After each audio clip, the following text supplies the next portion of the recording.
Students, again, I'll be starting from the basics. First of all, how do we exactly define the term equilibrium in general? In general, how equilibrium is defined? My dear students, let me write its definition. Let me tell you equilibrium. Equilibrium is that state of the system. I'm telling you the general definition of equilibrium. Equilibrium is that state of the system. Equilibrium is that state of the system at which entropy of the system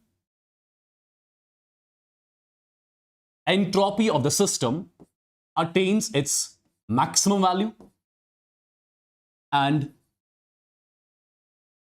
Gibbs free energy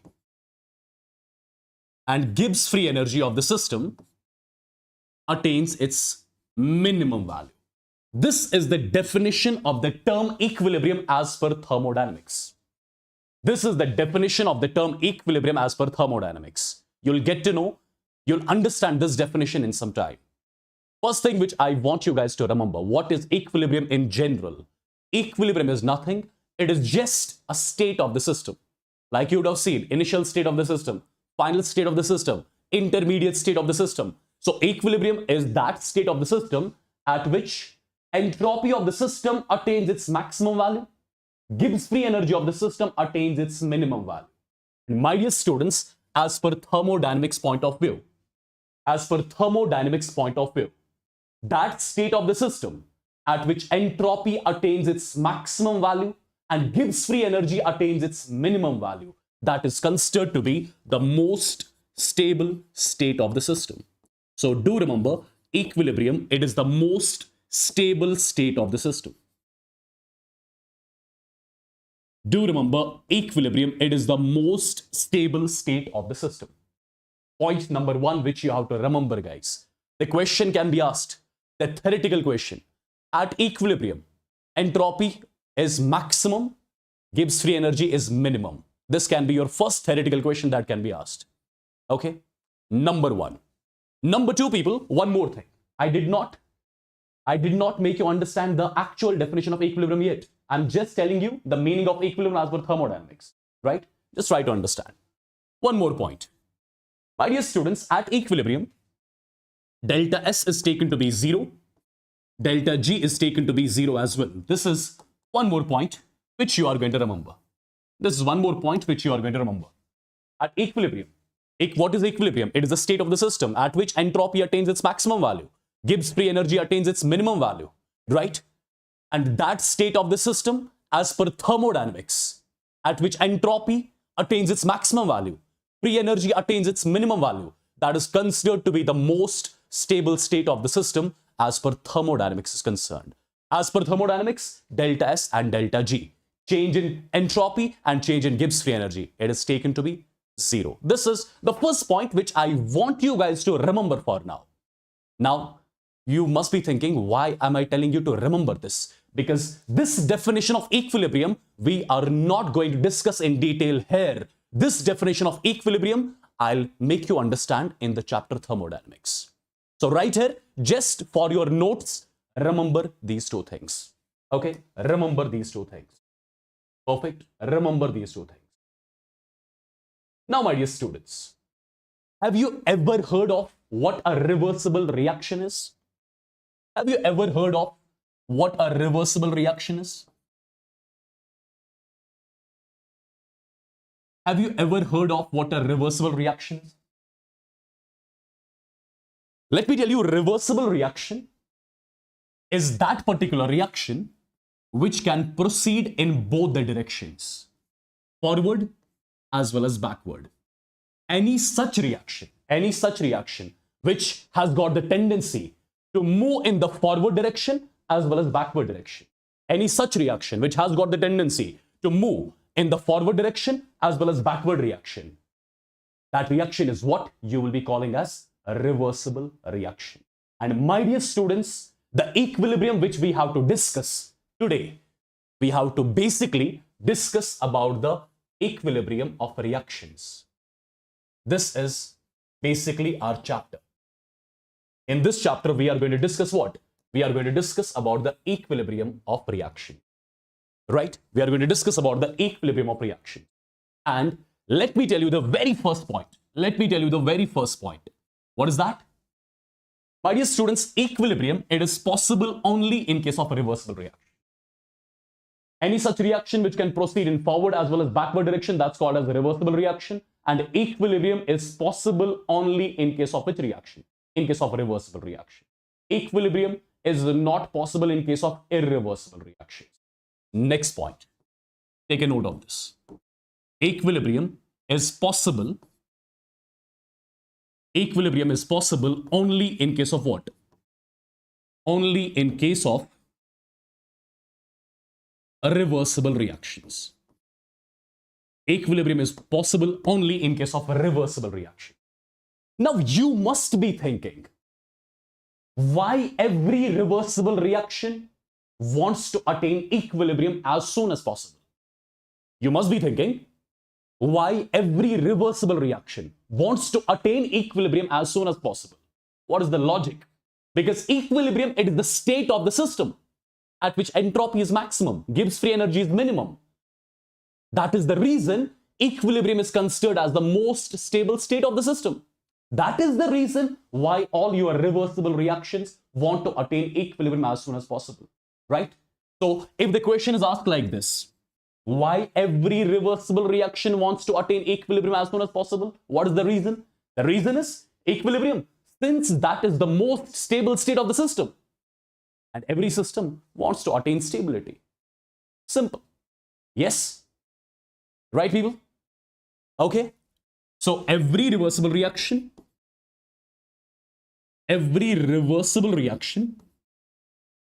wants to attain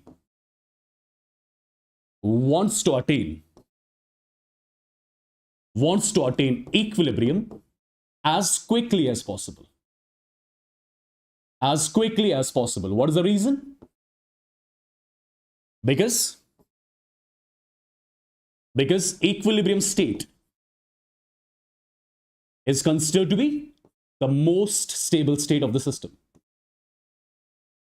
The most stable state of the system. I hope this particular scenario is clear to everyone. Okay. Now guys, these were the general things which I was talking about. Now we are going to discuss the equilibrium in detail in the reactions. Now we are going to discuss equilibrium in detail in the reactions. But before that, there are some basic points which you need to know. There are some basic points which you need to know, which will make you understand the concept of equilibrium in a better way, right?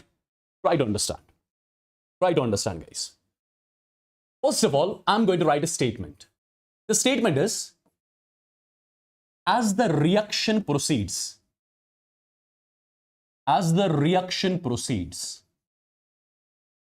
concentration of reactant decreases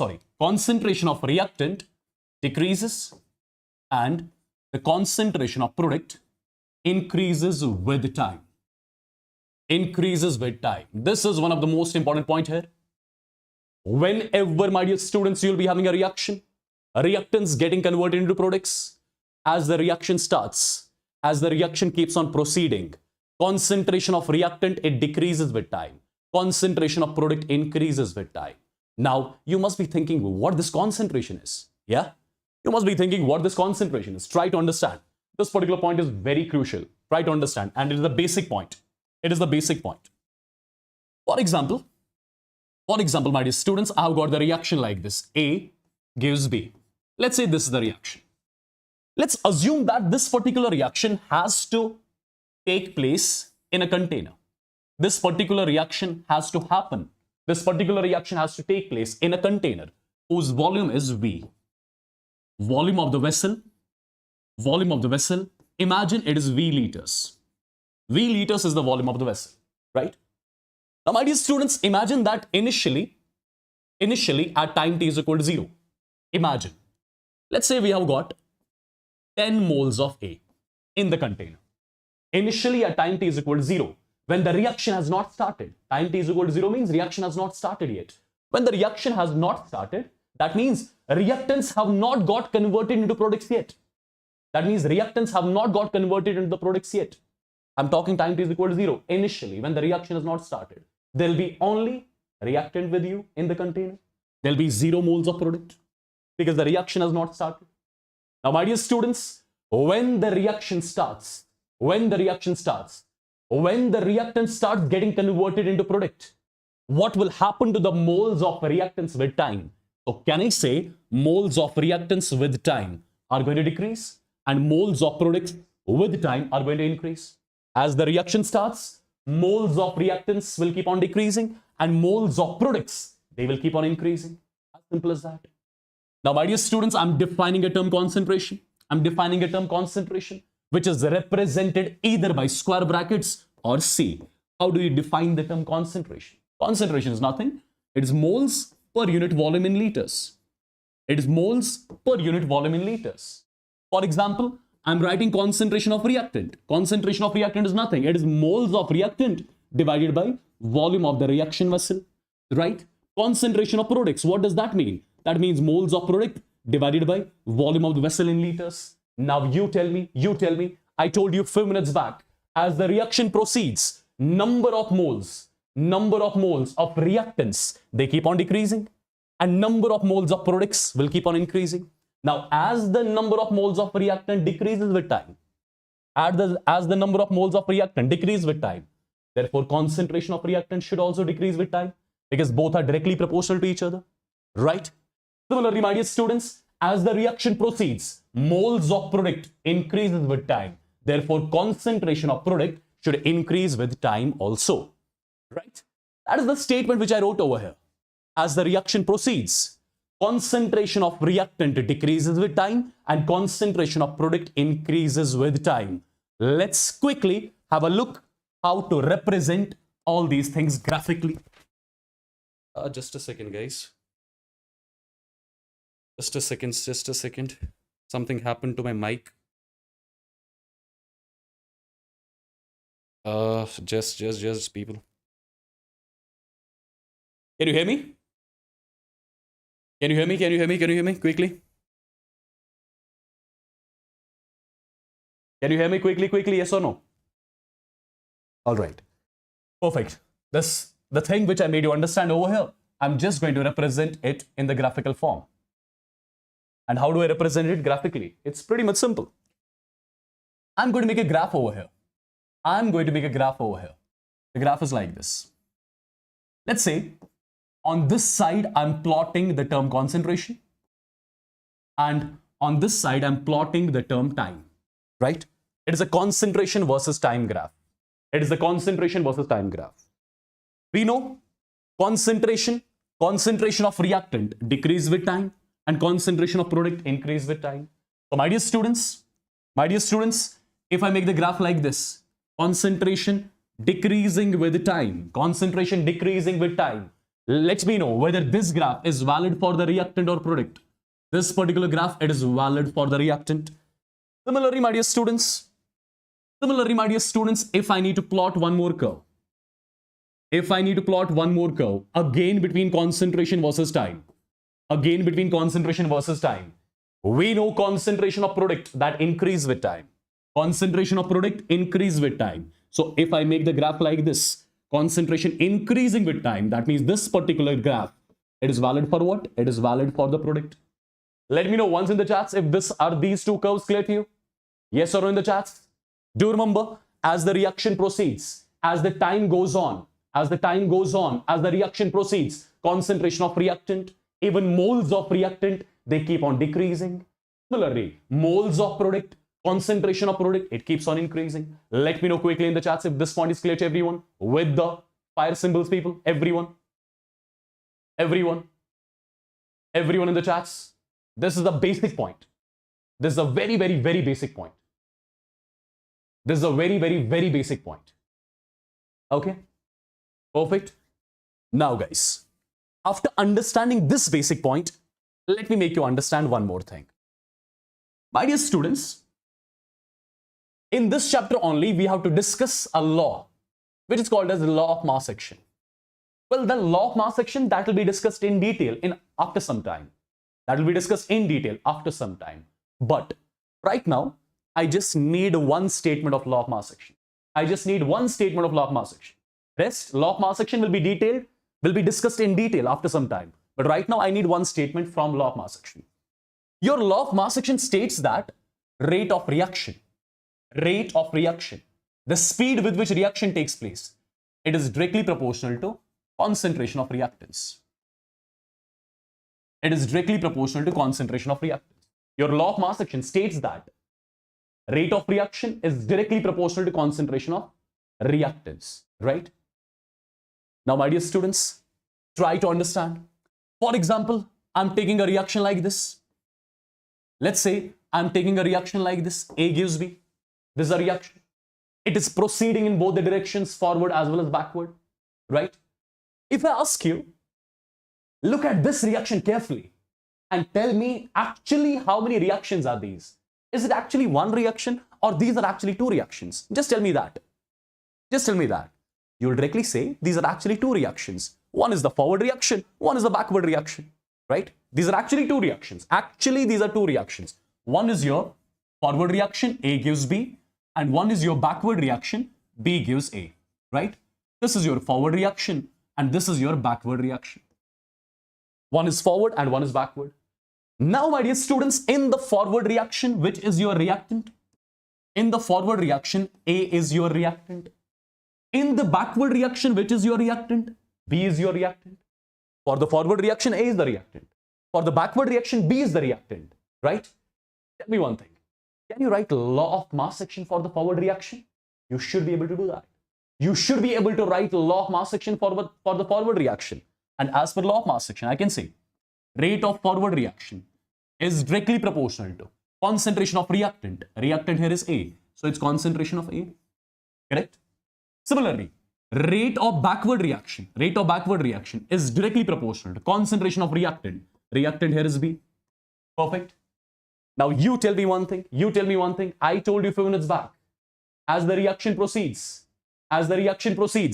concentration of reactant decreases with time and concentration of product increases with time. This is something which we have already discussed. As the reaction proceeds, concentration of A decreases with time, concentration of B increases with time.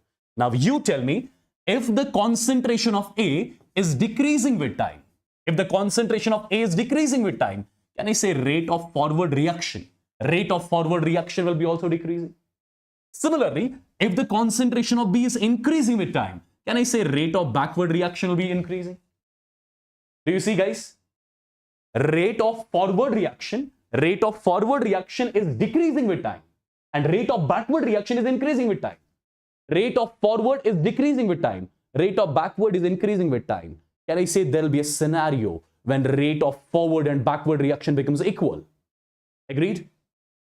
You got to know the rate of forward reaction that decrease with time. The rate of backward reaction increase with time. So there'll be a scenario when the rate of forward and backward reaction becomes equal, and that particular stage in a reaction at which rate of forward and backward reaction becomes equal, you call that state of the system as the equilibrium state. Let me know once in the charts if it's clear. Let me know once in the charts if it is clear. So I'm writing it in the form of statement. The statement is simple. As the reaction proceeds, rate of forward reaction decreases and rate of backward reaction increases. Therefore, a stage reaches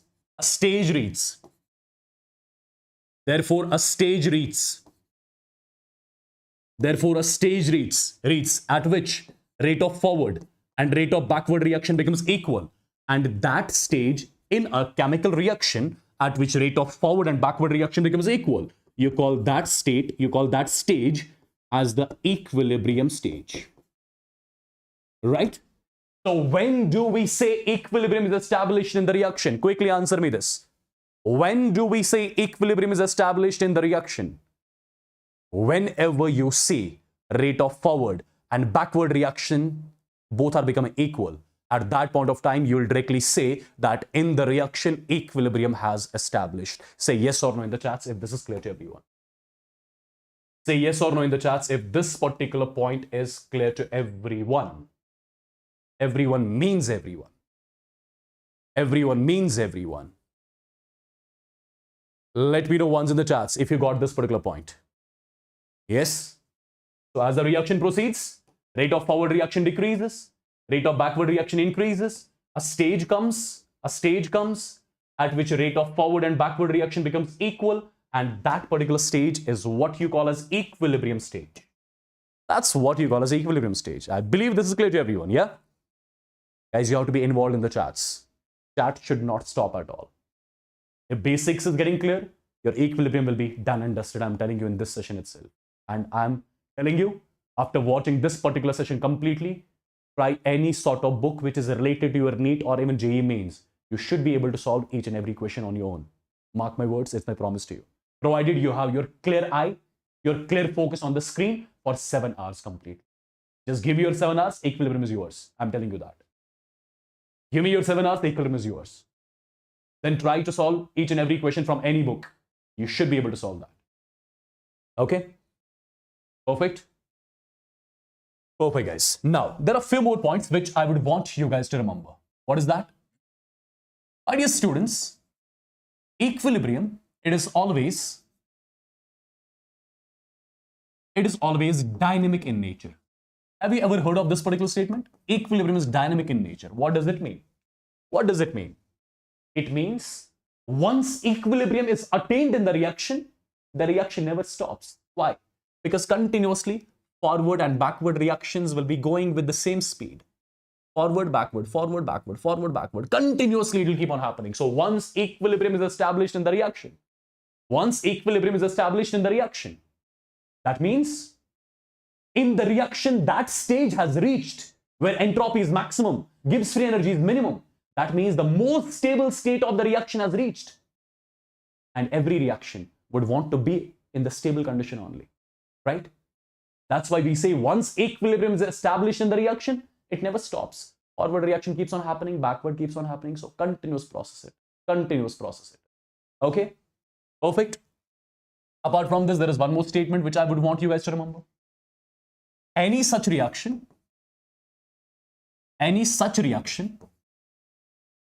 or let me write it like this. Any reaction, just a second. Any reaction involving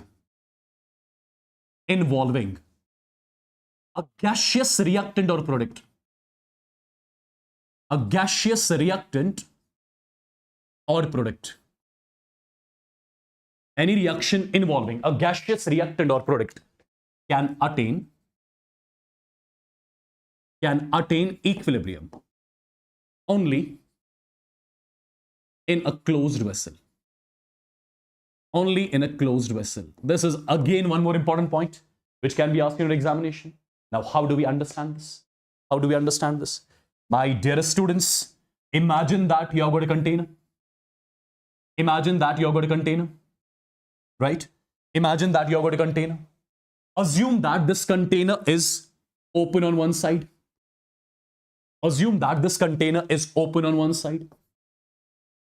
It is open on one side.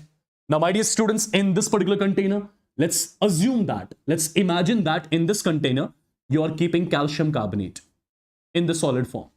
You have kept calcium carbonate in this particular container in solid form. Now, my dear students, you know, when calcium carbonate is heated, you have taken calcium carbonate in the container. Now, you are heating the container. That means you're heating this calcium carbonate. And you should know, when calcium carbonate is heated, it gets converted into calcium oxide solid plus what? Plus carbon dioxide gas. This is the reaction which is going to happen. You have taken calcium carbonate in the container. Now you are heating the container. Means that you are heating calcium carbonate. And when calcium carbonate heats up, you get calcium oxide solid. With that, you get carbon dioxide gas. So during this reaction, can I say a gas is produced? Absolutely, a gas is produced. Now, the container is open on one side. If if the container is open on one side, can I say whatever gas is getting formed through this reaction, that gas will escape? Absolutely, that gas will escape. If the gas escapes, there'll be no carbon dioxide in the container. If there'll be no carbon dioxide in the container, is the backward reaction possible then? Is the backward reaction possible? No. If the backward reaction is not possible, should I be calling this as reversible? No. Equilibrium is established only in reversible reactions. So here, equilibrium won't be established. Yeah? Here, equilibrium won't be established. I believe this particular point is clear to you. I believe this particular point is clear to you. Right? I believe this particular point is clear to you. Any reaction involving minimum one gaseous reactant or product can attain equilibrium only when the reaction is taking place in a closed vessel. I hope this is clear to you. Apart from this, look at this particular point. As I told you, as the reaction proceeds, rate of forward reaction decreases, rate of backward reaction increases. There will be a scenario when rate of forward and backward reaction becomes equal. What do you call that as? You call that as equilibrium, right? Can you understand this whole scenario in the form of a graph? Do you want to understand the whole scenario in the form of a graph? Have a look. Have a look. Have a look. Try to understand. Over here, I'm plotting a rate of the reaction, right? Over here, I'm plotting time. Rate versus time. Rate versus time. Rate versus time. We know rate of forward reaction that decrease with time. Rate of forward reaction decrease with time, right? Rate of backward reaction that increase with time, and then there comes a scenario. After which rate of forward and rate of backward reaction becomes equal. And that particular point at which the rate of forward and backward reaction becomes equal, you say at that particular point of time, equilibrium is established. The above curve represents rate of forward reaction, which is decreasing with time. The below curve, it represents rate of backward reaction, which is increasing with time. So forward reaction rate decrease with time, backward reaction rate increase with time. There will be a scenario after which rate of forward and backward reaction becomes equal. And then when this particular point comes, when rate of forward and backward reaction becomes equal, then you say that the equilibrium is established in the reaction. I believe this is again clear to everyone. Yes, I believe this is again clear to everyone. If this is clear, then you should be able to answer me this particular question. You should be able to answer one simple question, which I'll be giving you. You should be able to answer. Try to understand. One question I'm giving you. This is rate versus time. Rate versus time. Rate versus time. This is one curve. This is one curve which I'm giving you. Okay. Similarly, I'm giving you one more curve. Let me see what is your level of understanding. Let me see what is your level of understanding. This is one curve. This is one more curve. Similarly, again, I'm plotting rate versus time. Rate versus time. This is your one curve. This is your one more curve. Let me know, do all these three curves represent equilibrium? Just I want yes or no from you. Do all these three curves represent equilibrium? Yes or no from your sides. Nothing else. Nothing else I need. Do all these three curves represent equilibrium? Quickly. Yes or no from your side.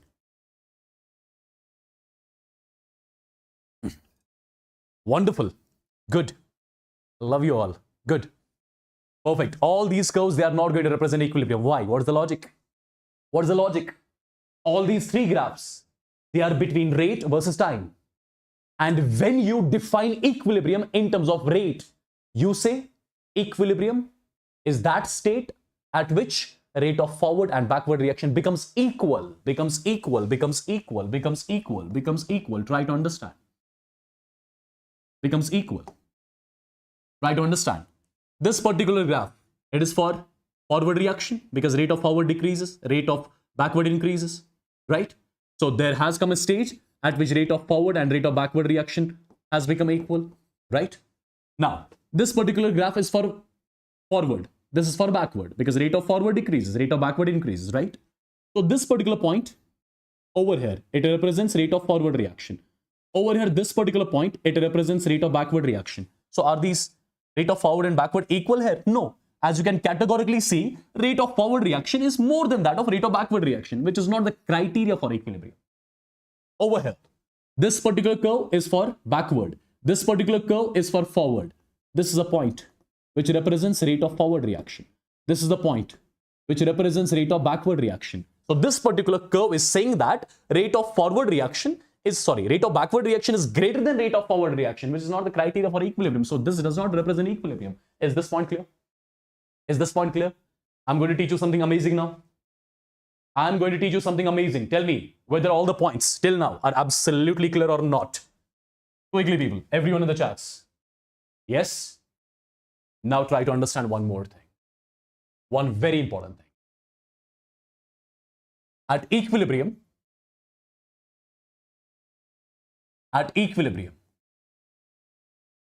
all the measurable properties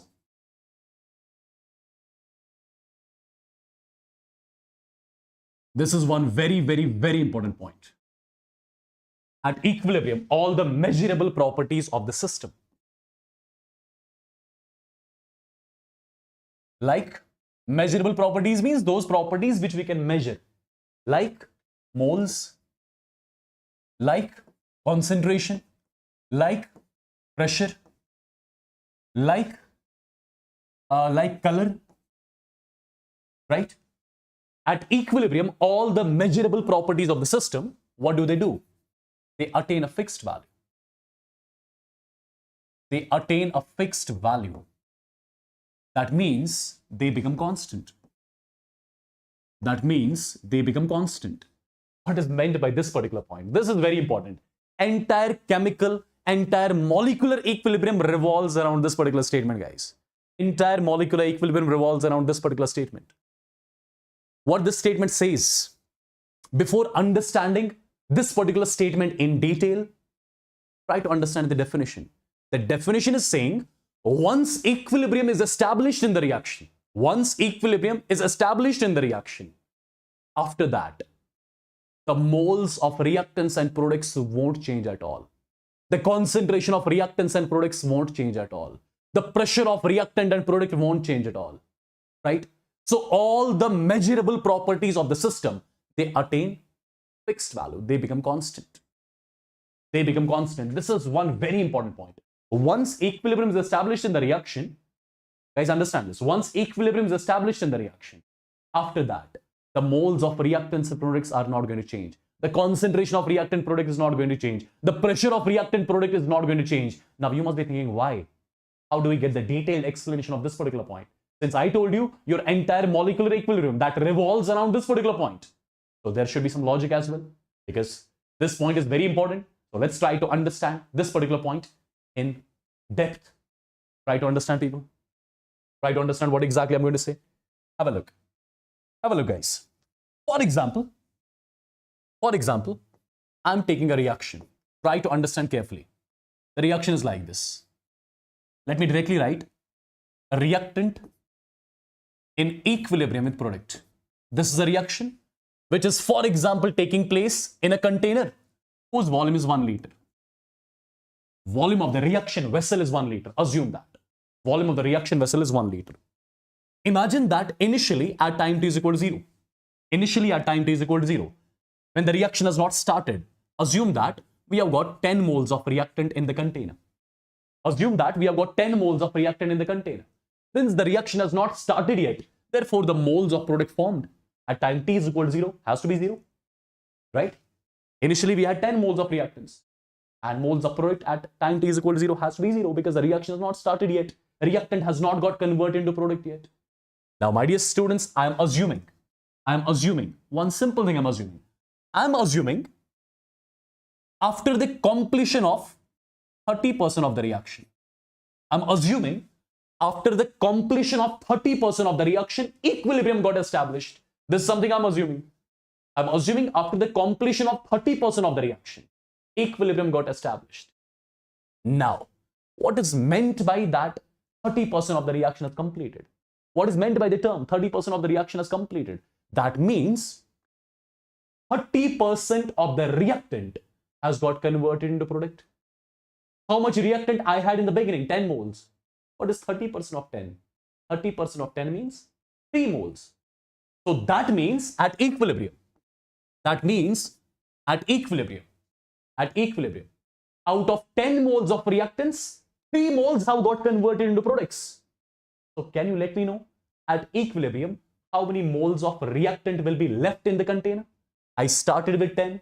Out of 10, 3 moles are getting converted into products. So I'll be left with 7 moles of reactants in the container at equilibrium. Right? Tell me how many moles of product have got formed. I would directly say 3 moles of product would have got formed. Yes, I would directly say 3 moles of product would have got formed. So my dear students, I'm assuming once 30% reaction is completed, equilibrium is established. 30% reaction completed means 30% of the reactant has got converted into product. Then only in the reaction equilibrium has established. And when 30% of the reaction is completed, there will be, out of 10 moles of reactant, there will be only 7 moles of reactant left and 3 moles of product will have got formed. Yes? Right? Now guys, try to understand what I'm going to say exactly. Try to understand very carefully what I'm going to say. Try to say. I'm assuming equilibrium is established now. If equilibrium is established, that means now in the reaction, rate of forward and rate of backward reaction has got equal. What does that mean? It means that if 1 mole of reactant now is getting converted into product, at the same time, 1 mole of product will be getting converted into reactant. I hope you're getting it. Right? I'm assuming once 30% of the reaction is complete, equilibrium is established. If equilibrium is established, that means rate of forward and backward reaction has got equal. What does that mean? That means if 1 mole of reactant is getting converted into product, in the same time, 1 mole of product will be getting converted into reactant. Now tell me, will the moles of reactant and product change now? Can the moles of reactant and product change with time now? The moles of reactant and product are not going to change at all because equilibrium is established. The moles of reactants and products are not going to change. If by chance 1 mole of reactant wants to get converted into product, at the same time, 1 mole of product will again get converted into reactant. So the moles of reactants and products are not going to change. Right? Right? That's what you have written over here. At equilibrium, all the measurable properties like moles, they attain a fixed value. They do not change at all. Perfect. Now people, these are the moles of reactants and products at equilibrium, right? So if I ask you, what will be the concentration of reactant at equilibrium? What is concentration? Concentration means moles per unit volume. Moles per unit volume, right? So concentration of reactant at equilibrium will be equal to moles of reactant at equilibrium, that is 7, divided by volume of container, that's 1. So it comes out to be 7 molar. So this is the concentration of reactant at equilibrium. Similarly, concentration of product at equilibrium will be directly 3 molar, right? Perfect. Right? Now you tell me one simple thing. See, volume of the container is constant. Volume of the container is constant. If moles of reactant and product are not changing with time, once equilibrium is established, I can say concentration of reactant and product also is not going to change with time. I can say concentration of reactant and product is not going to change with time once equilibrium is established in the reaction. Yes?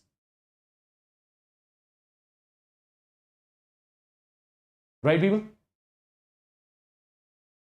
Agreed? If this point is clear, I'm asking you what is the concentration of reactant at equilibrium. You will say the concentration of reactant at equilibrium is 7 molar. Concentration of product at equilibrium, that's 3 molar. If I want to show it in the form of a graph, the graph here is going to be concentration versus time. The graph here is going to be concentration versus time. See, what is happening to the concentration of reactants with time? Concentration of reactants with time is decreasing. Concentration of reactant with time was decreasing, and then after some time, it attained a fixed value. It attained a fixed value. It's not changing. Similarly, concentration of product is increasing with time, then is attaining a fixed value. Then is attained a fixed value. Can I say this is the point? This is the point after which the concentration of reactants and products, This is the point after which the concentration of reactants and products are not changing at all. So I would say at this particular point, equilibrium has got established in the reaction. So this particular curve, it represents equilibrium. This is concentration versus time. This is not rate versus time. This is not rate versus time. This is concentration versus time. Yes. So after this point, I would say equilibrium is established because the concentration of reactants and products, they have attained the fixed value, right? And this particular point on the curve, it is giving you the concentration of reactant at equilibrium. This particular point on the graph, it is giving you the concentration of product at equilibrium. And as you can see, this is one type of the equilibrium where you see the concentration of reactant is more than that of concentration of product. So this particular curve suggests that the concentration of reactant at equilibrium, the concentration of reactant and product at equilibrium, they have attained a constant value, but concentration of reactant at equilibrium is greater than that of concentration of product at equilibrium. I believe this is clear. I believe this particular point is clear. So let me know once in the chats. Is this particular curve representing equilibrium? Yes or no?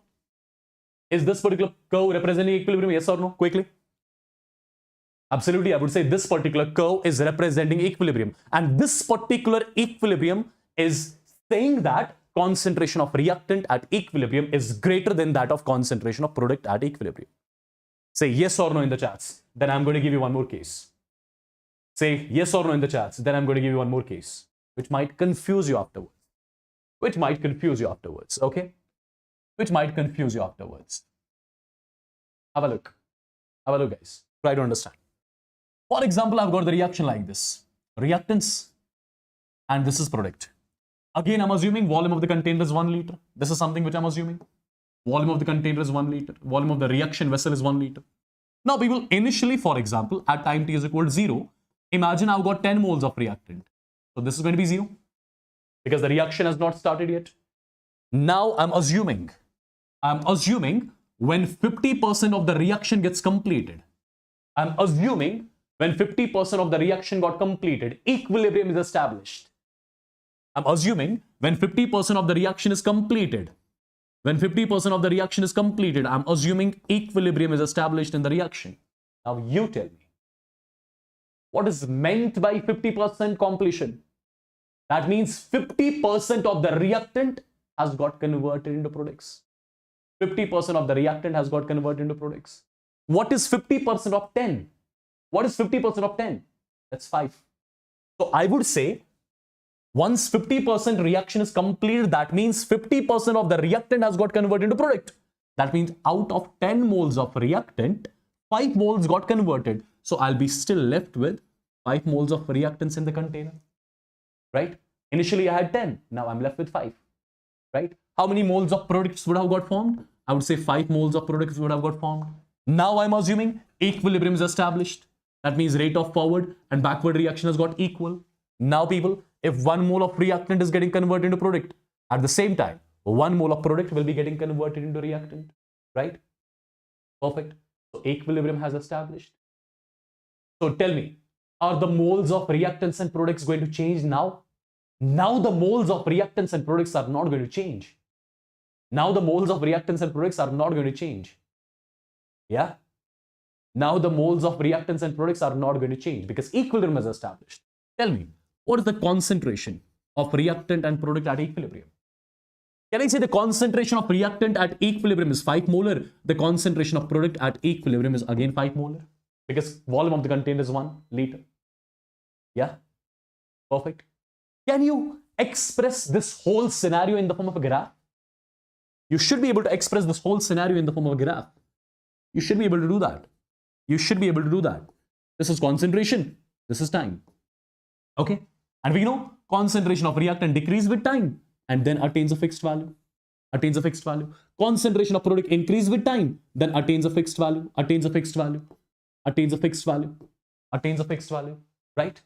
And this is the equilibrium which is telling you that the concentration of reactant and product at equilibrium, first of all, they are constant, they are not changing, and at the same time they're equal as well. What is the criteria of equilibrium as per concentration? As per concentration, equilibrium, it is that state at which the concentrations of reactants and products, they attain a fixed value. They can be equal as well. They can be equal as well. criteria is concentrations have to be constant, right? So this particular curve, does it represent equilibrium? Absolutely it does. This curve, it represents equilibrium, right? YK, you can complete your syllabus here on this channel as well, because this is your proper JEE Mains content which is going on, because NEET level is also going to raise, okay? Please do not spam in the chats or else you can leave, please. Okay? Perfect, guys? Okay, one more case. One more case to understand equilibrium. For example, again, I'm taking the reaction. Reactants getting converted into products. Reactants getting converted into products. Now, my dear students, this particular container, the container in which the reaction takes place, that's again 1 liter. Assume that. Initially, at time t is equal to 0, the moles of reactants are 10, moles of products are 0. Let's assume that again. Now, my dear students, assume one more thing. Assume one more thing. After the 80% completion of the reaction, assume one thing. After the 80% completion of the reaction, equilibrium is established. After the 80% completion of the reaction, equilibrium is established. What is meant by that? 80% completion means 80% of the reactant. 80% completion means 80% of the reactant has got converted into product. What is 80% of 10? 8. That means out of 10 moles of reactants, I would say 8 moles would have got converted into products. So I'll be left with 2 moles of reactants. And I'll say 8 moles of products would have got formed because 80% reaction is completed. Right? Now I'm assuming equilibrium is established. That means rate of forward and backward reaction now is equal. So if 1 mole of reactant is getting converted into product, at the same time, 1 mole of product is getting converted into reactant. Right? Right? If 1 mole of reactant is getting converted into product, at the same time, 1 mole of product is getting converted into reactant. Can I say moles have become constant now? Because equilibrium is established. Moles have become constant. Okay, moles have become constant. Tell me, what about the concentration? Concentration of reactant at equilibrium is 2 molar. This is 8 molar. Will these concentrations of reactant and product change with time? They are not going to change with time. These concentrations of reactants and products, they are not going to change with time because equilibrium is established. Moles of reactants and products, they have attained the fixed value. They are not going to change, right? And my dear students, can I say, this is that case of equilibrium which is telling you the concentration of product at equilibrium can be greater than the concentration of reactant at equilibrium as well. So if you want to understand this whole scenario in the form of a graph, you can do that. Concentration versus time. Concentration of reactant is decreasing and is attaining a fixed value. This for reactants, right?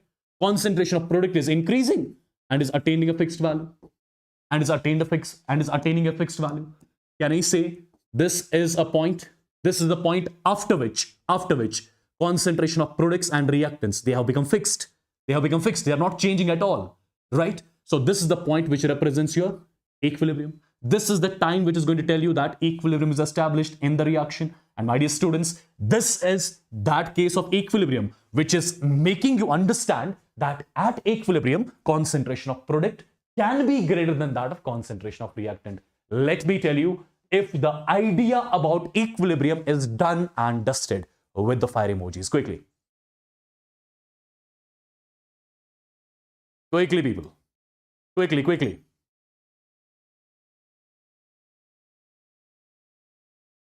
One more thing I would want to add here. These are not only concentration versus time. Same thing happens with moles versus time curve too. If you want to draw the moles versus time, you can draw. Moles versus time curve, they can be same.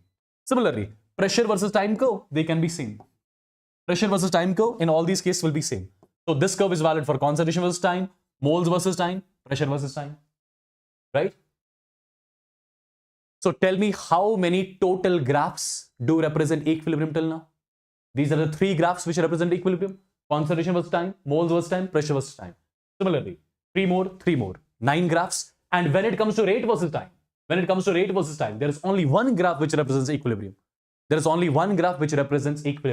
So do remember one simple thing from now onwards. Concentration versus time. 3 graphs are there, which I showed you, representing equilibrium, right? moles versus time. Three graphs represent equilibrium. Pressure versus time. Three graphs are there which represents equilibrium, which I showed you.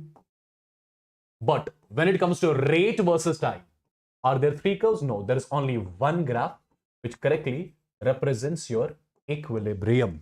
Yes? Right, people, quickly in the chats if every damn thing is clear till here. Quickly in the chats, everyone. Everyone means everyone, guys, yeah. Don't be slow. Nonsense. Don't be slow. Don't be slow, guys. Someone is saying, sir, your voice is low. Guys, I'm shouting. What are you telling me? There is something wrong with your phone, and I'm not going to buy you a new phone. Yeah? You're supposed to be very active, guys. Very, very, very active.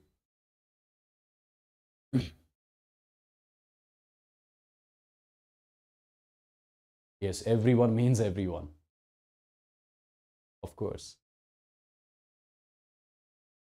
Jasima is saying, sir, why rate versus time only one graph? Because when it comes to rate, we define equilibrium in one simple statement. Rate of forward and backward reaction should be equal. We don't use the term constant there. We use the term equal. Yeah? Perfect, guys. Now, I believe the basics of equilibrium is absolutely clear to you. Now, let's move on. Let's move on. Let's move on. Let's move on to something called as the law of mass action. Guys, it might look strange to you for 5 to 10 minutes, but after 5 to 10 minutes, you would love it. Okay? Yeah? So for 5 to 10 minutes, it might look strange to you, but it's not. Okay? After some time, after 5 to 10 minutes, you'll be familiar with this properly. So what this law of mass action is all about? First of all, before making you understand its definition, let me tell you, this law of mass action, it is a theoretical concept. It is a theoretical concept. It is a theoretical concept. This particular law of mass action was given by two scientists. One is called as Goldberg. Another one is called as Vage.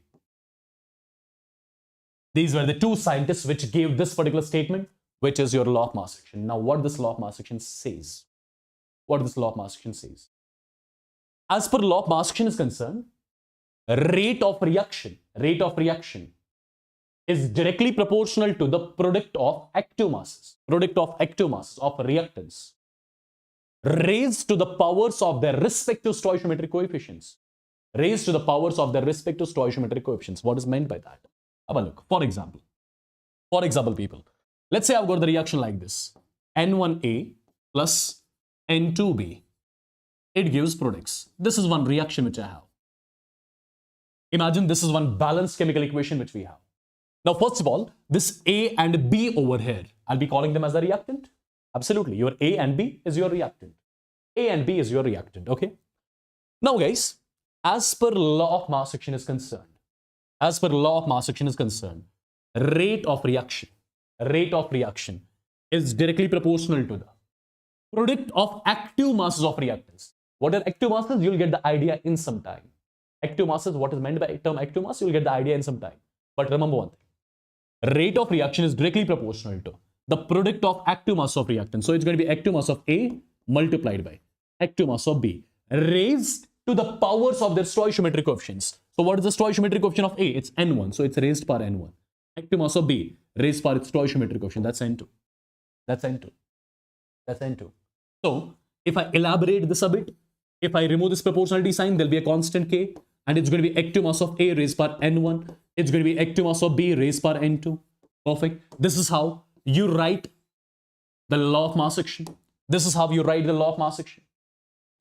write exactly the law of mass action. Now, what this K over here says that before talking about K, this R stands for the rate of reaction.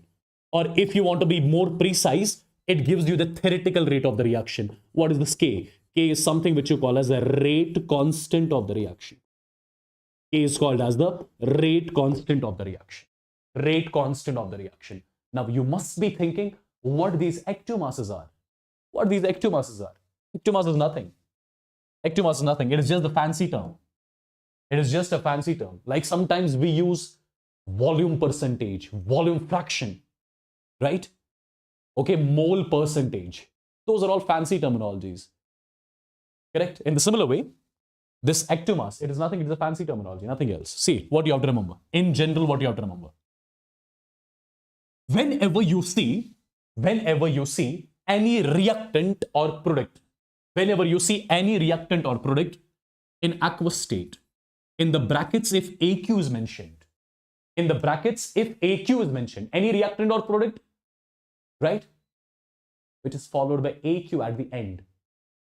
Let me tell you, for that reactant or product, active mass is nothing. It is the concentration of that reactant or product. Any reactant or product which will be in aqueous state, in bracket, if there is AQ mentioned, that means its active mass is nothing, it is its concentration. Similarly, whenever you see any reactant or product in gaseous state, for gases, active masses are expressed in terms of concentration or in terms of pressure. So active mass of gas can be either its concentration or you can take its pressure. Any solid or liquid in general, their active masses are constant. And in order to reduce the calculation, the value of this constant is taken as unity. It's taken as 1. These are the 3 things which you have to remember, nothing else. Okay? These are the 3 things which you have to remember, nothing else. Right? Any reactant or product which will be in aqueous state, its active mass is its concentration. Gaseous state, its active mass can be its concentration as well as pressure. Right? In pure solid or pure liquid form, its active mass is generally constant, which is taken as 1. Okay? Yeah? Now guys, try to understand. Ashwin, you can ask him. Okay, not here. You can ask him. Why are you asking me? All right. So people, now let's try to elaborate this particular part. Try to understand what exactly I'm going to see. I'm going to show you. Imagine that I've got a reaction. N1A plus N2B. This is N3C plus N4D. This is a reaction. First of all, tell me whether it is one reaction or these are actually 2 reactions. I'm asking you. You tell me. I'm asking you. Whether this is a single reaction or these are actually 2 reactions. I've used the term reversible here. These are 2 reactions. Forward, backward. How many? 2 reactions. Perfect. These are 2 reactions. Now, if I want to write these 2 reactions separately, you can do that. I can say N1A plus N2B. It gives N3C plus N4D. This is the first reaction. This is the forward reaction. Now, what about the backward reaction? Backward reaction is like this. N3C plus N4D. It gives N1A plus N2B. Right? So this is your forward reaction and this is your backward reaction. Perfect. Now tell me one thing. If you understood this is forward, this is backward, can I say these are the reactants, this A and B, these are the reactants of forward reaction and these are the reactants of backward reaction. I can say that. Yes, I can say that. Now people, one simple thing. If I want to use the law of mass action here as well as here, can we do that? We are in a position to do that. I can say rate of forward reaction is directly proportional to product of active masses of reactants. So active mass of A multiplied by active mass of B raised by their stoichiometric coefficient. This is N1, this is N2, right? Similarly, rate of backward reaction is directly proportional to. Here you will write active mass of C raised by N3 and it's going to be active mass of D raised by N4. Correct? Simple, I'm using law of mass action. Now guys, if you remove the proportionality sign, you'll get a constant here as Kf. Rest everything is same. Active mass of A raised by N1, active mass of B raised by N2. And here you will write rate of backward reaction. Put the constant Kb here. This is active mass of C raised by N3, active mass of D raised by N4. Correct? Now people, first of all, I got these terminologies here, Kf and Kb. What is meant by these terminologies?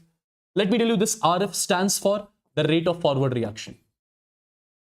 Rf stands for the rate of forward reaction. This Kf stands for rate constant of forward reaction. This is the rate constant of forward reaction. This Rb, it stands for rate of backward reaction. It stands for rate of backward reaction. And this KB, it stands for rate constant of backward reaction. It stands for rate constant of backward reaction. Now, my dear students, you tell me, when equilibrium is established in the reaction at that point of the time, what happens? I'll say at equilibrium. When equilibrium is established in the reaction, you know, rate of forward and rate of backward reaction, they become equal. Yes, this is the criteria for equilibrium. At equilibrium, rate of forward and backward reaction, they become equal. Now, if rate of forward and backward reaction is becoming equal, what is the value of RF? RF is this. What is the value of RB? RB is this. So I can write RF is equal to nothing. It is KF multiplied by active mass of A raised power N1 multiplied by active mass of B raised power N2. It has to be equal. It has to be equal to RB. RB is nothing. It is KB multiplied by active mass of C raised power N3, active mass of D raised power N4. Correct? Correct, guys? Now this KF I'm writing as such, right? Put this KB in the denominator here, right? Is equal. This term I'm writing as such, active mass of C multiplied by active mass of D. This is raised power N1, sorry. This is raised power N3. This is raised power N4 whole divided by. This will be active mass of A raised power N1, active mass of B raised power N2. I just reshuffled this equation. Nothing else I've done. I just reshuffled this equation. KF divided by KB is equal to this term divided by this term. Now what is KF? KF is the rate constant of forward reaction. What is KB? Rate constant of backward reaction. Rate constant of forward reaction divided by rate constant of backward reaction. This is something which you call as equilibrium constant. Rate constant of forward reaction divided by the rate constant of backward reaction. Rate constant of forward reaction divided by rate constant of backward reaction. This is something which you call as equilibrium constant. And how do you write its expression? Product of active masses of product raised power stoichiometric coefficient divided by product of active masses of reactants raised power their stoichiometric coefficients. Is that clear? Say yes or no once. Say yes or no once. Say yes or no once. Right? Say yes or no once quickly. Quickly, my dear students. Quickly. So what is, if somebody asks you, what is equilibrium constant? You will say equilibrium constant. It's a constant which is defined as the ratio of rate constant of forward to that of rate constant of backward reaction. Now, if I ask you, how do you write its equilibrium? How do you write its expression? How do you write the expression of equilibrium constant? You will say it's nothing. In the numerator, you will have to write the active masses of reactants raised by their stoichiometric coefficients. In the numerator, you have to write active masses of products raised by their stoichiometric coefficients. In the denominator, you have to write active masses of reactants raised by their stoichiometric coefficients. Nothing else. Nothing else. Yes? Now, try to understand this a bit more in the detailed version, detailed format. So first of all, your equilibrium constant. You got to know how to write its expression. How do we write its expression? Product of active mass of products. So active mass of C multiplied by active mass of D. This is power N3. This is power N4 divided by active mass of A power N1, active mass of B power N2. This is how you write the expression of equilibrium constant. Now, my dear students, we classify this equilibrium constant into many types. We classify this equilibrium constant into many types, right? Into many types. One is what you call as Kc. One is what you call as Kp. One is what you call as Kx. One is what you call as Kpc. But I don't use that here. We just have to study Kp and Kc in detail.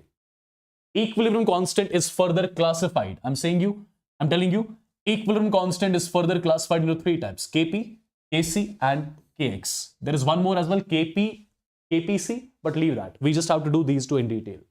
Now, I'm telling you, equilibrium constant is classified into these types.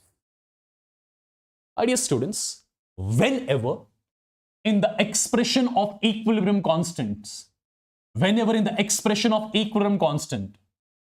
active masses are replaced by their concentrations. For example, if I write concentration of C, concentration of D, A, B, At that point of time, your equilibrium constant, Keq, it is replaced by Kc. Kc is nothing, it is just the equilibrium constant.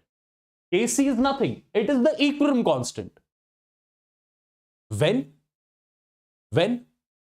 active masses are taken as concentrations in the expression. As simple as that. Similarly, equilibrium constant, it becomes Kp. It becomes Kp when active masses, it becomes Kp when active masses are replaced by the term pressures. If in the expression I use pressure of C raised per N3, pressure of D raised per this, divided by pressure, right? Then Keq will be called as Kp. Then Keq will be called as Kp. Similarly, when do we use the term Kx? If instead of these active masses, I use the term. If instead of these active masses, I use the term mole fractions. Now guys, you should be in a position to write the expressions of each. If I want to write the expression of Kc, what is Kc? It is the equilibrium constant. Kc is equilibrium constant when active masses are replaced by concentrations. So how do I write this expression? I'll write concentration of C at equilibrium raised per N3 multiplied by concentration of D at equilibrium raised per N4 divided by concentration of A at equilibrium raised per N1, concentration of B at equilibrium raised per N2. Isn't this your expression for Kc? Simple? Yes. This is your expression for Kc. Similarly, if you want to write the expression for Kp, you can do that. What do you have to do? Instead of Keq, you'll write Kp is equal to active mass of C means partial pressure of C at equilibrium raised per stoichiometric coefficient. Partial pressure of D at equilibrium raised per stoichiometric coefficient divided by pressure of A at equilibrium raised per stoichiometric coefficient. Pressure of B at equilibrium raised per stoichiometric coefficient. This is your expression for Kp, nothing else. Nothing else. Similarly, if you ask me, sir, how do you write Kx expression? Again, you should be in a position. So Kx will be nothing. Instead of active mass of C, I'll write mole fraction of C at equilibrium raised per stoichiometric coefficient, that's N3. Similarly, mole fraction of D at equilibrium raised per stoichiometric coefficient N4 divided by mole fraction of A at equilibrium raised per stoichiometric coefficient N1, mole fraction of B at equilibrium raised per stoichiometric coefficient N2. This is how you exactly are going to write the expression for Kx. Let me know in the chats whether you can write the Kp, Kc, Kx expression for any sort of reaction. Yes or no in the chats. Everyone, don't sleep, please. Don't sleep, please.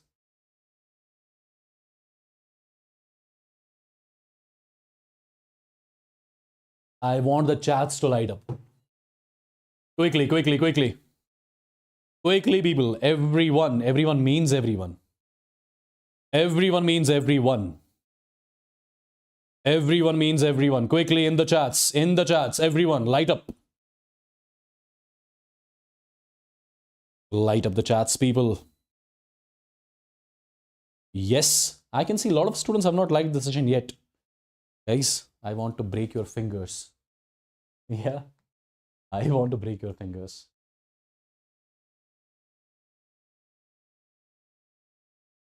Okay. So I believe you should be in a position to write Kp, Kc expression from now on. So if you are in a position to write Kp, Kc expression for now on, Kp, Kc expression from now on, then write the Kp, Kc expression for these.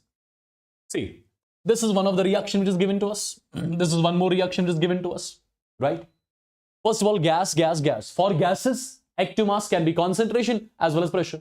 For gases, active mass can be concentration as well as pressure. So that means you can write the expression for Kc as well as you can write the expression for Kp. Because for gases, active mass can be concentration or pressure. You're done, you're sorted. Kc is going to be, start with the product.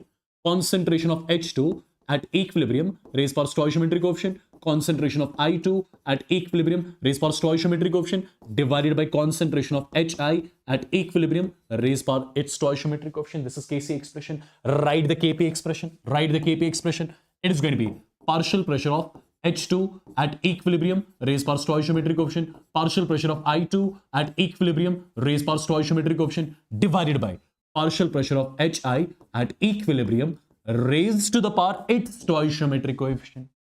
Right? Right? Right?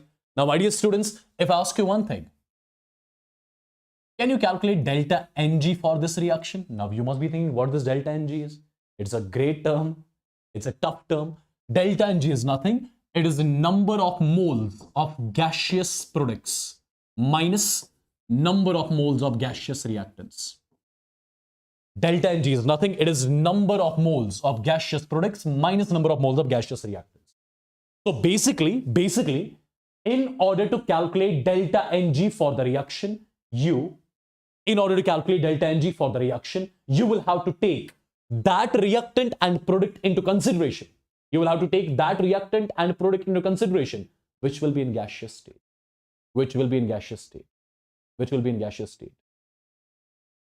Lucifer is writing, Ahmed sir, chemistry is the GOAT. Absolutely. He is one of my very good friends. He's a wonderful teacher. You can tell him my name, okay? He's a wonderful teacher, right? He's an elder brother who you are talking about, yeah? Ask him about me. He'll tell you who you are talking to. Okay, so number of moles of gaseous products. See, this particular product, number of moles of gaseous products. So look at the products first, right? Stoichiometric coefficient 1 and 1. So 1 plus 1 is 2. So number of moles of gaseous products is 2 minus number of moles of gaseous reactant. This is gaseous reactant, so its moles are 2. So 2 minus 2 comes out to be 0. So delta Ng for this reaction comes out to be 0. Yeah? Right? Now, people, look at this particular expression. This is aqueous, this is aqueous, this is aqueous. Right? For aqueous, active mass is concentration. Right? Active mass is concentration. Yeah? So, write the expression for Kc. You cannot write the expression for Kp because these are aqueous. These are aqueous. You cannot write the expression for Kp. You can write the expression for Kc though. So, Kc is going to be Kc. It's going to be concentration of NH4 positive at equilibrium raised by stoichiometric coefficient. Concentration of OH negative at equilibrium raised by stoichiometric coefficient divided by concentration of NH4OH at equilibrium raised by stoichiometric coefficient. This is how you are going to write the expression of Kc. Agreed? Agreed? Agreed? Agreed, people? Okay. Take few more examples so that everything looks damn clear to you. Okay. See, this is gaseous, this is gaseous, this is gaseous, right? So you can write the expression for Kc as well as Kp, right? Now, people, write the expression for Kc first of all. Kc is going to be concentration of Hi at equilibrium raised by stoichiometric coefficient divided by concentration of H2 at equilibrium raised by stoichiometric coefficient, concentration of I2 at equilibrium raised by stoichiometric coefficient. Done, understood? Try to write the expression for Kp. It's going to be partial pressure of Hi at equilibrium raised by coefficient divided by partial pressure of H2 at equilibrium raised by coefficient, partial pressure of I2 at equilibrium raised by coefficient. Yes? Tell me the delta Ng. What is delta Ng for this particular reaction? Number of moles of gaseous products, that is 2, minus number of moles of gaseous reactants, which is 1 plus 1, 2, which makes it 0. Done, understood? Right? Look at the next reaction. You should be in a position to write all these things again. So first of all, write the expression for Kc. It's going to be concentration of PCl3 at equilibrium raised by coefficient, concentration of Cl2 at equilibrium raised by stoichiometric coefficient, concentration of PCl5 at equilibrium raised by stoichiometric coefficient. Write the expression for Kp. It's going to be partial pressure of PCl3 at equilibrium raised by stoichiometric coefficient, partial pressure of Cl2 at equilibrium raised by coefficient divided by partial pressure of PCl5 at equilibrium raised by coefficient. Yes? Simple? Simple. Tell me one thing. What about delta Ng for this particular reaction? Delta Ng, number of moles of gaseous products. These two are gaseous products. So 1 plus 1 makes it 2 minus moles of gaseous reactants. That's 1. So this value will come out to be 1. Yes? Simple and basic. Simple and basic, people. I believe you should be in a position to do all these things from now on.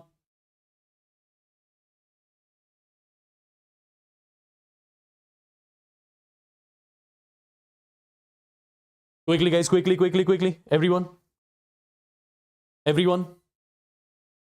All right, look at this particular reaction. Now here, this is solid, this is solid. For solids, their ectomass is unity. They're constant. Ectomass are constant. So I have got nothing to do with these solids. I've got nothing to do with these solids. I've got something to do with gas. So write Kc. Kc is going to be simply concentration of carbon dioxide at equilibrium raised by stoichiometric coefficient.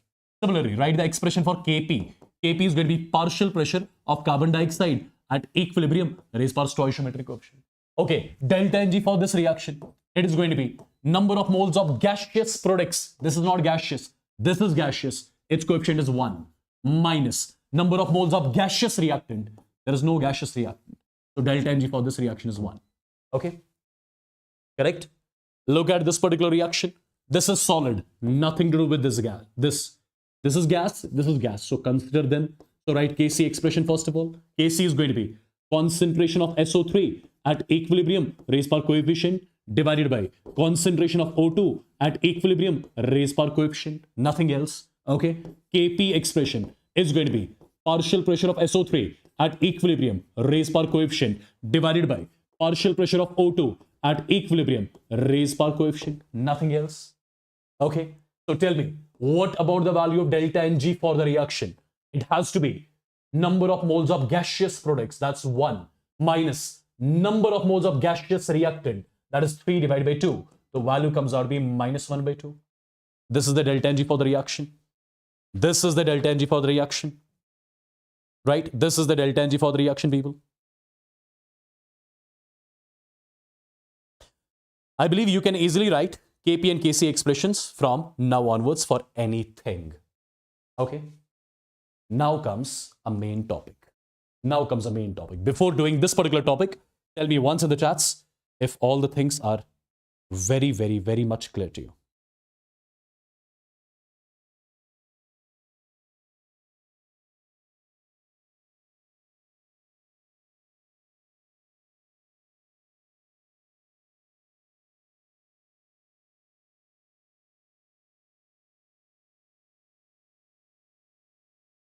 Very much clear to you. Yes? Guys, till now, whatever I was teaching you, that was complete basics. Now we are going to scale up the level. Someone is asking why you are calculating delta Ng. Now you'll get to know why I was calculating delta Ng. Okay? Now you'll get to know why I was calculating delta Ng. And I think electricity will go off and we have to introduce the night mode soon.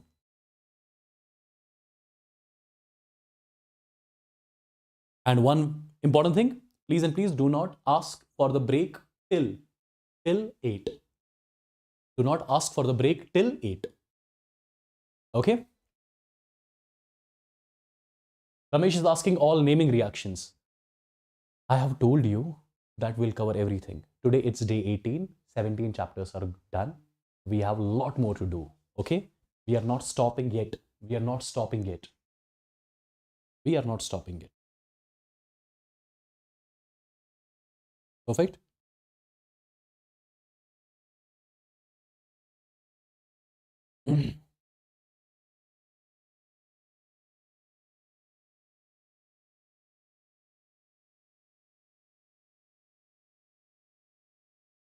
Perfect, guys.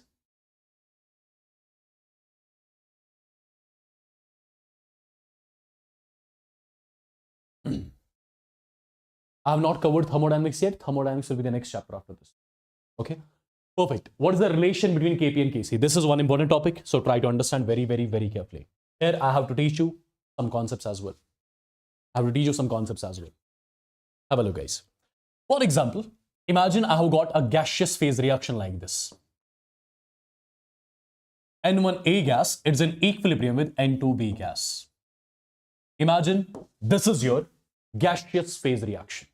The first thing which I want you to do to calculate the value of delta Ng. Delta Ng means number of moles of gaseous products, that's N2, minus number of moles of gaseous reactants, that's N1. Basically, I had a balanced chemical equation in which N1 and N2 were the stoichiometric coefficients, so delta Ng came out to be N2 minus N1. Very simple. Now, if I would want to write the expression for Kc, I can do that.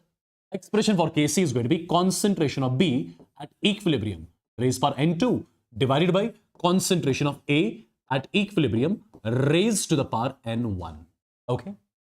Write the expression for Kp. Kp expression is going to be partial pressure of B at equilibrium raised power n2 divided by partial pressure of A at equilibrium raised power n1. Now, the first thing which I want to make you understand, what is meant by the term partial pressure of B and partial pressure of A. What is partial pressure of B at equilibrium? What is partial pressure of A at equilibrium? Guys, try to understand. Try to understand. First of all, imagine this particular reaction is taking place in a closed container. Imagine this particular reaction is taking place in a closed container. At time t is equal to 0, initially, when the reaction has not started, tell me how many gases will be there in this container. When the reaction has not started, initially at time t is equal to 0, tell me how many gases will be there in the container. There'll be only a reactant. There'll be only gas A present in the container. There'll be only one gas. There'll be only one gas in the container. That is gas A at time t is equal to 0, right? Because reaction has not started yet. Now you tell me, when the reaction starts, moles of reactants will keep on decreasing. Moles of products will keep on increasing. So tell me, when equilibrium will be established in the reaction, how many gases will be there? Will there be only A, only B, or both? Tell me that. Can I say, when equilibrium is set in the reaction, there'll be two gases. There'll be some moles of gas A left. There'll be some moles of gas B, which would have got formed. So these are the two gases present in this container at equilibrium, right? Perfect. So tell me one thing. Can I say at equilibrium, there is not one gas? At equilibrium, there is a gaseous mixture in the container. At equilibrium, there is a gaseous mixture in the container. At equilibrium, what do we have?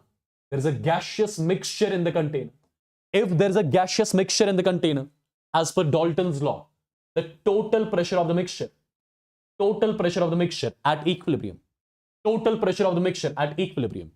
can I say the total pressure of this mixture, is it going to be due to only A, due to B, or I would say both will contribute towards total pressure? Can I say both these gases at equilibrium will contribute towards the total pressure of the mixture at equilibrium, right? Both will contribute towards the total pressure, okay? Which will be equal to, I'll say total pressure of the mixture at equilibrium is equal to contribution made by gas A towards the total pressure, plus contribution made by gas B towards the total pressure. So basically, I'm taking the sum of the contributions. Made by each gas. This is what your Dalton's law is all about. And this PA, the contribution made by gas A towards the total mixture, is what you call as partial pressure of A. This is something which you will be calling as partial pressure of B. And both are right here at equilibrium. So partial pressure of A at equilibrium, partial pressure of B at equilibrium. Now, I need not tell you all this. I just need to tell you one thing. I just wanted to make you understand what is partial pressure. Partial pressure is nothing. It is the contribution made by gas towards the total pressure of the mixture, right? So partial pressure of gas A will be equal to, as per formula, it is equal to total pressure of the mixture at equilibrium. Partial pressure of gas A at equilibrium is equal to total pressure of the mixture at equilibrium multiplied by mole fraction of A at equilibrium. This is the result. Similarly, partial pressure of B at equilibrium will be equal to total pressure of the mixture at equilibrium multiplied by mole fraction of B at equilibrium. So partial pressure is nothing else. Total pressure multiplied by mole fraction. Nothing else. Okay. So again, I'm repeating one thing. Initially, at time t is equal to 0, there will be one gas in the container. At equilibrium, there are two gases. So there is a mixture at equilibrium. The total pressure of that mixture is PT equilibrium. And that PT equilibrium will be due to A as well as B, right? Contribution made by A towards the total pressure of the mixture at equilibrium is called as partial pressure of A. Contribution made by gas B towards the total pressure of the mixture is called as partial pressure of B. As simple as that. Now guys, try to understand one more thing. I am pretty much sure you would have studied ideal gas equation somewhere. PV is equal to nRT. PV is equal to nRT. Can I write P is equal to N divided by VRT? I can do that. Can I say P is equal to N by V, moles per unit volume, concentration, multiplied by R, multiplied by T? I can say it, right? I can say it, right? So if I write PA, partial pressure of A is going to be concentration of A, RT. Partial pressure of B is going to be concentration of B and RT. Right? Simple? Simple? Now people, can I write something like this now? KP. KP is equal. KP is equal. KP is equal. Instead of partial pressure of B, instead of partial pressure of B, can I write concentration of B multiplied by R multiplied by T? So instead of partial pressure of B, I'm using concentration of B at equilibrium multiplied by R multiplied by T, whole raised power stoichiometric coefficient, that's N2, divided by. Instead of partial pressure of A, I'm using concentration of A at equilibrium. This is R, this is T, raised power stoichiometric coefficient, that's N1. Correct? Now people, try to understand. I'm going to reshuffle this equation like this. I'll be writing concentration of B at equilibrium, raised power N2, separately I'm writing, divided by concentration of A at equilibrium, raised power N1, separately I'm writing. This is RT raised power N2, this is RT raised power N1. So it is going to be RT raised power N2 minus N1. Bases are same, powers are subtracted in division. So I'll say your Kp is nothing, it is equal. This particular term, concentration of B raised power N2, concentration of B raised power N2, concentration of A raised power N1, concentration of A raised power N1. So this particular term I'll be calling as Kc, right? This is going to be RT and raised to the power. What is this N2 minus N1? N2 minus N1 is something which you call as delta Ng here. So I got one very important result for a gaseous phase reaction. For a gaseous phase reaction, Kp is equal to Kc RT raised power delta Ng. Yes? Right, guys? Right, guys? So I took a reaction like this, N1A gas in equilibrium with N2B gas. Right?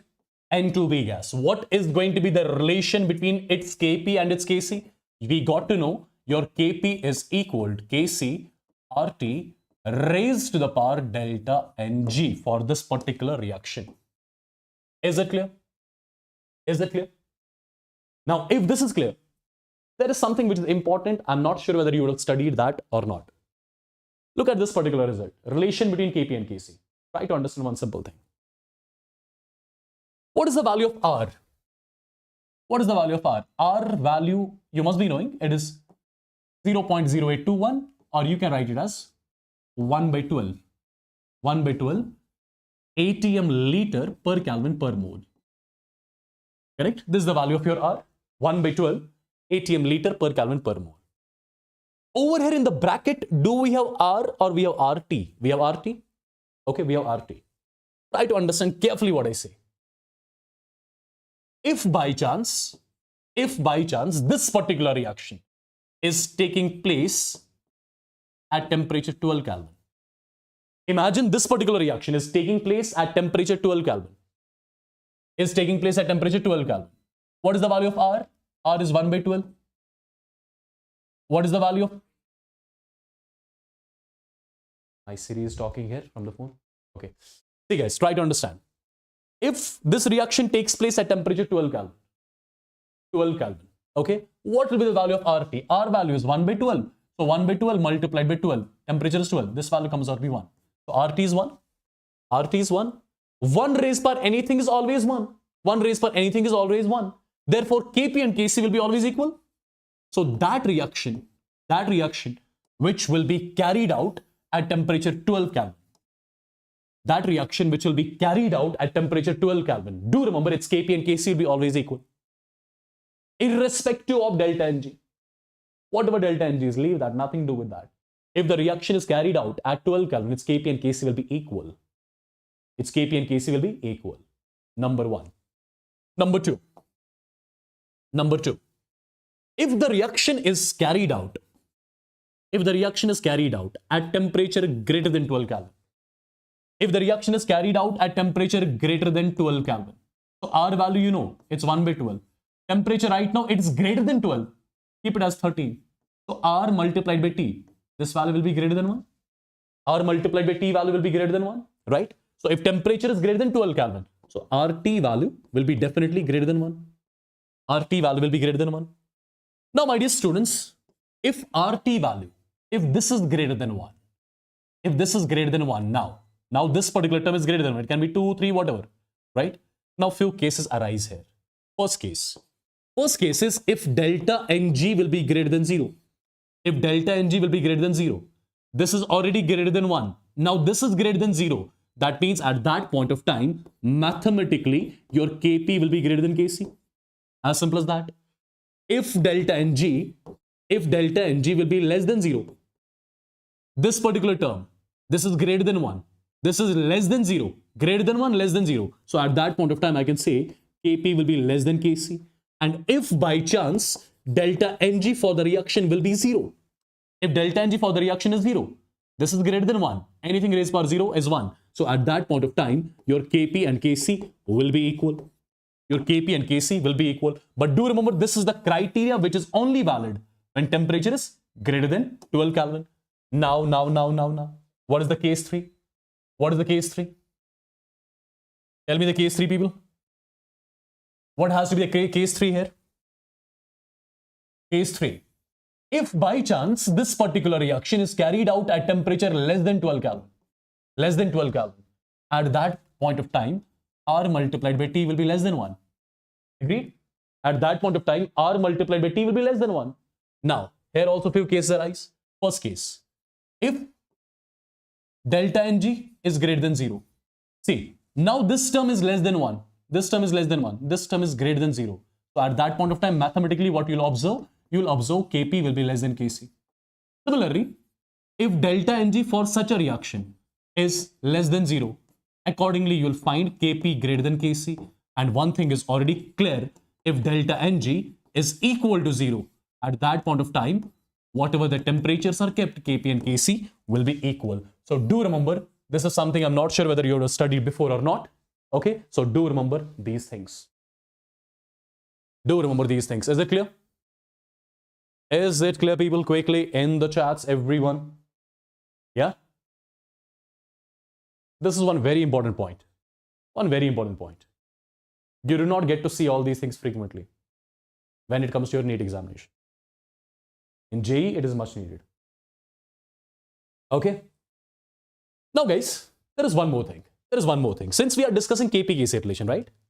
Since we are discussing Kp-Kc relation, you got to know your Kp is equal to Kc RT raised power delta Ng for a gaseous phase reaction, right? Okay?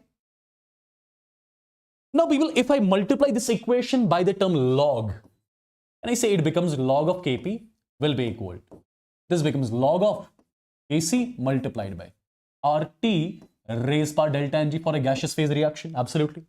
So I can say your log of Kp is equal to log of m into n. Log of m into n means log of m plus log of n plus log of n. Correct? Now, slightly I'll modify this equation. Log of Kp is equal to log of Kc plus, this is log of m raised power n, which is going to be n log m. So it is delta Ng, and it's going to be log of what? It's going to be log of RT. Now, my dear students, why did I show you the logarithmic form here? Imagine you have to plot a graph between log of K versus the log of RT. Imagine you have to plot a curve between log of Kp versus log of RT. You should be able to draw it.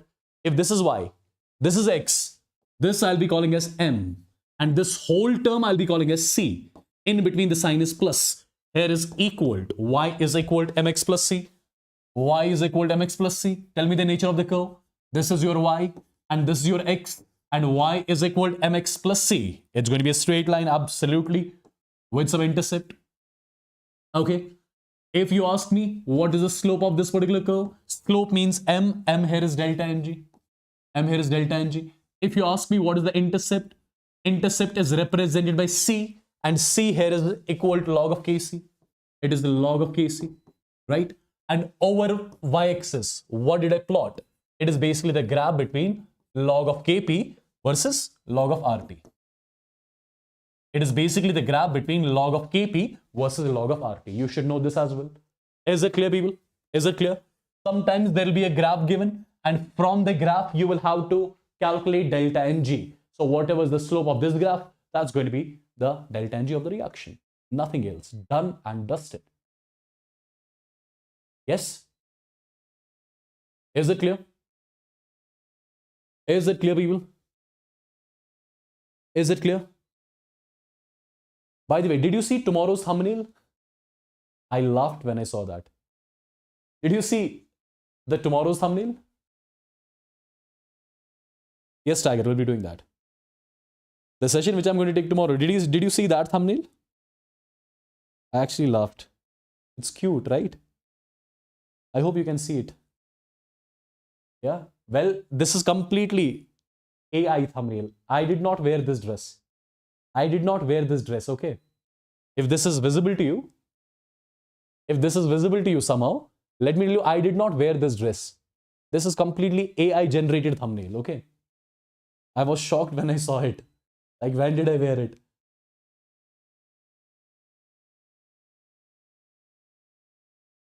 Yeah, and it's going to be a good surprise for all of you tomorrow. Join that session tomorrow at 8 p.m. Okay? Yes, I wanted, see, I was not supposed to change my beard color. If they wanted, they could have changed it on their own. It is AI nowadays, yeah. They should have kept white beard. Even I asked them, change it, keep white. But I don't know why they did not do that. Okay, so let's move on. So this was your relation between Kp and Kc, right? Which is very important. I hope all the parameters which I told you, all are perfectly clear. Now, that's not it. That's not it. There is one more thing. If you ask me what is the relation between Kp and Kx, right? There must be some relation between Kp and Kx as well. See, Kp-Kc relation we generated. What about Kp and Kx? That's again important. Till now, you were never asked questions from this particular topic, but they might now because the level has increased. It's not going to be same anymore. Okay? So see, guys. For example, you have got a gaseous phase reaction like this. N1A gas. It is in equilibrium with N2B gas. This is my reaction. A gaseous phase reaction. So first of all, my dear students, tell me the value of delta Ng for this reaction. It is the number of moles of gaseous products, which is N2 minus the number of moles of gaseous reactant, that's N1. So this is the delta Ng for the reaction. Now people, I would want you to write the expression for Kp as well as Kx. And you are in a position to write these expressions. Kp will be equal to, it's going to be partial pressure of B at equilibrium raised par stoichiometric coefficient divided by, it's going to be partial pressure of A at equilibrium raised par stoichiometric coefficient, right? Kx expression is going to be mole fraction of B at equilibrium raised par stoichiometric coefficient divided by mole fraction of A at equilibrium raised par stoichiometric coefficient, right? This is something which we have discussed already. Okay. Now guys, again I'm asking you one simple question. Tell me, when equilibrium is established in the reaction, at that point of time, will you see only one gas in the container or there'll be two gases? Quickly, everyone, quickly. When equilibrium is established in the reaction, will there be only one gas in the container or two gases? There will be. Flood the chats. There will be two gas in the container. So can I say at equilibrium there'll be a mixture of gas? At equilibrium there'll be a mixture of gas, right? That mixture of gas will be containing some moles of A left and some moles of B which had got formed. So at equilibrium, we have got a mixture. Let's assume total pressure of that mixture is Pt. This is the total pressure of the mixture.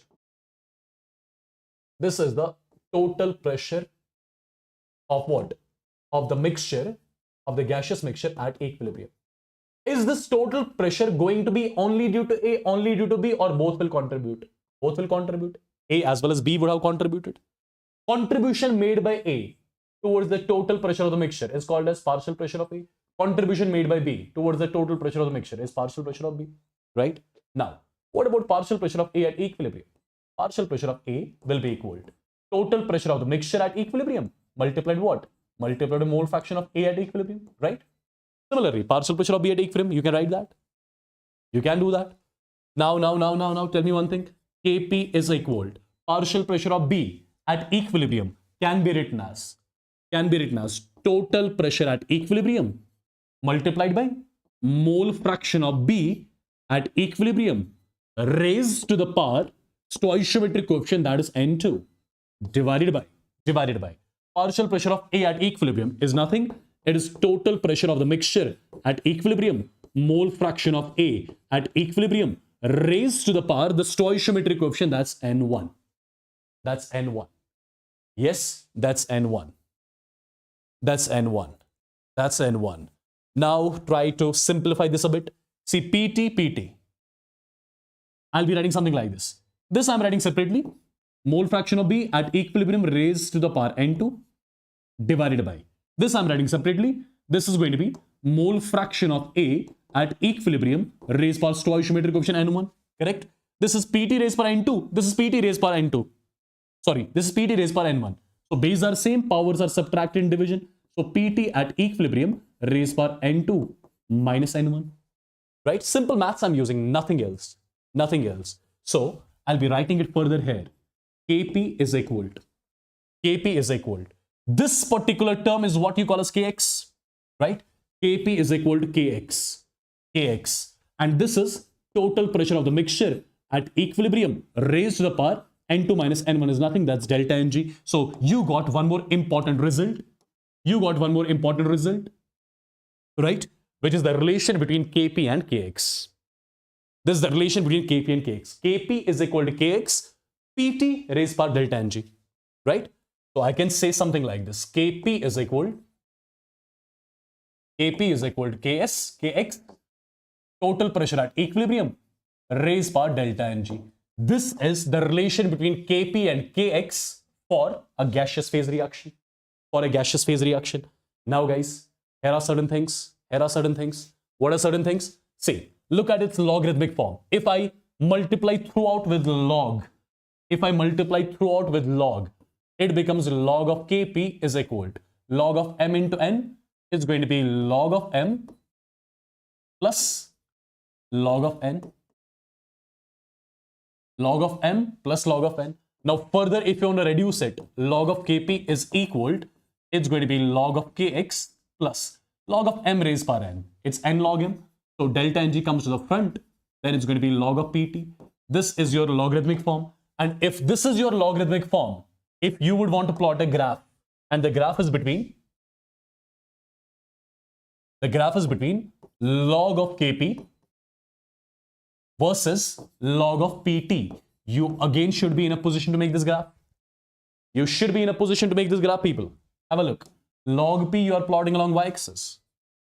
Right? Log Pt, you are plotting along x-axis. This is going to be your m. And this whole term is going to be your c.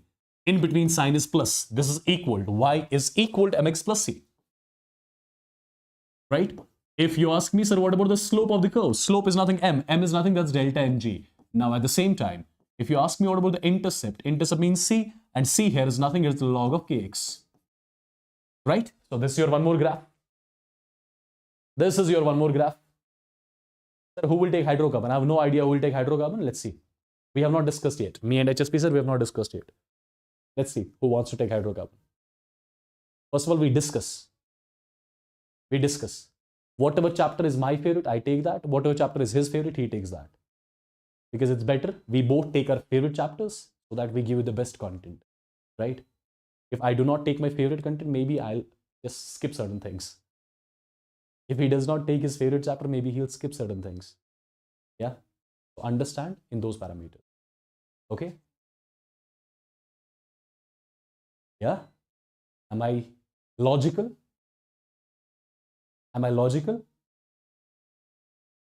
What do we want here? We want the best content, right? Best content on YouTube.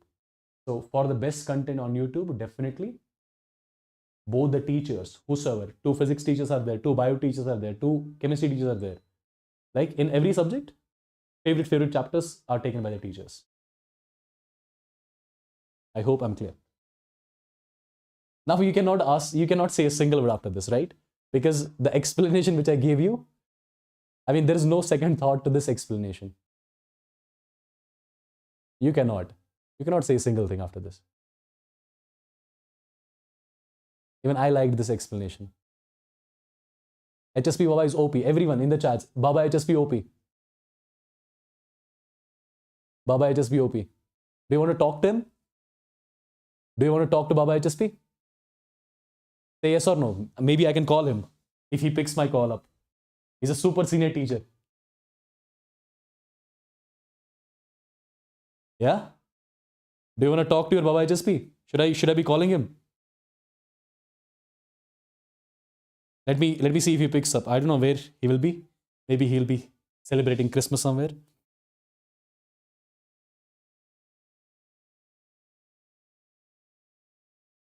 Sir ji क्या हाल चाल? Sir जी class में हूँ, live session में हूँ, YouTube पे हूँ, तो बच्चे बोल रहे हैं HSP सर से बात करनी है. स्पीकर पे मैंने फोन रखा है. क्या हाल चाल? अच्छा. कुछ बोल दो बच्चों को यार. Hey everyone, hi dear students. अरे आप यूट्यूब पे नहीं हो, मतलब ऐसे ही बात कर रहे हो जैसे फोन पे बात कर रहे हो. अच्छा. नहीं बच्चे सुन रहे हैं, बट बच्चे सुन रहे हैं. नहीं तो यूट्यूब पे हो, कहाँ पे हो? मैं अभी यूट्यूब सेशन ले रहा हूँ. हाँ. ठीक है. और मैंने आपका फोन स्पीकर पे रखा हुआ है. ओके. बच्चे सुन रहे हैं. ठीक है. तो आप जरा कुछ बताइए अपनी लैंग्वेज में, कुछ शायरी वायरी सुनाइए इनको. चलो सुनाता हूँ. देखो बच्चा लोग रियली बहुत हार्ड वर्क कर रहे हैं. these kids are really doing hard work. तो इन समय इनको कंफर्ट नहीं मिल रहा होगा. तो हिंदी में कहते हैं, कभी किसी को मुकम्मल जहां नहीं मिलता, कभी जमी तो कभी आसमां नहीं मिलता. Wow. Guys, I cannot translate this in English.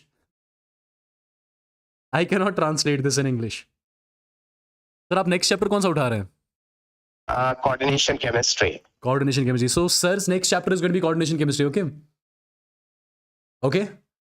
Sir told one of the shairi, but I'll be unable to translate it. I'm not so good in the English. Maybe somebody can do it in the chats. Chemical equilibrium बता दो ना, कि liquid water is not having freedom, but gaseous H2O is having freedom, but not that stability. Oh wow. See, he gave you one concept as well. I told you he's Baba of chemistry, right? He is our Baba of chemistry. चलो यार, sir जी मिलते हैं, ठीक है? Happy Christmas, Merry Christmas बोलना मेरी तरफ से. Merry Christmas. Sir is saying Merry Christmas. Yes. Thank you so much, sir. You carry on, no? Okay, bye. Tata. Bye. See you. Bye. Baba is always up for a call. Okay, perfect. So guys, this was the graph between log Kp and log Pt, right? Now guys, one thing is there. See, I gave you two relations. One was the relation between Kp, Kc. One is the relation between Kp, Kx, right? The first relation was your Kp is equal to Kc RT raised to the power delta Ng for a gaseous phase reaction. Similarly, one more relation was Kp is equal to Kx.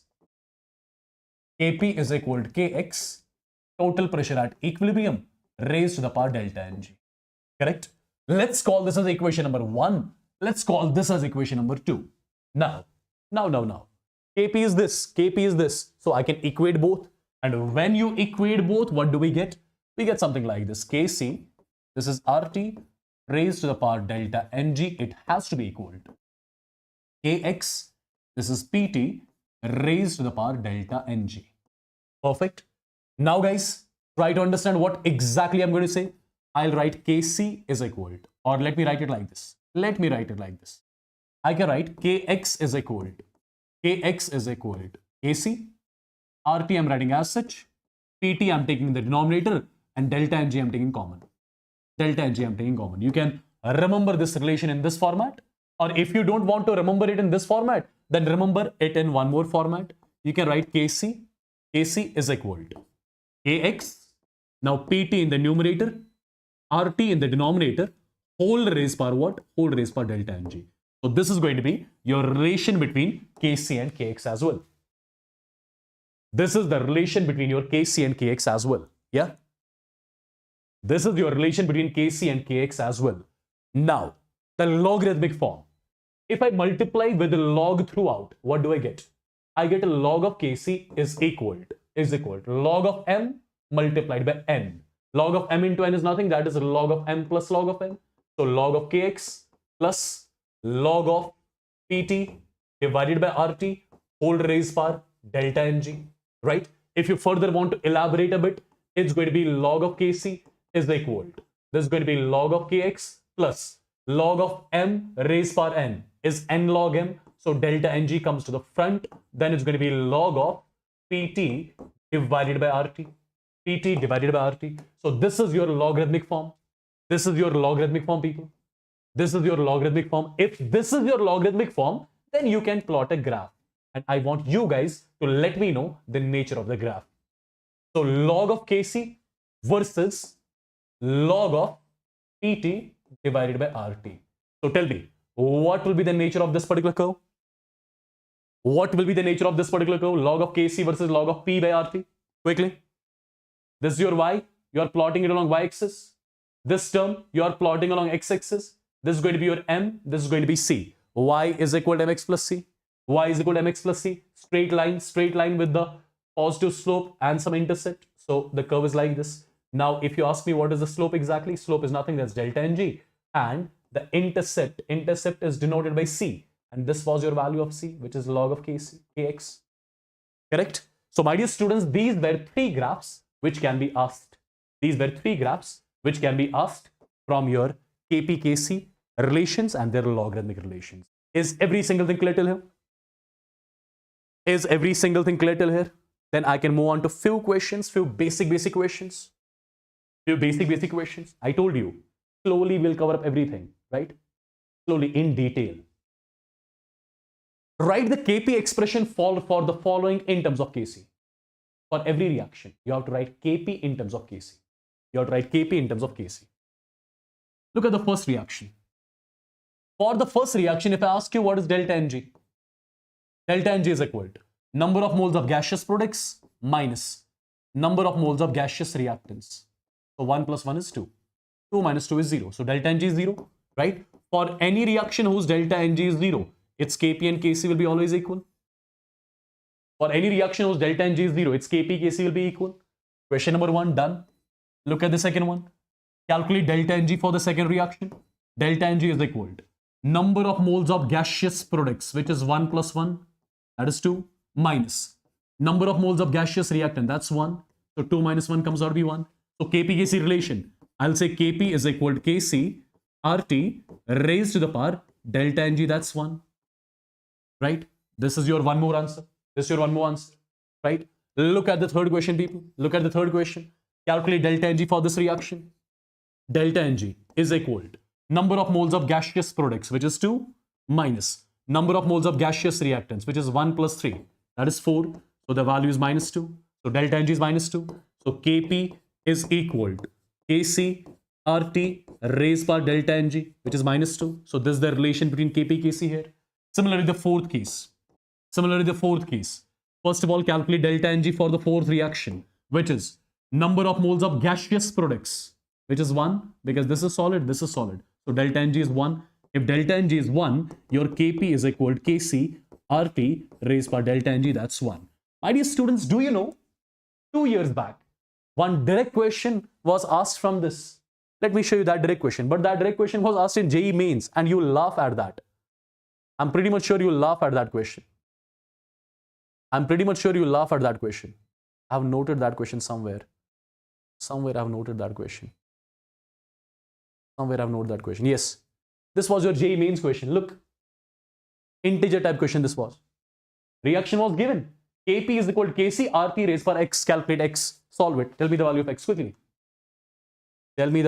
quickly. Quickly. Everyone. Everyone means everyone, okay? Everyone means everyone. You know it. Everyone means everyone. You know it. Yeah?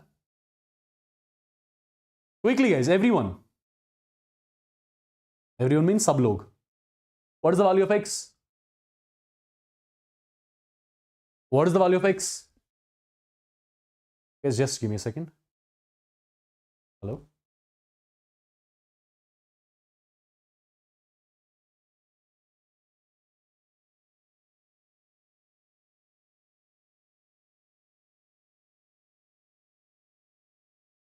Okay.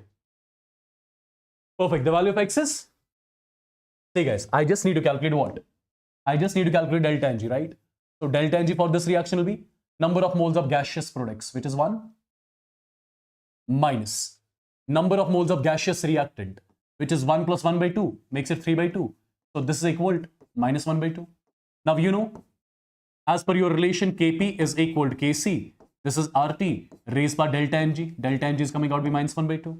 Now as per the equation, Kp is equal to Kc, RT raised by x. Now compare these two equations. Compare these two equations, get the value of x. X value is nothing, that's minus 1 by 2.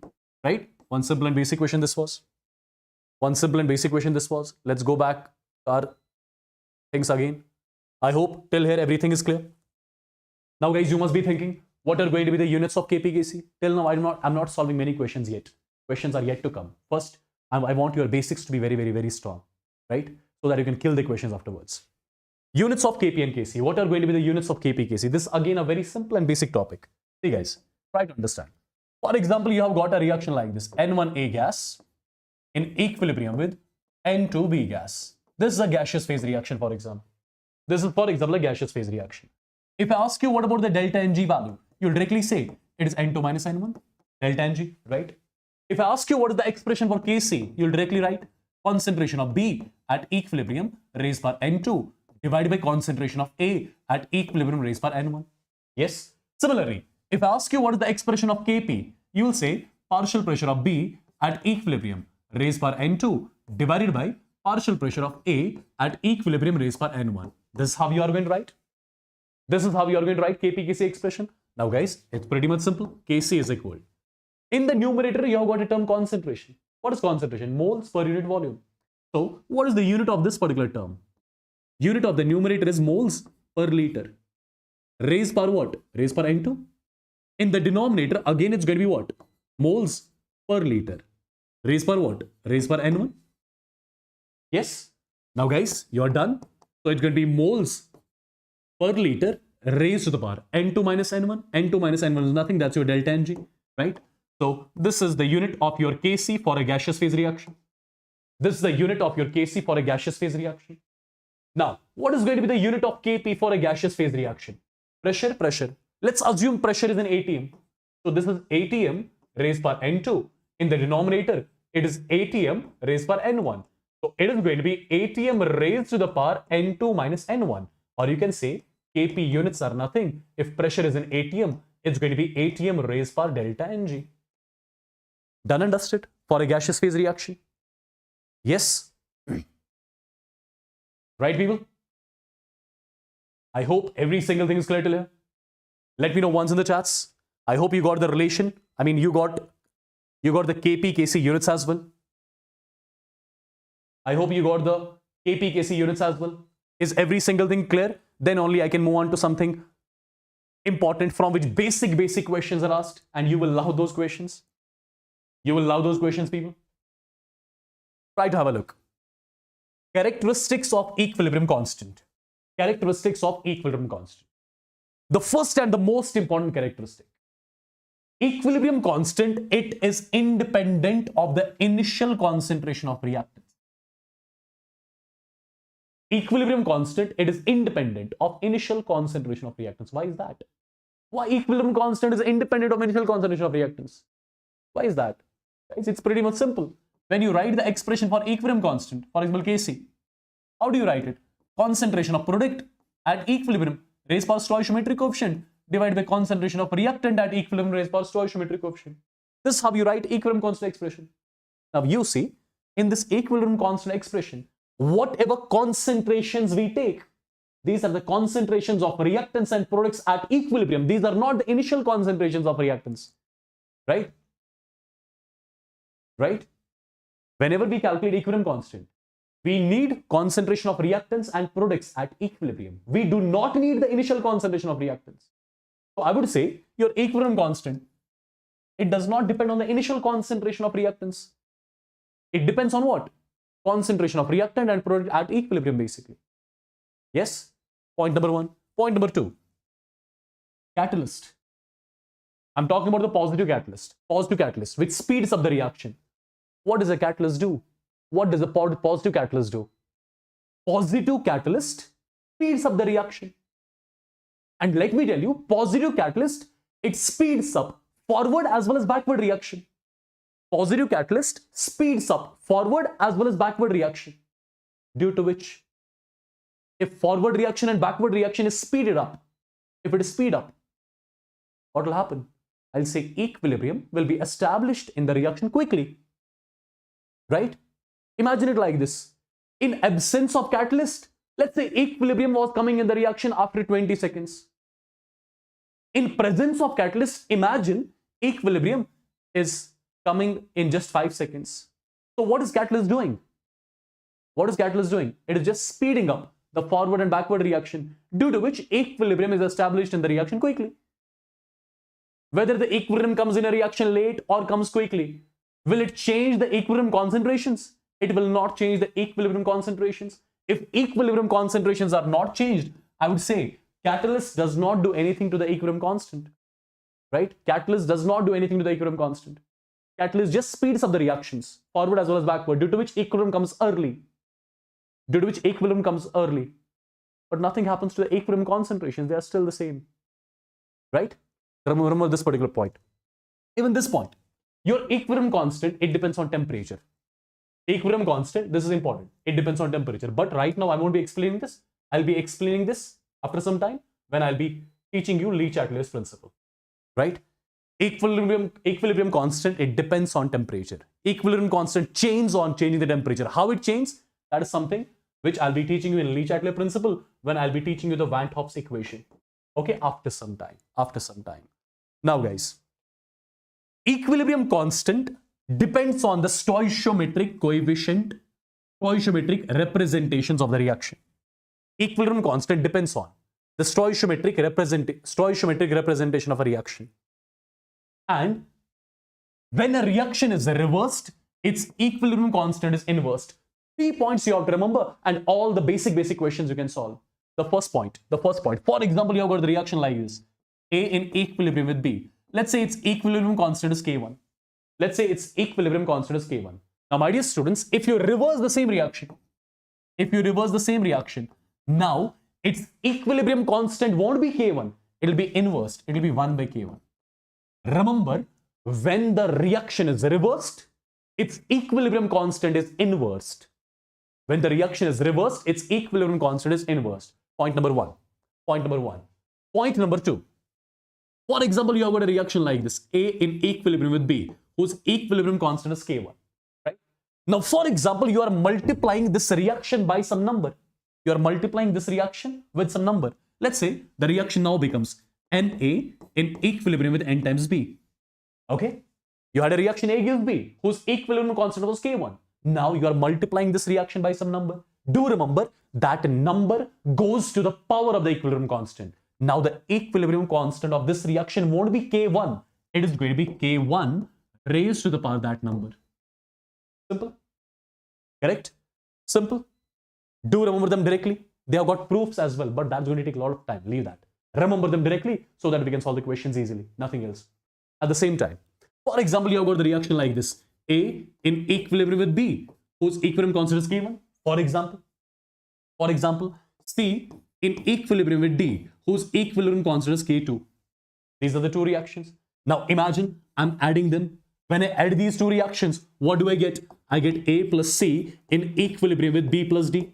Since I added these reactions, when you add the reactions, equilibrium constants are multiplied. I would say equilibrium constant for this reaction now will be K1 multiplied by K2. It will now be K1 multiplied by K2. Okay, these are the three things which you have to remember, nothing else. Just these three things. Number one.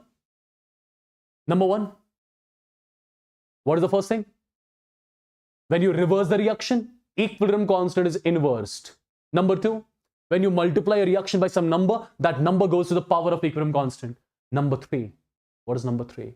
When you add the reactions, their equilibrium constants are not added, they are multiplied.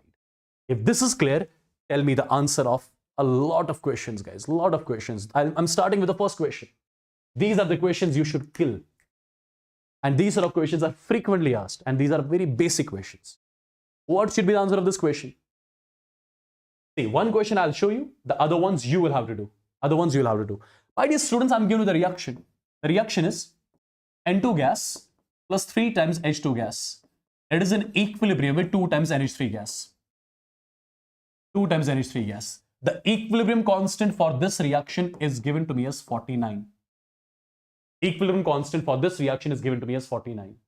Now, I'm given with one more reaction whose equilibrium constant is to be calculated. I'm supposed to calculate the equilibrium constant for this reaction. Do remember. That reaction whose equilibrium constant is to be calculated. Try to make that reaction out of the reaction whose equilibrium constant is given. Again, I'm repeating the same thing. That reaction whose equilibrium constant needs to be calculated. You will have to make that reaction out of the given reaction whose K is given. Understand? Now, how will I make this reaction from this particular reaction? What do I need to do? I'll just reverse the reaction first. When I reverse the reaction, it is going to be 2 times NH3. It gives N2 plus 3 times H2. Now, since I have reversed this reaction, its equilibrium constant will be inversed. Now it's 1 by 49. Now look, is this reaction and this reaction same? No, they are not same. Here the coefficient is 2. Here the coefficient is 1. So what I'll be doing? I'll be multiplying this reaction by the number 1 by 2. When I multiply this by number 1 by 2, it becomes NH3 in equilibrium with 1 by 2 N2 plus 3 by 2 H2. Correct? Since I multiplied this reaction by 1 by 2, that 1 by 2 goes to the power of its equilibrium constant. So it's 1 by 49 raised power 1 by 2. The value comes out to be 1 by 7. So 1 by 7 is the equilibrium constant of this reaction. Right? So the answer of this particular question is just going to be 1 by 7. Is it simple? Is it simple, people? Is it simple? Yes. Quickly. 3 reactions I'm given with. Their equilibrium constants are K1, K2, K3. We have to calculate equilibrium constant for this particular reaction. You will have to make this reaction out of these 3 reactions. Will you be able to solve this? Will you be able to solve this? Will you be able to solve this, people? Look here. The reaction whose equilibrium constant needs to be calculated. In that reaction, NH3 is on left side. Look at all these reactions. In all the reactions, I can see NH3 is there in only one reaction, and that's on right hand side. So what should my first step? My first step should be to reverse the first reaction. When I reverse the first reaction, it is going to be 2 times NH3 gives what? N2 plus 3 times H2. Since I reversed this reaction, so its equilibrium constant now is going to be 1 by K1. Right? It's going to be 1 by K1. Now guys, the second reaction, let me write it as such. N2 plus O2 gives 2 times NO. Its equilibrium constant is K2. Okay? Perfect. Now the reaction which I have to make, I would need 5 by 2 O2 here. Here I've got 1 O2. So what I'll be doing, let me just do one thing. If I multiply this reaction by number 3, see what will happen. If I multiply this reaction by number 3, it becomes like this. I multiplied this particular reaction by number 3. That number 3 goes to the power of its equilibrium constant. So it's K3 raised power 3. Right? This is the operation which I did till now. Now people, if you add them up, see what all things will get cancelled out. See, first thing, if you add them up, left hand side on one side, right hand side on one side. So 3 times H2 cancel. N2 cancel. Right? N2 cancel. What I'm left with? 2 times NH3. 2 times NH3 plus O2 plus 3 by 2 O2 makes it 5 by 2 O2. Makes it 5 by 2 O2, right? On this side, what is left? 2 times NO plus 3 times H2O. Perfect. Look at this particular reaction. Is this reaction same as that of this one? Absolutely. So we made this reaction. How? When I added them up. Since you are adding these reactions, So their equilibrium constants, they need to be multiplied, right? So equilibrium constant of this reaction will be 1 upon K1 multiplied by K2 multiplied by K3 raised power 3. So this is the equilibrium constant of the reaction which we were supposed to calculate. Now find the option. Find the option. K2, K3 raised power 3 divided by K1. K2, K3 raised power 3 divided by K1. Yes? I believe these sort of questions you can easily kill, right? Done, guys? Is it clear? What should be the answer of this question? What should be the answer of this question? Write out quickly. Till then I can have some water, because this is one basic question. Basic, silly basic. What is the relation between K1 and K2? K1 and K2 are the equilibrium constants of these two reactions. You have to get the relation between them. You can easily get it. Oh, electricity is over. That's okay. Board has to be visible. Is board visible? Night mode is on. Is board visible?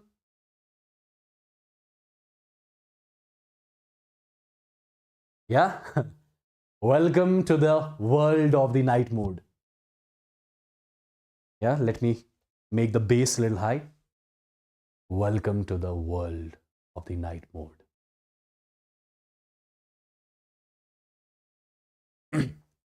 All right, look at this question, guys.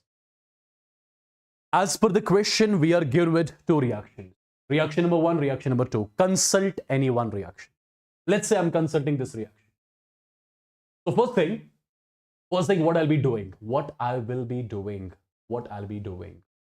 I'll be reversing this reaction. When I reverse the reaction, I'll be getting something like this. 3 times A2 plus 3 times B2, it gives 6 times AB. Since I have reversed this reaction, so its equilibrium constant is inverse. So it's 1 by K2.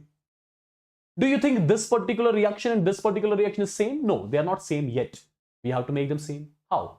I'll be multiplying this reaction by the number 1 by 3. When you multiply it by the number 1 by 3, what do I get? I get something like this. 1 by 3, 3 cancel, 1 by 3, 3 cancel, 1 by 3 into 6 is 2, right? Since I multiplied this reaction by 1 by 3, so that 1 by 3 goes to the power of equilibrium constant. Perfect. Now look at this particular reaction and this particular reaction. Are they same? Yes, they are same. Yes, they are same. So I would say your K1 is equal to 1 upon K2 raised power 1 by 3. 1 upon K2 raised power 1 by 3. Right? Right, people?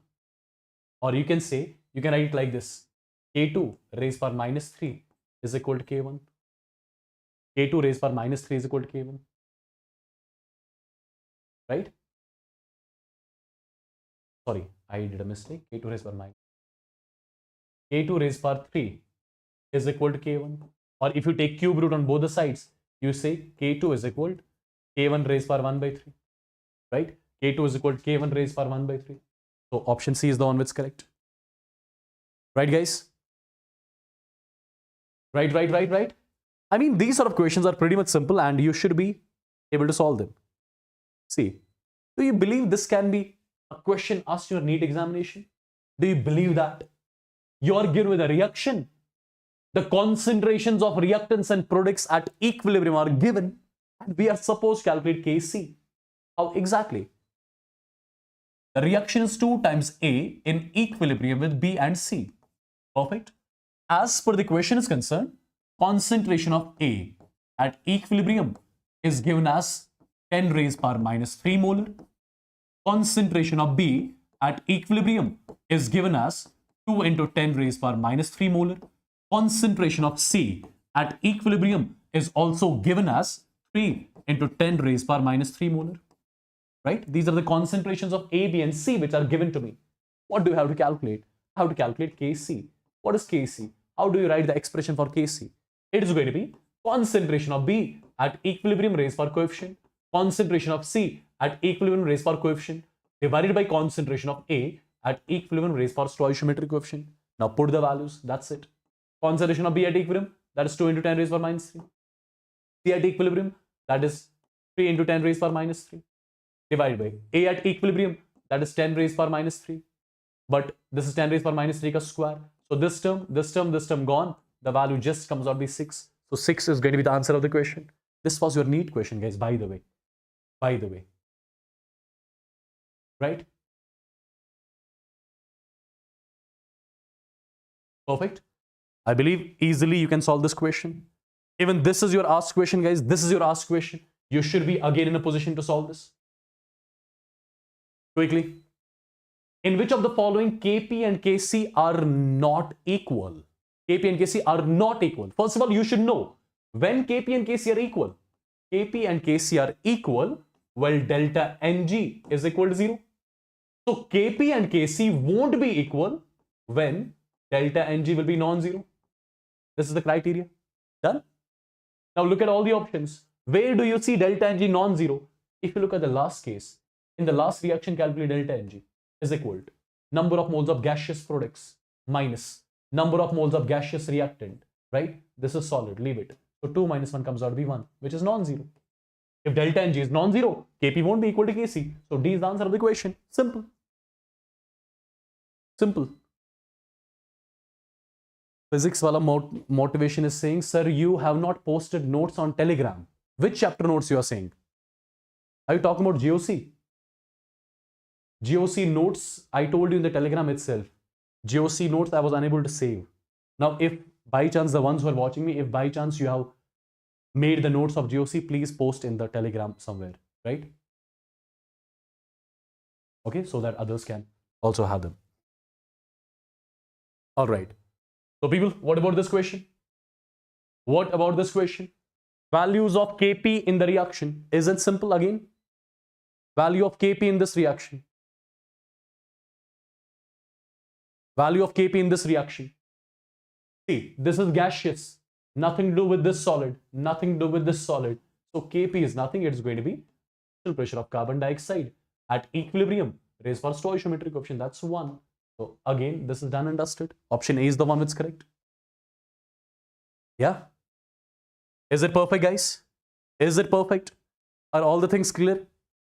Now comes the most important topic of the chapter, that is Kp Kc calculation. But so guys, whatever basics was required to do some amazing questions, I think we have almost covered 90% of the basics which is required to solve the questions. Okay.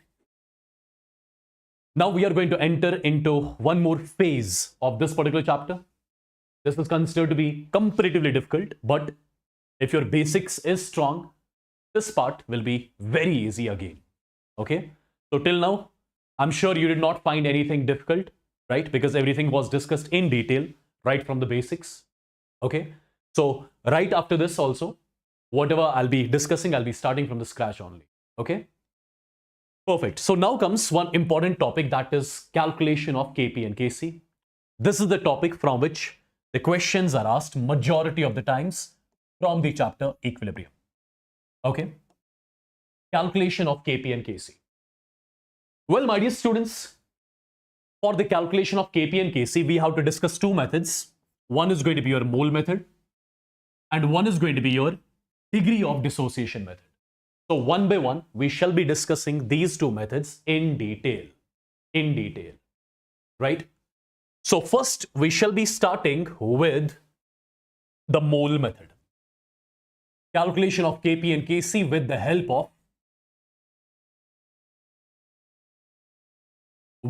of mole method. This is something which is important. With the help of mole method. So my dear students, over here, the first thing which I'm going to discuss with you. What is that? That is the most important, which is the calculation of moles. Calculation of moles of reactants and products at equilibrium. How exactly do we calculate the moles of reactants and products at equilibrium? This is something which is really very important. If you understood this topic, that means you can understand everything in detail. Okay. Now guys, try to understand how do we exactly calculate the moles of reactants and products at equilibrium. For that, I'm going to take one simple reaction like this. Understand step by step. Let's say I've got a reaction, A gives B plus C.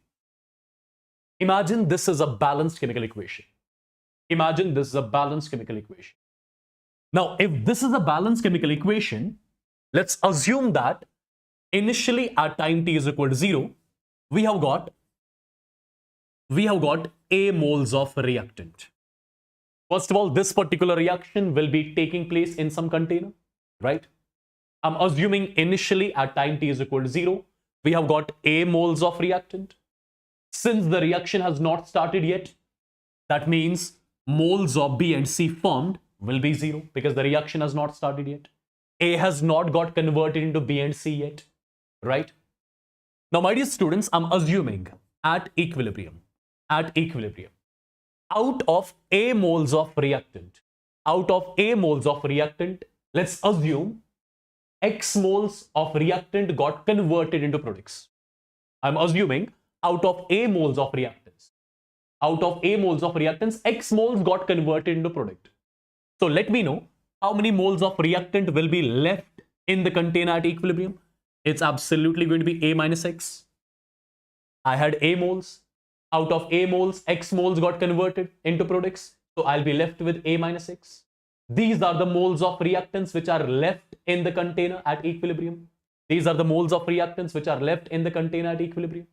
Now, people, after this, what do we have to do? We have to use the stoichiometry. See, 1 mole gives 1 mole. 1 mole of A gives 1 mole of B. Therefore, X moles of A will give us X moles of B. 1 mole of A gives 1 mole of C. Therefore, X moles of A will give us X moles of C. So what did we calculate here? We calculated one simple thing. These are the moles of reactant present in the container at equilibrium, right? These are the moles of C and these are the moles of B in the container at equilibrium. So this is one very important step which you should know how to calculate in all the reactions. For example, let me change the reaction. Let's say you have got the reaction like this. A in equilibrium with 2 times B plus 3 times C. Let's say this is the reaction. Okay. Assume that initially at time t is equal to 0, we have got A moles of reactant in the container. So this has to be 0, this has to be 0 because the reaction has not started yet. Now imagine at equilibrium, out of A moles of reactant, X moles got converted into product. So I'll be left with A minus X moles of reactant, right? Now after this, you have to use the stoichiometry. 1 mole of A gives 2 moles of B. Therefore, X moles will give 2X moles of B. 1 mole of A, 1 mole of A gives 3 moles of C. Therefore, X moles will give 3X moles of C. So what did I calculate? These are the moles of all the reactants and products present in the container at equilibrium, right? Right, people? For example, let me change the reaction again. Let's say you have got the reaction like this. 2 times A in equilibrium with 3 times B plus 5 times C. Let's say this is the reaction now. Try to understand. For example, initially at time t is equal to 0, we have got A moles of reactant. So this has to be 0. Now, imagine out of A moles of reactant, X moles got converted. X moles got converted into product. So I'll be left with A minus X moles of reactant. Now try to understand. Use the stoichiometry. 2 moles of A gives 3 moles of B. 2 moles of A gives 3 moles of B. So 1 mole of A gives 3 by 2 moles of B. So X moles of A gives 3 by 2 multiplied by X moles of B. I hope this is clear. Simple stoichiometry. Similarly, 2 moles of A gives 5 moles of C. 1 mole of A gives 5 by 2 moles of C. So X moles of A gives 5 by 2 X moles of C. So these are the moles of reactants and products in the container at equilibrium. I believe this is clear.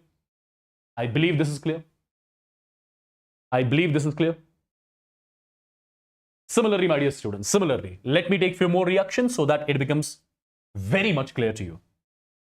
Assume that you have got the reaction like this. A in equilibrium with B plus C. Assume that this is the reaction, right?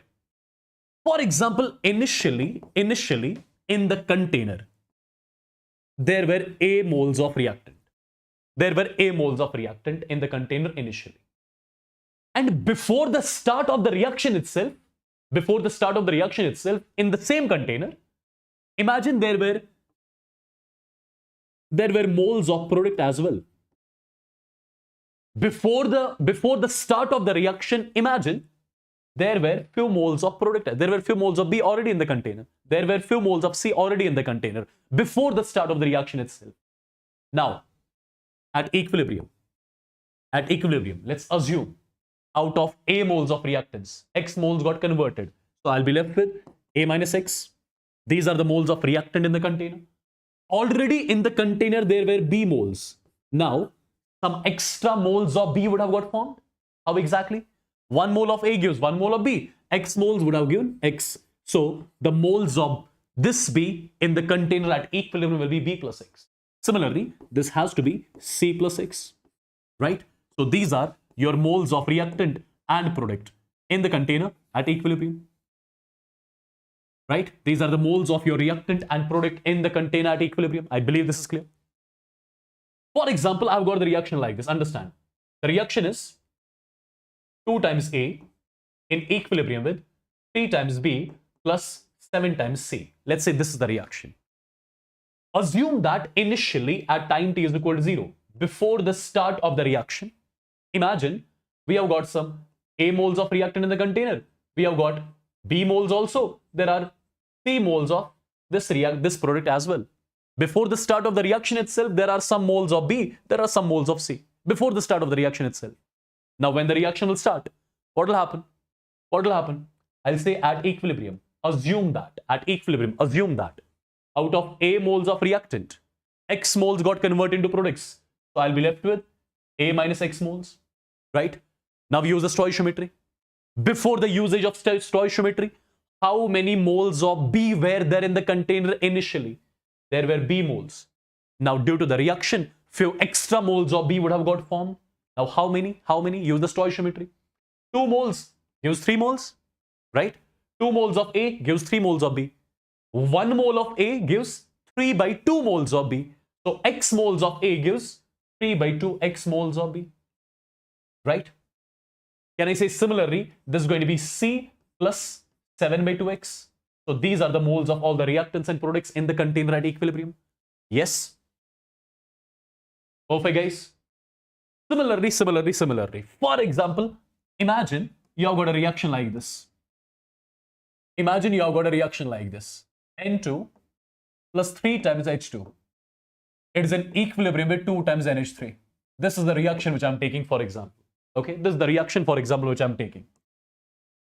Imagine that initially at time t is equal to 0, we have got A moles of N2 in the container.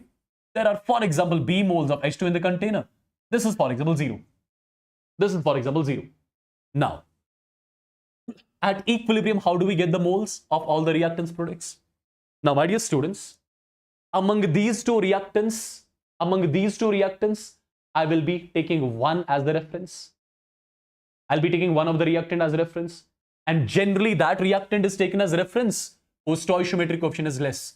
So I'll be taking N2 as the reference. Now understand. First of all, N2 has to react with H2. Perfect. How many moles of N2 we had? A.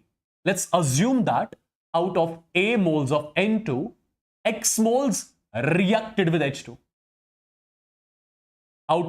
Assume that out of A moles of N2, X moles reacted with H2. So I'll be left with A minus X moles.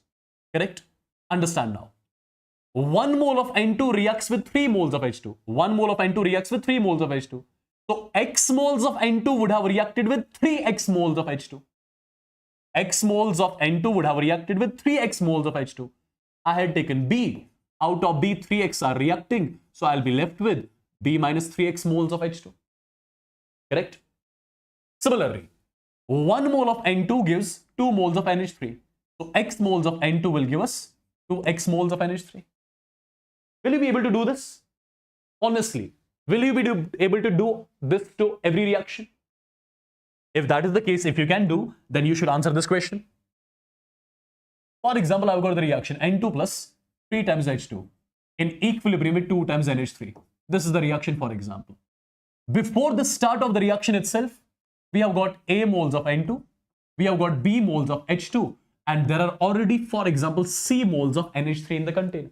Now you need to tell me how many moles of reactant and product are present in the container at equilibrium. How do you do that? So first of all, among these two reactants, take one as the reference. I'm taking N2 as the reference. Yeah, the one which has got less stoichiometric coefficient. Imagine that out of A moles of N2, X moles have reacted. So I'll be left with A minus X moles of N2 in the container at equilibrium. Now you have to use the stoichiometry. 1 mole of N2 reacts with 3 moles of H2. So X moles would have reacted with 3X. I had taken B. Out of B, 3X are reacting. I'll be left with B minus 3X. These are the moles of H2 in the container. Already in the container, there were C moles of NH3. Now, due to the reaction, some new moles of NH3 would have got formed, right? See, 1 mole gives 2 moles. So, X moles are going to give us 2X moles. So, these are the moles of this NH3 in the container. Yes? Right, people? Is it clear? Is it clear? Is it clear? If this part is clear, if you are able to find the moles of reactants and products at equilibrium, you are fit to do the Kp and Kc calculation. You are fit to do the Kp and Kc calculation. But before doing Kp Kc calculation, I would want honest answers from you. Tell me whether you can calculate the moles of each reactant and product at equilibrium. Tell me in the chats with yes or no quickly. Tell me in the chats with a yes or no. Then I'll be moving on to Kp Kc calculation.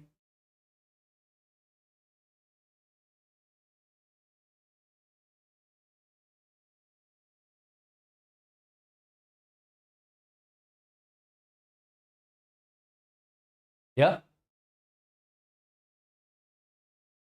Perfect, guys. Now, it is time to discuss the mole method then. It's time to discuss the mole method, by means of which we can calculate Kp and Kc of different reactions. Try to understand how exactly I'm going to do it. Step-by-step process. Step-by-step process. Understand one by one. This is very important. Case 1. I'm taking, for example, the reaction. Let's say I'm taking the reaction A gas in equilibrium with B gas plus C gas. Let's say this is the reaction which I have. Okay. The first and the most important thing. Tell me the delta Ng for this particular reaction. Imagine this is a balanced chemical equation. So delta Ng is moles of gaseous products minus moles of gaseous reactants. So delta Ng is 1. Okay. Perfect. The first thing which I need to calculate the value of Kc. I need to get the value of Kc. How do I get the value of Kc? By writing Kc expression. How do I write the Kc expression? It is going to be concentration of B at equilibrium, raised power stoichiometric coefficient. Concentration of C at equilibrium, raised power stoichiometric coefficient. Concentration of A at equilibrium, raised power stoichiometric coefficient. Correct? So can I say in order to get the value of Kc, I would need the concentrations of all reactants and products at equilibrium? I need this term as well as this term. What are these terms? These are the concentrations of reactants and products at equilibrium. So in order to get Kc, I need the concentrations of reactants and products at equilibrium. I'm assuming one more thing. I'm assuming the reaction is taking place in a container whose volume is V liters. The reaction is taking place in a container whose volume is V liters. Now, my dear students, try to understand one simple thing. Imagine at time t is equal to 0, we have got A moles of reactants. Imagine this is 0, this is 0. Now at equilibrium, how many moles of reactants will be left? A minus X. 1 mole gives 1, so X gives X and X gives X. So I got the moles of all the reactants and products in the container at equilibrium. But do I need the moles or I need the concentration? I need the concentration of all the reactants products at equilibrium. How do we convert moles into concentration? Concentration is moles per unit volume, right? So I'll be dividing these terms by the volume of the reaction vessel. So A minus X divided by V liters, X divided by V liters, X divided by V liters. What do I call these terms as? Can I say this is the concentration of reactant at equilibrium? This is the concentration of B at equilibrium. This is the concentration of C at equilibrium. Once you get the concentrations of reactants and products at equilibrium, you are done, you are sorted. Yes, you're done. Now you can easily write the expression for Kc. So Kc expression for this reaction is going to be concentration of B at equilibrium, that's X divided by V raised power 1, Concentration of C at equilibrium, that's again x divided by V raised power 1 whole divided by concentration of A at equilibrium, that is A minus x divided by V. So what will happen? This V and V will get cancelled out. So you got the final result as x square divided by V multiplied by A minus x. So this is the expression for Kc, for the reaction which was given to you. This is how you get the expression for Kc, right? This is how you get the expression for Kc. Now, how do we exactly get the expression for Kp? How do we write the expression for Kp? Try to write the Kp expression first. Guys, understand and remember this procedure. This is important, very much important. How do we write the expression for Kp?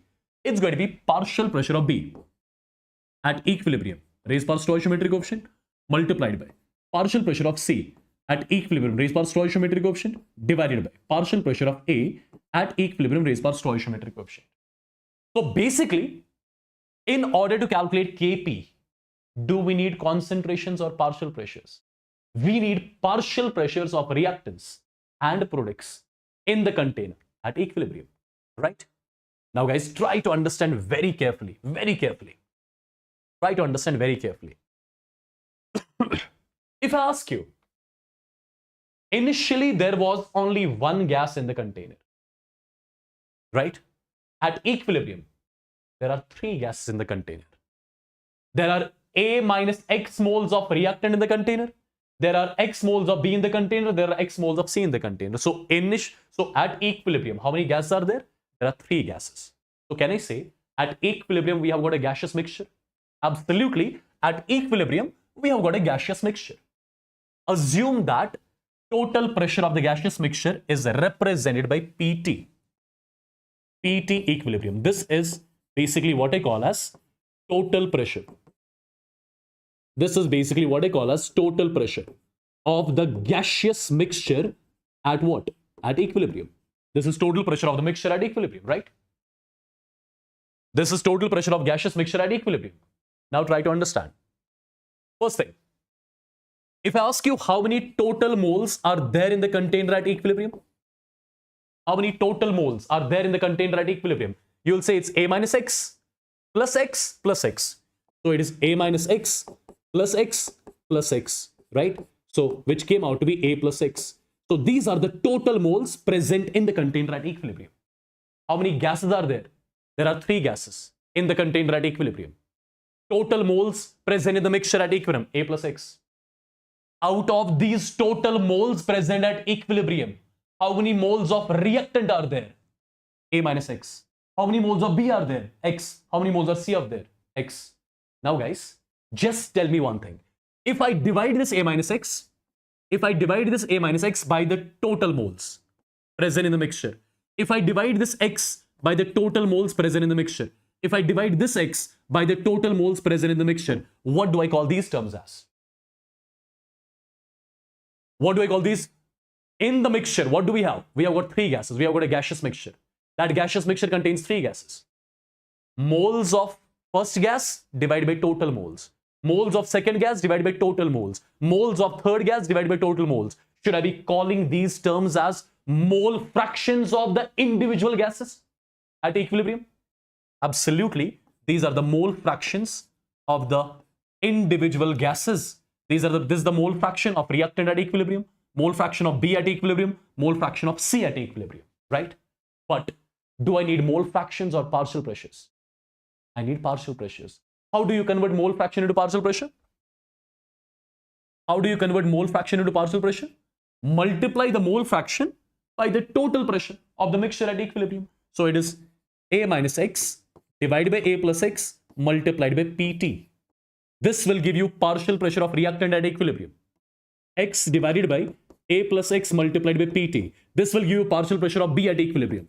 X divided by A plus X multiplied by PT. This will give you the partial pressure of C at equilibrium.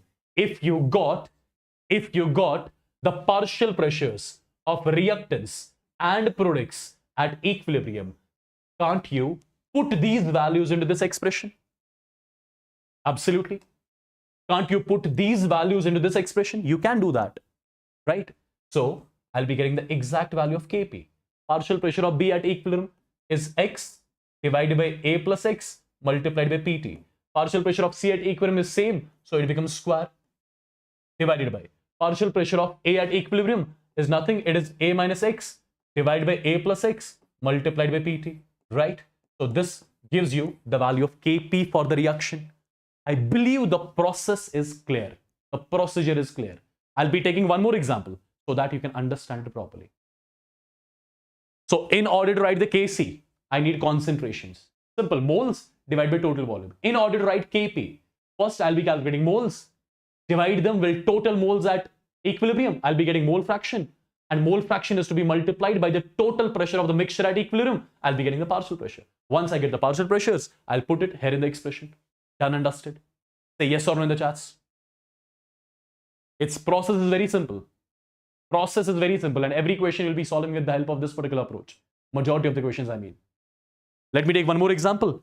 With that, all the things will be clear, and then we'll be fit enough to do the questions. Try to understand. For example, I've got the reaction like this. Let's say the reaction is 2 times A gas. It gives B gas plus C gas. Okay, B gas plus C gas. The first thing which I'm asking you, what is delta Ng for the reaction? Let me know in the chats. What is delta Ng for this reaction? Quickly. I would first of all say delta Ng for the reaction is 0. Number of moles of gaseous products minus number of moles of gaseous reactants. It is 0. And you already know for those reactions whose delta Ng is 0, is their Kp and Kc always equal? Absolutely, their Kp and Kc is always equal. So if I get the Kc, automatically that will be Kp also. Right? Automatically that will be Kp also. Now we'll justify whether for this reaction Kp and Kc will be equal or not. Try to understand how exactly. First thing. Imagine people, initially at time t is equal to 0, we have got A moles of reactant. This will be 0, this will be 0. At equilibrium, understand, out of A moles of reactants, X moles got converted. So this is A minus X, right? Now, 2 moles of A are giving 1 mole of B. So 1 mole of A gives 1 by 2 moles of B. X moles will give X by 2. This will be also X by 2, right? This will be also X by 2, correct? So I got the moles of each reactant and product at equilibrium. Now, in order to get the Kc, what do I need?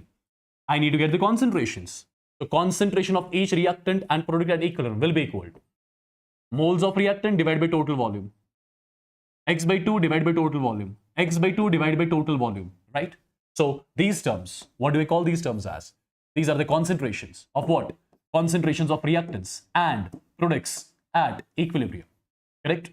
If you got the concentrations of all reactants and products at equilibrium, what do I need to write now? I need to write the expression for Kc. Kc expression will be equal. Concentration of B at equilibrium, that's X by 2V. Raised power stoichiometric coefficient, that's 1. Concentration of C at equilibrium, that's again X by 2V. Raised power stoichiometric coefficient, that's 1. Divided by concentration of A at equilibrium, that's A minus X divided by V, right? Raised power stoichiometric coefficient, that's 2. That's 2. Now see all the cancellation part. I'll say V square and V square gets cancelled. So what do I get at the end? What do I get at the end? Try to understand. What do I get at the end? It's going to be X square. It's going to be X square divided by 4 multiplied by A minus X ka square. This is the value of Kc for the reaction. This is the value of Kc for the reaction. Now, let's try to calculate Kp as well. How do you write the Kp expression first of all? Kp expression is written as partial pressure of B at equilibrium raised power 1, partial pressure of C raised power 1 divided by partial pressure of A raised power 2, which is the stoichiometric coefficient. Now people, try to understand. First of all, if I ask you how many total moles are there in the container at equilibrium, total moles in the container at equilibrium, which is A minus X plus X by 2 plus X by 2. That will come out to be A, right? Total moles in the container at equilibrium. Let me write it over here. Total moles in the container at equilibrium is equal to A minus X plus X by 2 plus X by 2. The value comes out to be A. If I divide this A minus X by total moles, if I divide this X by 2 by total moles, if I divide this X by 2 by total moles, what did I get? I got the mole fraction of reactant product at equilibrium. But do I need mole fraction to write Kp? No. What do I need? I need partial pressures. How do I get the partial pressure of reactant product at equilibrium? I'll assume that at equilibrium, the mixture, at equilibrium, the gaseous mixture which we have, assume its total pressure is Pt. So A minus X divided by A multiplied by Pt. Similarly, this term, X divided by 2A multiplied by Pt. This term, X divided by 2A multiplied by Pt. So these terms are what we call as partial pressures of reactants and products. Partial pressures of reactants and products in the container at equilibrium. At equilibrium. Once you got the partial pressures, you are fit to write the expression for Kp. Kp expression will be equal to partial pressure of B at equilibrium, X divided by 2A multiplied by Pt, right? This is partial pressure of B at equilibrium, raised power stoichiometric option 1. Partial pressure of C at equilibrium, again X divided by 2A multiplied by Pt, whole raised power stoichiometric option, that's 1, divided by partial pressure of A at equilibrium, that is A minus X multiplied by Pt divided by A, whole raised power stoichiometric option, that is 2, right? See what all terms will get cancelled out. This is P square, P multiplied by P is P square, P square cancel. यहाँ पे a square cancel. So what do I get? Finally, I get something like this. X square divided by 4 multiplied by a minus x ka whole square. This is the exact value of Kp, which we already knew that for the reaction whose delta Ng is 0, its Kp as well as Kc are always equal, and hence you proved it. Yeah? Yes, Abdul, yes. I was just showing you how come Kp, Kc are coming out to be equal. We already knew it. Kp and Kc will be equal for the reaction because delta Ng is 0, right? But here I just wanted to show you whether actually they come out to be equal or not. Got it? So if this is clear, now you are, my dear students, you are, I think, fit to solve different types of questions in equilibrium. A lot of questions which are already typed here, and a lot of questions I have come up with in the handwritten format. Okay? So one by one, we shall be discussing the question. This is our first question. For the reaction A plus B gives 2C, 2 moles of A, 1 mole of B, and 1 mole of C are placed in a 10-liter vessel and allowed to reach equilibrium. Allowed to reach equilibrium. If the final concentration of C is 0.2 molar, calculate Kc. How you are going to solve it? Simple procedure. The same procedure which we already know. First thing, the reaction is like this. A gas plus B gas, it is in equilibrium with 2 times C gas. This is the reaction. This reaction is carried out in a vessel whose volume is 10 liters. Perfect. Now, as per the equation, initially, we have got 2 moles of A, 1 mole of B, and 1 mole of C in the container. This is something which we have as per the equation. As per the equation, the final concentration of C. What is meant by final concentration of C? Final concentration of C means concentration of C at equilibrium. Because we know once equilibrium is established, concentrations of all reactants and products, they are fixed. They do not change after that. So final concentration of C. Concentration of C at equilibrium is equal to 0.2 mole. This is something which is given. Okay. Now use the same procedure which I told you. Imagine at equilibrium, out of 2 moles of reactant, X moles have reacted, so I'll be left with 2 minus X moles of reactant. 1 mole of A reacts with 1 mole of B. So X moles would have reacted with X moles. 1 mole reacts with 1 mole. So X moles with X moles. I had taken 1. Out of 1, X moles are reacting. So I'll be left with 1 minus X. Already in the container, there was 1 mole of C. Now some new moles of C would have got formed. 1 mole of A gives 2 moles of C. So X moles would have given 2 X moles because stoichiometry is 2 here. Correct? Right, people? So what are these terms here? These are basically the moles of reactants and products. These are the moles of reactants and products in the container at equilibrium. These are the moles of reactant and product at just guys, give me a second.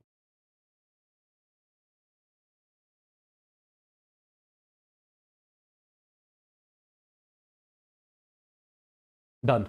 My job is done. Look at this. A lot of spammers do come in between, right? They don't know I have got the option of blocking as well.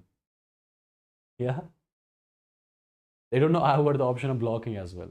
Nonsense.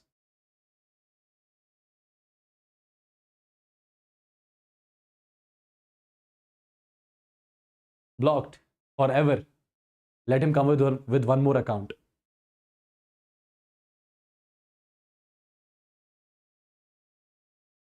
Let him come with one more account. It'll be fun. I hope he comes.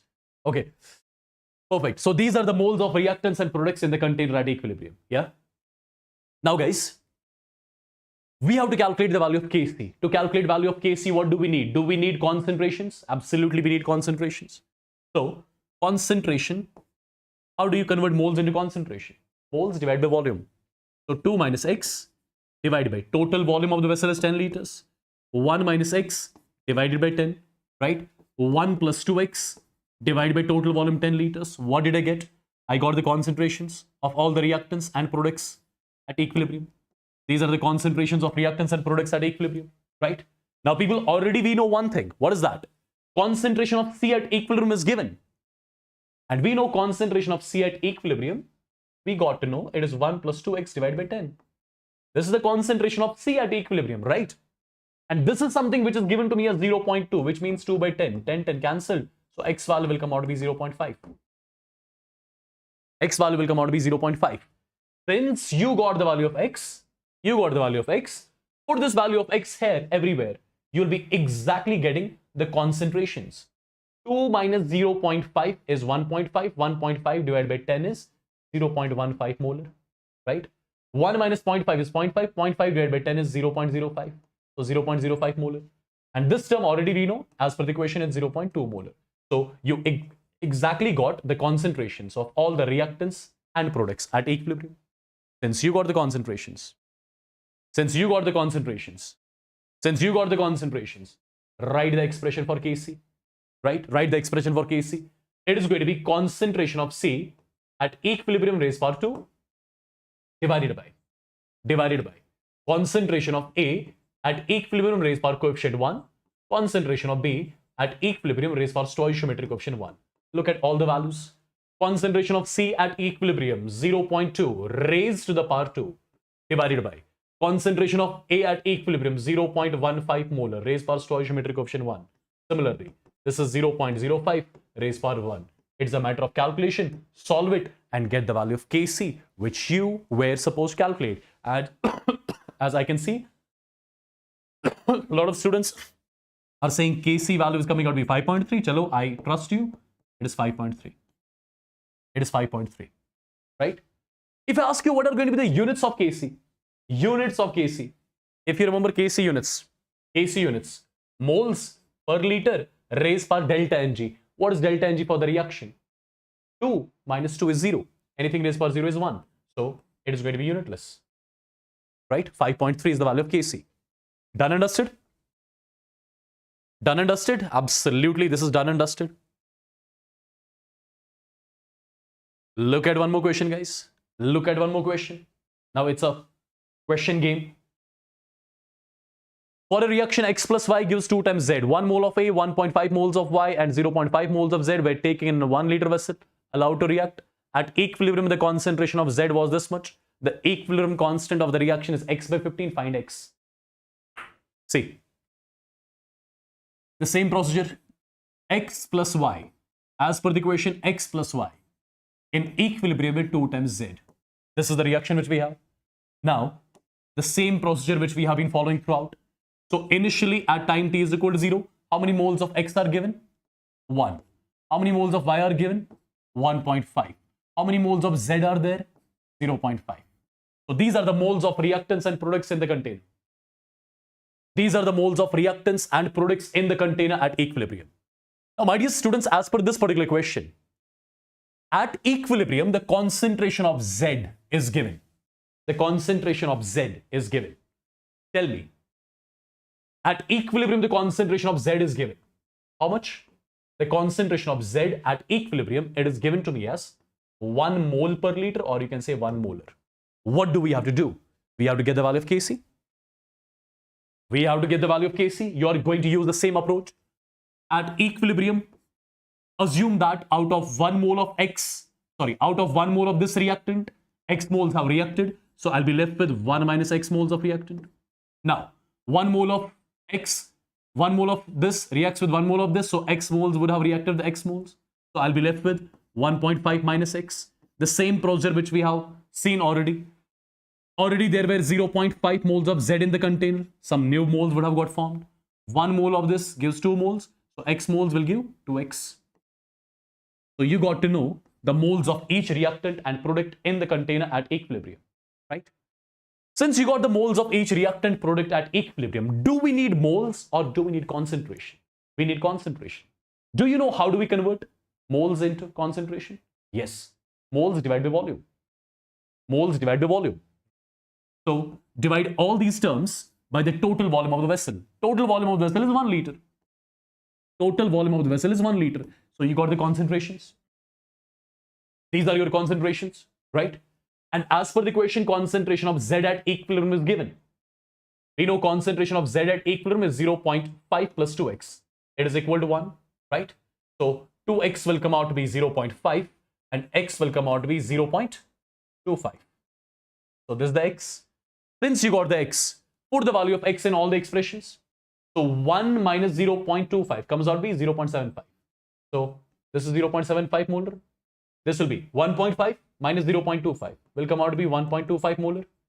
This is given as per the equation. It is 1 molar, right?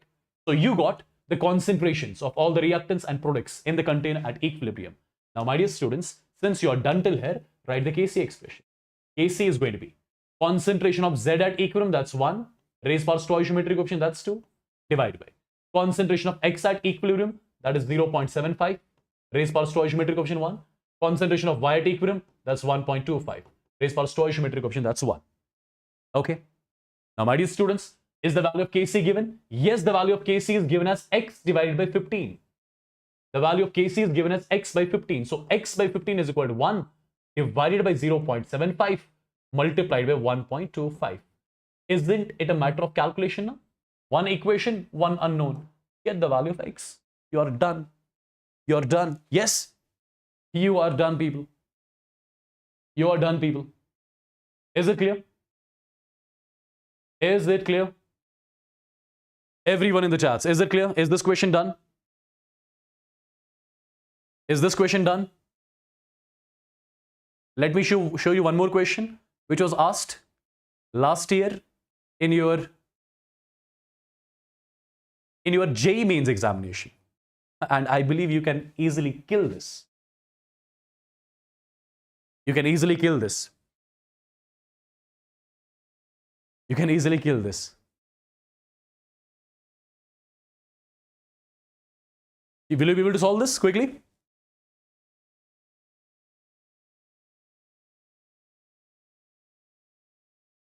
Quickly, guys.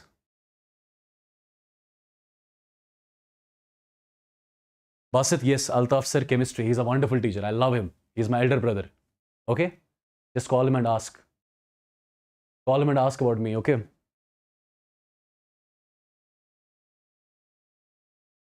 Give it a try. Give it a try, people. I'm serious. You call him and ask him about me. Tell him that you were spamming in my chats.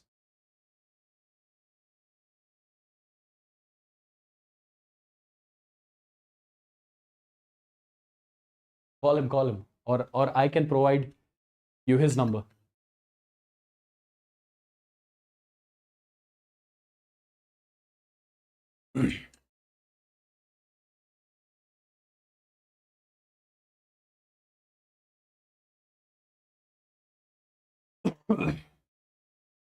Quickly.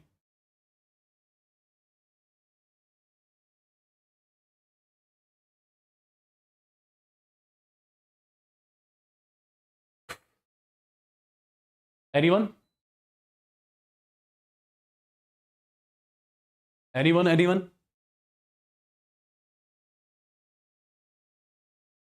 Okay, look at this particular question. See what the question says. Guys, you should be able to solve this question as well. For the reaction given below, Kc is something. If the initial concentration of all the species was 1 molar, calculate the concentration of D at equilibrium. Okay, have a look. Initially at time t is equal to 0, the initial concentration of all the reactants is given. Initial concentration of all the reactants as well as products. Initial concentration of all the species is 1 molar. Now here I'm directly starting with concentration, right? Now at equilibrium, what will be left? 1 minus 6, here 1 minus 6, here 1 plus 6, here 1 plus 6. I don't think there is any need to explain this. Since I started with the concentration directly, so what are these terms? What are these terms? These are concentrations of your reactants and products. These are concentrations of your reactants and products at equilibrium. Because I started with the concentration. I'm not supposed to divide with volume here. Okay? Anyways, concentration of D at equilibrium I need to calculate. Kc is given to us. Kc is given to us. Can you write the Kc expression once? Kc expression is going to be concentration of C at equilibrium multiplied by concentration of D at equilibrium. So which will be 1 plus x square divided by, it's going to be 1 minus x square. So I'll write it like this, 1 plus x divided by 1 minus x whole square. And this Kc value is equal to 100. This Kc value is equal to 100. Okay. Now, it is 1 plus x divided by 1 minus x is equal to 10. Or you can say 1 plus x is equal to 10 minus 10x. Or you can say 11x is equal to 9. Or you'll be getting the value of x as 9 by 11. This is the value of x that you got. What were you supposed to calculate? What were you supposed to calculate? Try to understand. You were supposed to calculate the concentration of D at equilibrium. And concentration of D at equilibrium is nothing, it's 1 plus x. So concentration of D at equilibrium is 1 plus x. You have already gotten the value of x. It is going to be 1 plus 9 by 11. So the value comes out to be 20 divided by 11 molar. This is the concentration of D, which you were supposed to calculate at equilibrium. Done and dusted, right? Isn't it simple? Isn't it simple, people? Isn't it simple? Quickly in the chats.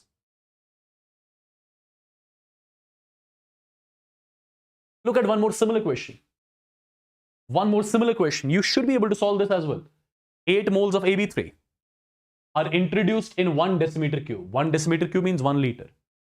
At equilibrium, 2 moles of A2 are present. Calculate Kc. Again the similar sort. Again the similar sort. As per the question, initially at time t is equal to 0, we have got 8 moles of AB3. So this has to be 0. This has to be 0. Right? Now at equilibrium, assume that out of 8 moles of reactant, x moles got converted. So I'll be left with 8 minus x moles. Now 2 moles gives 1 mole. 2 mole of AB3 gives 1 mole of A2. So 1 mole of AB3 gives 1 by 2. X gives x by 2. Similarly, this is going to be 3 by 2x. Right? Volume of the container is 1 liter. So I can call them directly as the concentrations. I can call them directly as the concentrations. Now, my dear students, as per the question, it is mentioned 2 moles of A2 are present at equilibrium. 2 moles of A2 are present at equilibrium. Number of moles of A2 at equilibrium is basically x by 2. So x by 2 is equal to 2. Right? 2 moles of A2 are present at equilibrium. Perfect. Number of moles of A2 at equilibrium is x by 2. That's given to us 2. So x value will come out to be directly as 4. If x is 4, 8 minus 4 comes out to be 4. This is 4 by 2 is 2. This is 3 4s are 12. 12 by 2 is 6. Right? So this is directly molar. These are the concentrations. Right? Because the volume of the vessel is 1 liter. If you got the concentrations of each reactant product, you can get the value of Kc. It is going to be concentration of A2 at equilibrium, that's 2 raised power 1. Concentration of B2 at equilibrium, that is 6 raised power stoichiometric coefficient, that's 3. Right? Divided by concentration of AB3 at equilibrium, that is 4 raised power stoichiometric coefficient, that's 2. Solve it and get the value of Kc, which you were supposed to calculate. Done? Done, people? You should be in a position to solve these sort of questions from now on. Let's have a look on different types of questions now. Let's have a look on different types of questions now. Let's have a look on different types of questions now. Look at this particular question. Look at this particular question. On starting with 1 mole of HI in a 2 liter container, calculate the concentration of each species at equilibrium if Kp for the decomposition of HI is something. First of all, decomposition of HI. Write the decomposition reaction of HI. It is going to be 2 times HI gas in equilibrium with H2 gas plus I2 gas. This is going to be your reaction. Yes, this is your reaction. Now, as per the question is concerned, Kp value is given. Kp value for the reaction is given to us as 16. What are we supposed to calculate? Calculate the concentration of each species at equilibrium. Okay. On starting with 1 mole of HI. So initially, you are starting with 1 mole of HI. This is 0. This is 0. Right? Same procedure. Now you tell me first of all one thing. Tell me one thing. What is the value of delta Ng for this reaction? Delta Ng for the reaction. Delta Ng for the reaction. Number of moles of gaseous products 1 plus 1 2 minus number of moles of gaseous reactants 2. So 2 minus 2 is 0. So I would say first of all delta Ng for the reaction is 0. If delta Ng for the reaction is 0, can't I say Kp has to be equal to Kc? Right? Kp is given. That means it is the value of Kc as well. Agreed? It is the value of Kc as well. Now after this, use the general procedure. At equilibrium, assume that out of 1 mole of reactant, X moles got converted into product. So I'll be left with 1 minus X moles of reactant. Now we use the stoichiometry. 2 moles gives 1 mole. 1 mole gives 1 by 2. X gives X by 2. Right? Even this is going to be X by 2. So these are the moles of reactants and products in the container at equilibrium. Correct? So if you ask me what is the concentration of each reactant and product at equilibrium, divide these moles by the total volume. 1 minus X divided by total volume of the vessel is 2 liters, right? So this is X divided by 2, 2s are 4. This is X divided by 4. So these are the concentrations of each reactants and products in the container at equilibrium, right? Now, my dear students, just try to write the expression of Kc expression. Concentration of H2 at equilibrium, that's X by 4 raised power 1. Concentration of this at equilibrium, X by 4 raised power 1. So it comes out to be X squared divided by 16 whole divided by. Concentration of Hi at equilibrium, 1 minus X divided by 2 whole raised power stoichiometric coefficient 2. Perfect. Now it's just a matter of calculation. It is just a matter of calculation now. Try to understand how.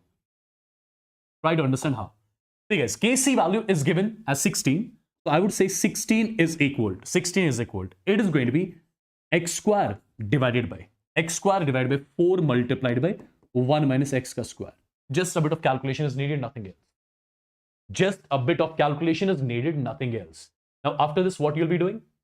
See, 16 I'm writing as such is equal to, I'll write it like this, X divided by 2 multiplied by 1 minus X whole raised power 2.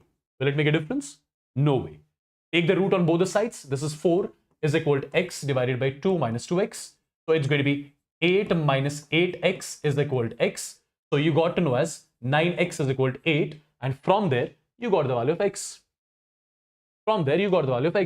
So X value came out to be 8 divided by 9.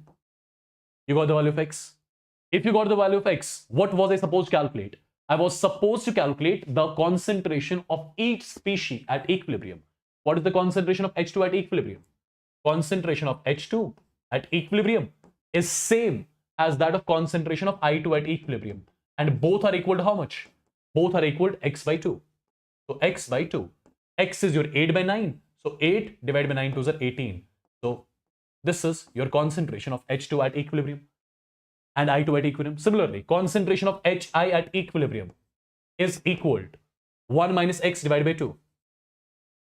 Just a second. Sorry guys. There is a mistake. This has to be concentration of H2 and I2 at equilibrium is X by 4. Sorry. This X by 4. So 8 divided by 36 will come as the answer. 8 divided by 36. It is 8 divided by 36 molar. Similarly, this is 1 minus X divided by 2. So it's going to be 1 minus X is 8 by 9 whole divided by 2. This will come out to be 9 minus 8 is 1. 1 divided by 18 molar is basically going to be the concentration of Hi in the container at equilibrium. Is it clear? Will you be able to solve these sort of questions as well? I would need the genuine answer from here. Is it clear? Look at one more type of the question, guys. Look at one more type of the question. For the reaction N2 plus 3 times H2 gives NH3. the partial pressure of N2 and H2 are this and this at equilibrium. The total pressure of the system at equilibrium is 2.8. Calculate Kp for the reaction. Look at this particular equation. Again, this is simple only. It is just your concept should be strong enough to interpret the question, guys. See, as far as this particular question is concerned, I'm writing a reaction. N2 gas plus 3 times H2 gas. It is in equilibrium with 2 times NH3 gas. This is my reaction which is given to me. Now tell me one thing. At equilibrium, when equilibrium will be established in the reaction, how many gases will be there in the container? Just tell me that. When equilibrium will be established, there will be some moles of this left, some moles of this left, and some moles of NH3 which would have got formed. So at equilibrium, how many gases will be there? 2 or 3. There will be 3 gases in the container. Right? So the equilibrium mixture, the mixture contains how many gases? The mixture contains 3 gases. Which all? Which all? Some moles of N2 will be there, some moles of H2 would be there, and some moles of NH3 would have got formed. Correct? As per the question is concerned, total pressure of the mixture at equilibrium is given as 2.8 atm. This is the total pressure of the mixture at equilibrium. This is the total pressure of the mixture at equilibrium. I'll use the Dalton's law. Total pressure of the mixture will be the sum of their partial pressures. I'll say total pressure of the mixture at equilibrium will be equal to partial pressure of N2 at equilibrium plus contribution made by H2, which is what you call as partial pressure of H2 at equilibrium plus partial pressure of NH3 at equilibrium. Correct? I used simply the Dalton's law, and this value is equal to 2.8 atm. Partial pressure of N2 as per the equation is 0.8. H2 is 0.4. 0.8 plus 0.4 is 1.2. So from here, you can calculate the partial pressure of NH3 at equilibrium. How much that will be? 2.8 minus 1.2, which will come out to be 1.6 atm. So this is the partial pressure of NH3 at equilibrium. Since you have partial pressure of each reactant and product at equilibrium, you can easily calculate the value of Kp. So Kp expression has to be equal. It is partial pressure of NH3 at equilibrium raised by stoichiometric coefficient divided by partial pressure of N2 at equilibrium raised by stoichiometric coefficient, partial pressure of H2 at equilibrium raised by stoichiometric coefficient. So Kp has to be equal. Partial pressure of NH3 at equilibrium is how much? 1.6 cos square. Partial pressure of N2 at equilibrium is given to us as how much? 0.8. Partial pressure of H2 at equilibrium is how much? 0.4. 0.4, but this is 0.4 raised by 3. When you solve this, the value comes out to be 50. Now, if I ask you what are going to be its units, units will be atm raised by delta Ng. Delta Ng is number of moles of gaseous products minus number of moles of gaseous reactants. So 2 minus 4 comes out to be minus 2, right? So this is the value of Kp which we were supposed to calculate. I believe you can easily solve these sort of questions from now on. Is that people? Is that people quickly?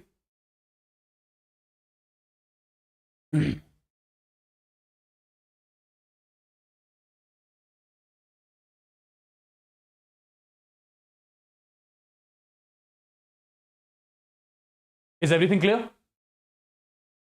Now there is one more type of the question. We have got one more type of the question here. Let's see what the question says.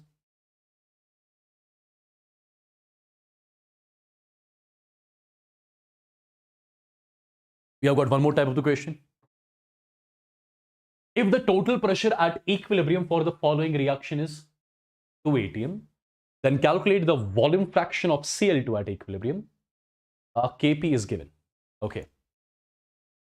Guys, before solving this question, let me tell you one simple concept. Let me give you one simple concept. Then we'll solve this question. Let me solve this simple question. Imagine this is the container. Imagine in this container, there is a mixture of gas, A, B, and C. Mixture of 3 gases are there in the container, right? Mixture of 3 gases are there in the container. Perfect. We have got gas A, gas B, gas C. So first of all, I can say I have got a mixture of gas. I've got a gaseous mixture in the container. I'm assuming that this gaseous mixture is kept at constant pressure and temperature. Its pressure and temperature are kept constant. The pressure and temperature of the mixture is fixed. It's constant. It's constant. Remember, whenever you will be having a gaseous mixture, whose pressure and temperature will be constant. At that point of time, you can say the mole fraction of gas A in the container. You can call it as the volume fraction of A as well. Similarly, mole fraction of B, you can call it as the volume fraction of B. Similarly, mole fraction of C, you can call it as the volume fraction of C. But when? Is it valid every time? No, it's not valid every time. It is valid only when the gaseous mixture is present at constant fixed pressure and temperature. Fixed pressure and temperature. Right? Fixed pressure and temperature. Now guys, try to understand how to deal with this particular equation. As per the equation, we are given with the reaction. The reaction is simple. PCl5 gas. It is in equilibrium with PCl3 gas plus Cl2 gas. This is the reaction that's given. Okay. What are we supposed to calculate? We are supposed to calculate the volume fraction of Cl2 at equilibrium. Volume fraction of Cl2 at equilibrium, we are supposed to calculate. Kp is given. Kp is given. My dear students, imagine that we have got A moles of reactant in the beginning. So this has to be 0. This has to be 0. Now, at equilibrium, this has to be what? A minus x. This has to be x. This has to be x. Correct? Right? This has to be x. Now guys, if I ask you how many total moles are there in the container at equilibrium, you will say A minus x plus x plus x, which makes it A plus x. So I'm dividing this term with A plus x. I'm dividing this term with A plus x. I'm dividing this term with A plus x. What did I get? I got the mole fraction of each. I got the mole fraction of each reactant and product in the container at equilibrium, right?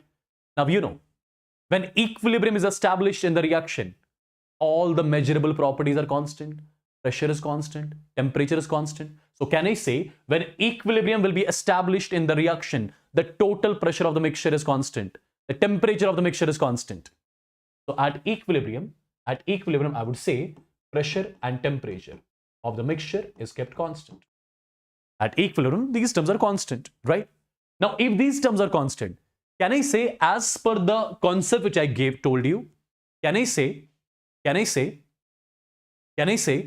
at equilibrium, since the pressure and temperature is constant, can I say the mole fraction of Cl2 will be called as volume fraction of Cl2, right? What are we supposed to calculate? Volume fraction of Cl2 at equilibrium. But we got to know volume fraction of Cl2 is nothing. That's the mole fraction of Cl2 at equilibrium. So basically, whose value we have to calculate? We have to calculate this value. X divided by A plus X value is to be calculated. X divided by A plus X value is to be calculated. Now the point is, how do you get the value of X divided by A plus X? For that, I need some space. Try to understand how exactly we'll be doing it. My dear students, what is the total pressure of the mixture at equilibrium? Total pressure of the mixture at equilibrium is 2, right? So if I multiply this term by 2, this term by 2, this term by 2, what should I be calling these as? I'll be calling them as the partial pressures of reactants products. I shall be calling them as partial pressures of reactants products. If I write the expression for Kp, Kp expression is going to be this term multiplied by this term, which will come out to be 4x square divided by A plus x whole square, right? Whole divided by partial pressure of PCl5 at equilibrium, which is 2 multiplied by A minus x whole divided by A plus x. So 1A plus x cancel. So Kp value will come out to be finally 2122. This is 2x square divided by A plus x into A minus x will come out to be A square minus x square, right? And this Kp as per the question is given to me as 0.2. 0.2 means 2 by 10. So 2 got cancelled. So you got x square divided by, or let me just ignore certain steps. Since 2 got cancelled, you got 10x square is equal to A square minus x square. From here you got 11x square is equal to A square. So x you got to know as A divided by root 11. So x you got to know as A by root 11. If x is A by root 11, put it here. So x is A by root 11 whole divided by A, I am writing as such, plus x is A divided by root 11. So A everywhere cancelled. So it's going to be 1 divided by root 11 divided by 1 plus 1 by root 11. Correct? Cross multiplication is needed. So finally, I'll be getting the final answer like this. Final answer I'll be getting as 1 divided by root of 11 plus 1. Right? This is the final answer which I got. So this multiplied by this multiplied with this, root 11 cancel. So 1 divided by root 11 plus 1. This is something which I'll be calling as the volume fraction of Cl2 at equilibrium. That is something which I was supposed to calculate, right? Volume fraction of Cl2 at equilibrium came out to be 1 divided by root 11 plus 1.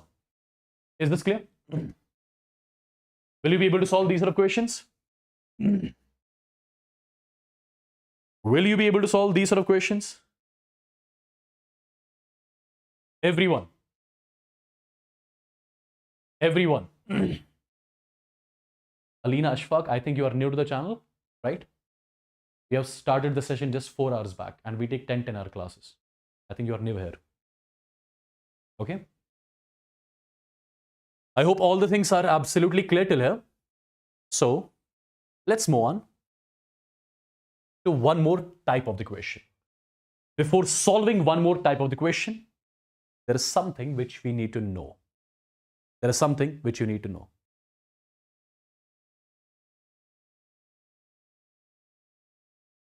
Usage of pressure instead of moles. Usage of pressure instead of moles.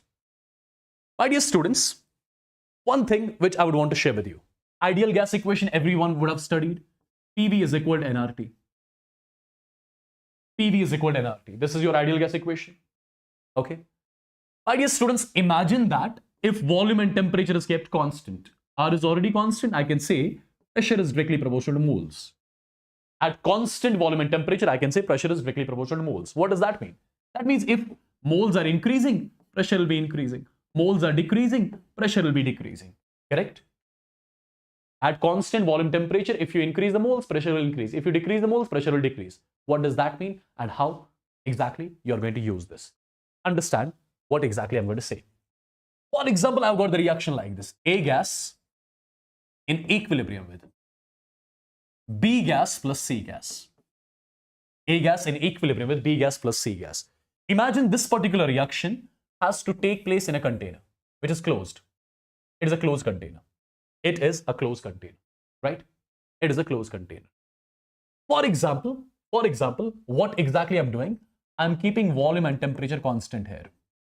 I'm keeping volume and temperature constant. And we know at constant volume temperature, pressure is directly proportional to moles.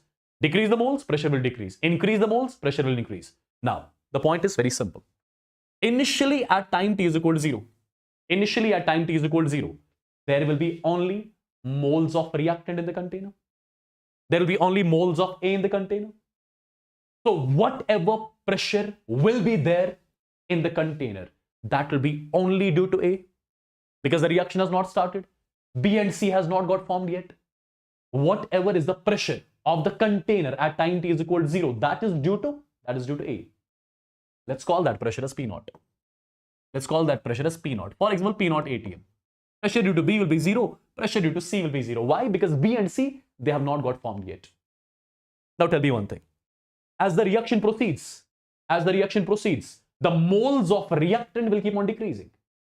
Dear students, if moles of reactant decrease with time, when you decrease the moles, pressure will decrease. If moles of reactant decrease with time, can I say pressure due to reactant will decrease too? Pressure due to reactant will decrease too. So at equilibrium, pressure due to reactant will be less.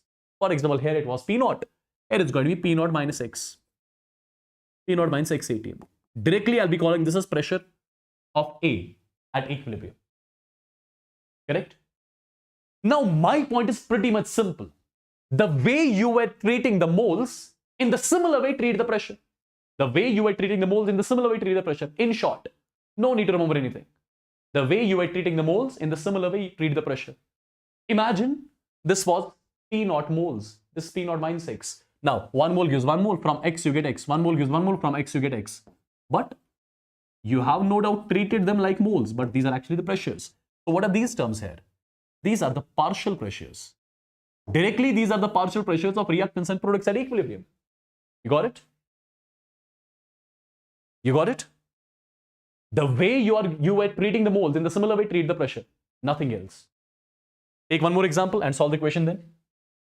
For example, the reaction is like this. A gas in equilibrium with 2B gas plus 3 times C gas. Imagine this is your reaction. Imagine this is your reaction, which is happening at constant volume temperature. At time t is equal to 0, there'll be only reactant in the container.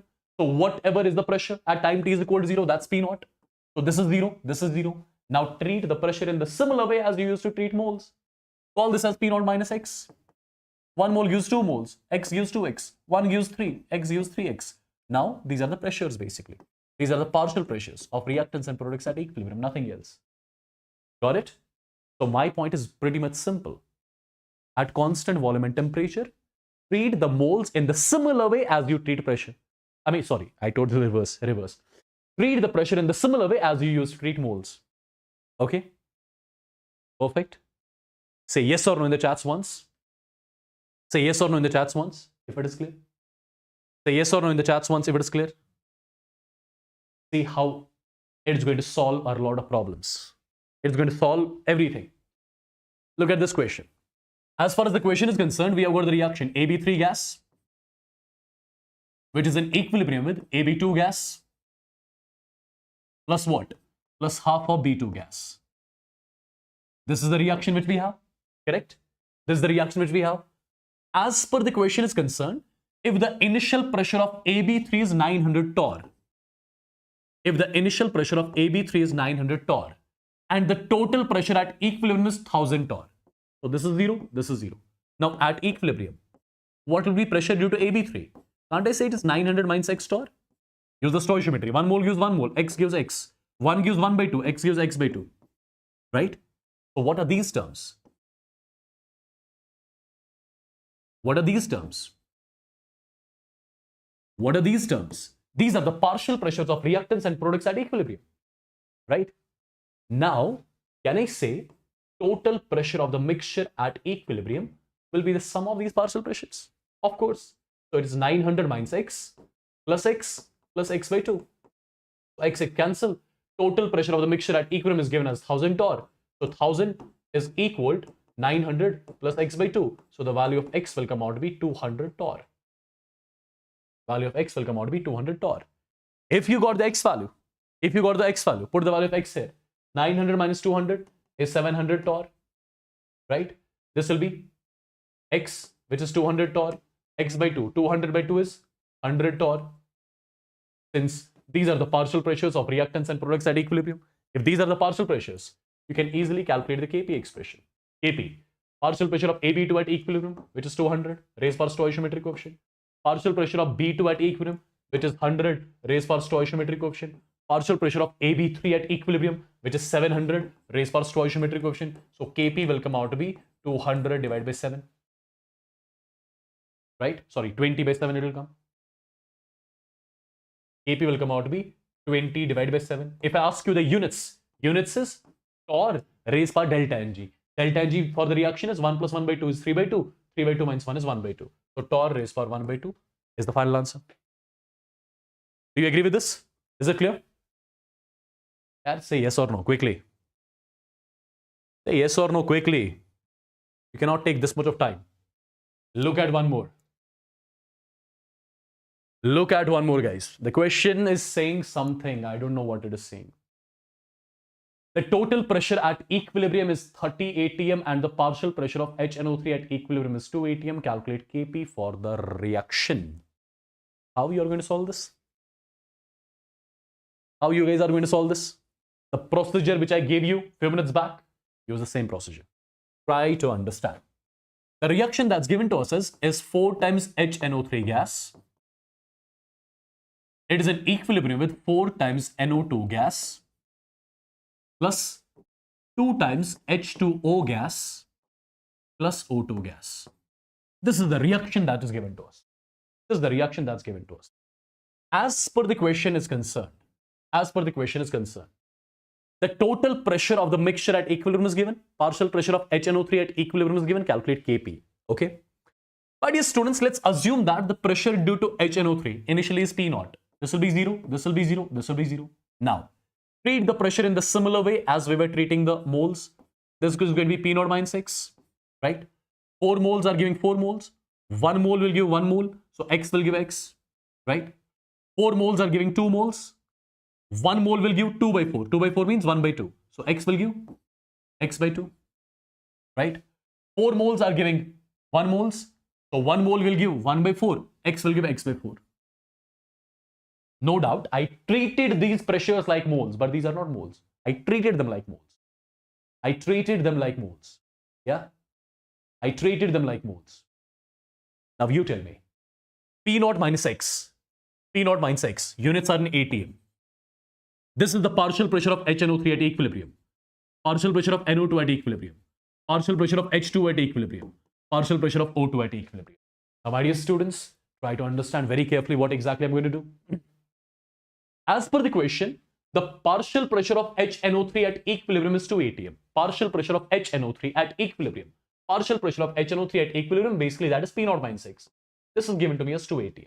As per the question. This term is given to me as 2. And the total pressure of the mixture is also given to me as 30 atm. Total pressure of the mixture. Total pressure of the mixture at equilibrium will be the sum of these partial pressures. So P naught minus X plus X by 2 plus X by 4. This is the total pressure of the mixture at equilibrium, which is the sum of partial pressures. As per the question, there is 30. Now, as per this scenario, P naught minus X value is given us as 2. So instead of this P naught minus X, I'll write 2. This 2 will go on this side. 30 minus 2 is 28, right? So it's X plus X by 2 plus X by 4. It is equal to 28. Take the LCM, that's 4. This is going to be 4x plus 2x plus x is equal to 28. So it's going to be 7x divided by 4 is equal to 28. So from here, x value will come out to be 16 atm. So you got the value of x. If you got the value of x, you're sorted. What do we have to calculate? We have to calculate Kp. How do you write the Kp expression? Partial pressure of NO2 at equilibrium, that is x atm, raised for stoichiometric coefficient 4. Partial pressure of H2 at equilibrium, that's x by 2, raised for stoichiometric coefficient, that's 2. Partial pressure of O2 at equilibrium, that's x by 4, raised for stoichiometric coefficient 1, divided by partial pressure of HNO3 at equilibrium, that is P naught minus X, raised for stoichiometric coefficient, that's 4. Now, my dear students, all these terms we already have. X is 16, so this is 16 raised power 4. X by 2 is 8, so it is 8 raised power 2. X by 4 is 4, 4 raised power 1. Divided by P naught minus X is 2, so this 2 raised power 4. Matter of calculation, solve it and get it killed. Yes? Is it clear? Is it clear, people? I hope you can solve these sort of questions from now on easily. I believe that you can do it.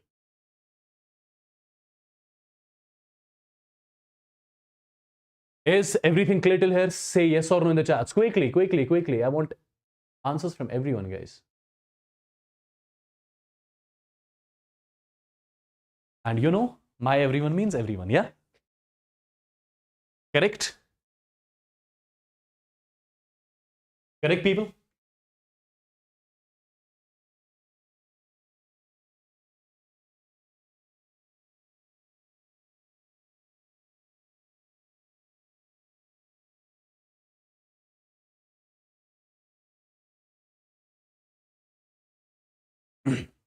Perfect. Now comes one more topic, that is degree of dissociation. If you remember in the beginning, I told you Kp, Kc calculation is done either with the help of mole method or with the help of degree of dissociation method. So first of all, let's try to understand what degree of dissociation is all about. And once we understand what degree of dissociation is all about, then we can get to know we can get to know the Kp, Kc expression with the help of degree of dissociation. Yeah? Right? So people, try to understand what this degree of dissociation means. Degree of dissociation, first of all, it is represented by alpha. It is represented by alpha. It looks like infinity, but it's alpha, okay? The degree of dissociation is represented by alpha. How do you define this degree of dissociation? My dear students, it is defined as the fraction of reactant which gets dissociated into product. In the reaction, you would have seen till now, in the reaction, reactants basically, they break, they get converted into products. Reactants break, they dissociate. Dissociate means break, right? Reactants break into products. Now, that fraction of reactant which gets converted into product, that's what you call as degree of dissociation. For example, let's say again I've got the reaction like this. Okay, before writing the reaction, let me write its definition in this format. Alpha, degree of dissociation. Degree of dissociation. It is always equal. It is always equal to number of moles of reactants dissociated. Number of moles of reactants dissociated divided by initial moles of reactants taken. Number of moles of reactants dissociated divided by initial moles of reactants taken. So first of all, what is degree of dissociation? First of all, it is that fraction of reactant which gets converted into product. Mathematically, how do we write it? Alpha is equal to those moles of reactants which get dissociated into products divided by initial moles of reactants. Now try to understand how exactly I'm going to use it. Or you can, in short, you can write it like this. ND, number of moles of reactant dissociated divided by initial moles of reactant. You can write it like this as well. No issues at all. Divided by Ni. Now try to understand, people, how exactly I'm going to utilize this particular thing. First of all, if alpha is equal to ND divided by Ni, can I write ND will be equal to Ni multiplied by alpha, or leave this part aside? Let me write the reaction first. For example, you have got the reaction like this. A gas, it is in equilibrium with B gas plus C gas. Let's say this is the reaction. I'm assuming its degree of dissociation is X. Degree of dissociation is X. Imagine initially at time t is equal to 0. Imagine initially at time t is equal to 0. We have got A moles of reactant. So this has to be 0. This has to be 0. Right? This has to be 0. This has to be 0. Now, degree of dissociation here is X. Initial moles of reactant is A. If I use this particular result, we know alpha is equal to those moles of reactant which get dissociated divided by initial moles of reactant. Initial moles of reactant here are A. So can I get a term ND from here? ND will be equal to A times alpha. What is ND? ND represents these are those moles of reactants which are getting converted into product. Till now, in mole method, I used to call this term as X. Till now, in mole method, I used to call this term as X. Now here, in place of X, I'm calling it as A alpha. I'm calling it as A alpha. So what is A alpha? These are the number of moles of reactants dissociated. These are the moles of reactants which have got converted into products. Right? Now try to understand. Initially, I had A moles. At equilibrium, let's assume out of A moles of reactants, how many are getting dissociated? How many are getting converted into products? Out of A moles of reactant, I'll say A alpha are getting converted. So I'll be left with A minus A alpha. These are the moles of reactants left in the container at equilibrium. Till now, this A alpha was called as X, right? A minus X. Now, process is very simple. 1 mole gives 1 mole. From A alpha, you get A alpha. 1 mole gives 1 mole. From A alpha, you get A alpha. Now these are what you call as, these are your moles of reactants and products in the container at equilibrium in terms of alpha. In terms of alpha. Correct? In terms of alpha. For example, there is a reaction like this. Let's say the reaction is simple. A gas, this is 2B gas, this is 5 times C gas. Imagine this is your reaction. Imagine this is your reaction. If the degree of dissociation is alpha, assume that initially you have got A moles of reactant. A moles of reactant. So this has to be 0, this has to be 0. Now, at equilibrium, out of A moles of reactant, how many got dissociated? Out of A, I'll say A alpha got dissociated. If A alpha got dissociated, how many will be left? A minus A alpha will be left. Correct? Now use stoichiometry. 1 mole gives 2 moles. From A alpha, you get 2 times A alpha. 1 mole gives 5 moles. From A alpha, you get 5 times A alpha. Now these are the moles of reactants and products in the container at equilibrium. Correct? Yes. So like this, you can easily calculate the moles of reactants and products in terms of what? In terms of alpha. In terms of alpha. Correct? In terms of alpha. Perfect, guys? In terms of alpha. Correct? For example, you have got the reaction like this. Let's say I'm writing a reaction. N2O4 gas in equilibrium with 2 times NO2 gas. Imagine this is your reaction. Degree of dissociation is alpha. Initially, you are starting with A moles of reactants. So this is 0. I want to write the Kp and Kc expression in terms of alpha. I want to write the Kp and Kc expression in terms of alpha. How am I going to do that? Same procedure. At equilibrium, we'll be left with, out of A moles, A alpha would have got dissociated, so I'll be left with A minus A alpha. This is going to be 2 times A alpha because stoichiometric coefficient is 2, right? Let's assume the volume of the vessel is V liters. So if these are the moles of reactant product at equilibrium, so concentration of reactant and product at equilibrium will be moles divided by volume. These are the moles at equilibrium divided by total volume in liters. Now you can write the Kc expression. Kc expression will be concentration of NO2 at equilibrium raised power 2. So it will come out to be 2 2s are 4 A square alpha square divided by V square, whole divided by concentration of NO2 at equilibrium, which is A minus A alpha divided by V. So V and V got cancelled, right? So you got something 4A square alpha square divided by V multiplied by A minus A alpha. Now what you can do here is, this is 4A square alpha square divided by V as such. A you can take common. This is 1 minus alpha. So A and A got cancelled out. So from here you can get the Kc expression as 4A alpha square divided by V multiplied by 1 minus alpha. So this is your Kc for this particular reaction in terms of alpha. Can you get Kp as well? Can you get Kp as well? You should be able to do. First of all, in order to get the Kp, what do I need? I need the mole fraction of reactant product at equilibrium. To get the mole fraction, I would need the total moles at equilibrium. Total moles at equilibrium will be A minus A alpha plus 2 times A alpha, which is A plus A alpha. So divide this term with A plus A alpha. Even divide this term with A plus A alpha. So what did you get? You got the mole fractions. Now to get the partial pressure of reactant product at equilibrium, I need to multiply these mole fractions with total pressure of the mixture at equilibrium.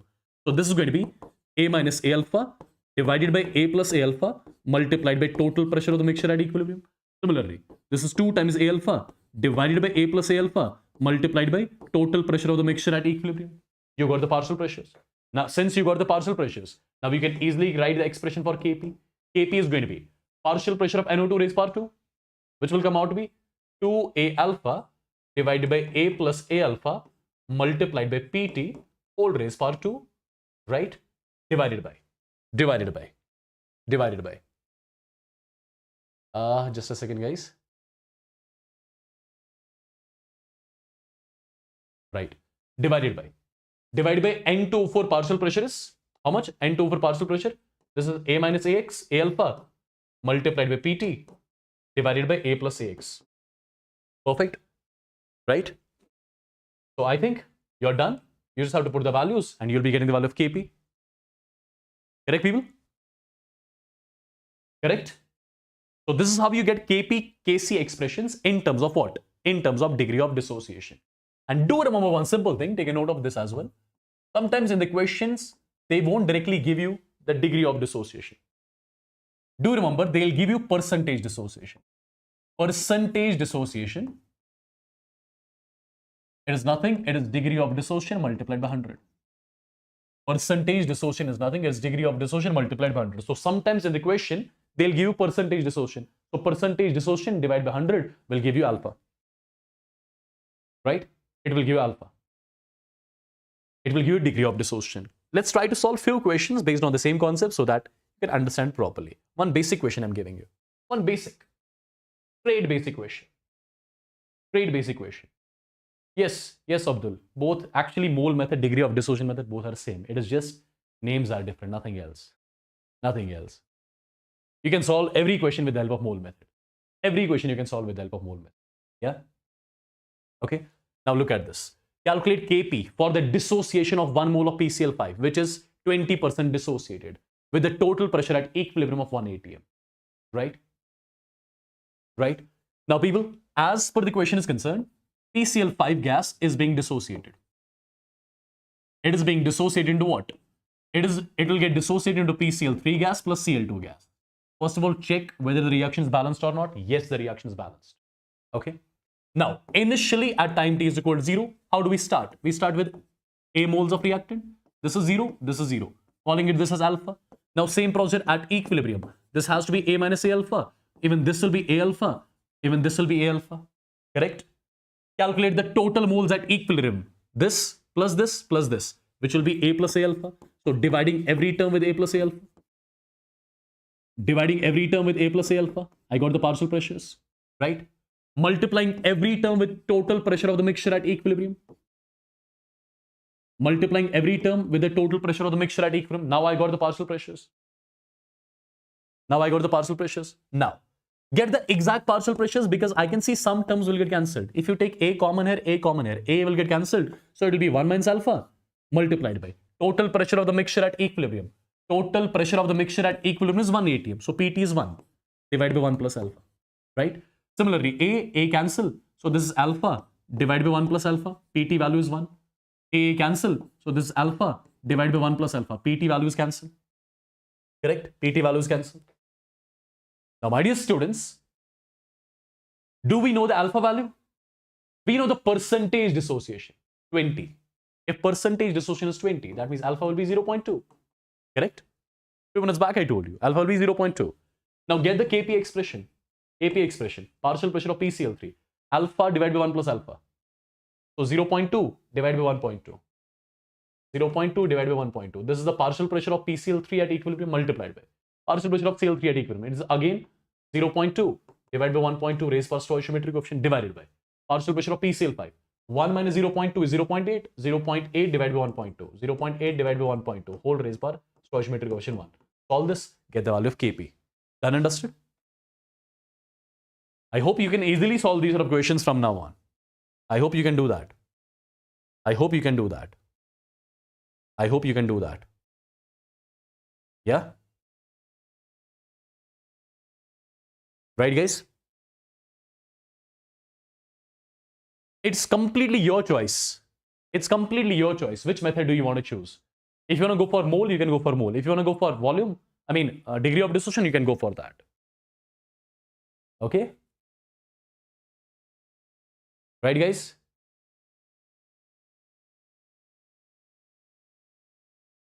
Can you solve this question? Pretty much simple. 50% HI is dissociated into H2 and I2 at equilibrium. Calculate Kc. Do I need to solve this? Do I need to solve this question? Tell me that. Whatever method you want to use, you do that. Whatever method you want to use, you do that. Start with A00. If you want to use alpha method, A minus alpha, A minus A alpha, this will be A alpha, this will be A alpha. Sorry, not A alpha. This will be A alpha by 2, this will be A alpha by 2. Correct? You have to calculate Kc. Assume that total volume is V. Divide by total volume, you will get the concentration. Some terms will get cancelled out. And Kc expression you can easily get. Because alpha is given as 1 by 2. 50 by 100, that's 1 by 2. Alpha is given as 1 by 2. This can be solved. Do let me know the answer of this particular question in the comment section of the video. Okay? Comment section of the video I want. Okay. Let's try to see one more thing. Let's try to see one more question.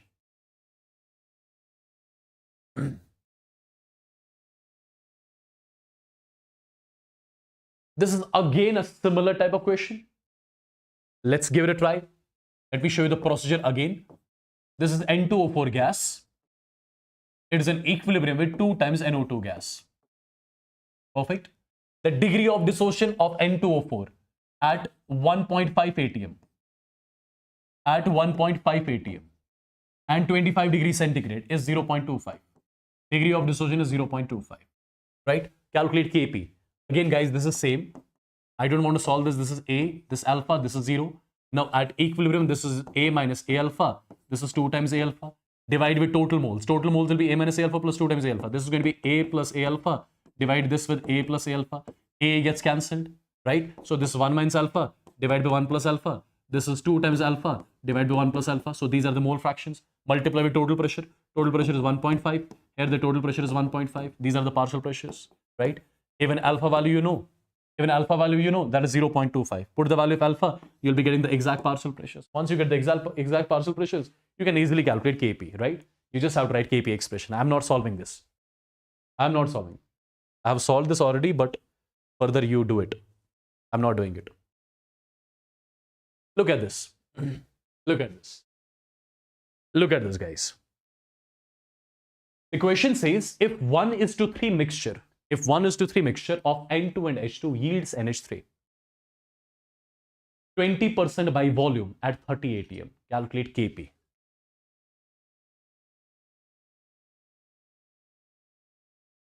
Try to understand what is given in the question. Let me make the language of the question comparatively easy.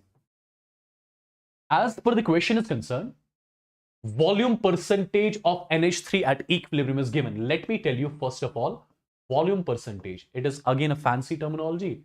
It is basically volume percentage is nothing. It is volume fraction multiplied by 100. Right? Volume fraction multiplied by 100. As per the question, volume percentage of NH3 is given. How much? Volume percentage of NH3 at equilibrium is given 20. So 20 divided by this 100 will be the volume fraction of Cl2. Right?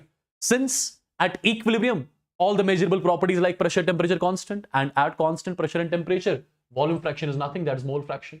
So basically, indirectly, you got the mole fraction of Cl2 at equilibrium. I hope you are trying to understand this. Indirectly, you got the mole fraction of Cl2 at equilibrium, right? Perfect. What do we have to calculate? Kp.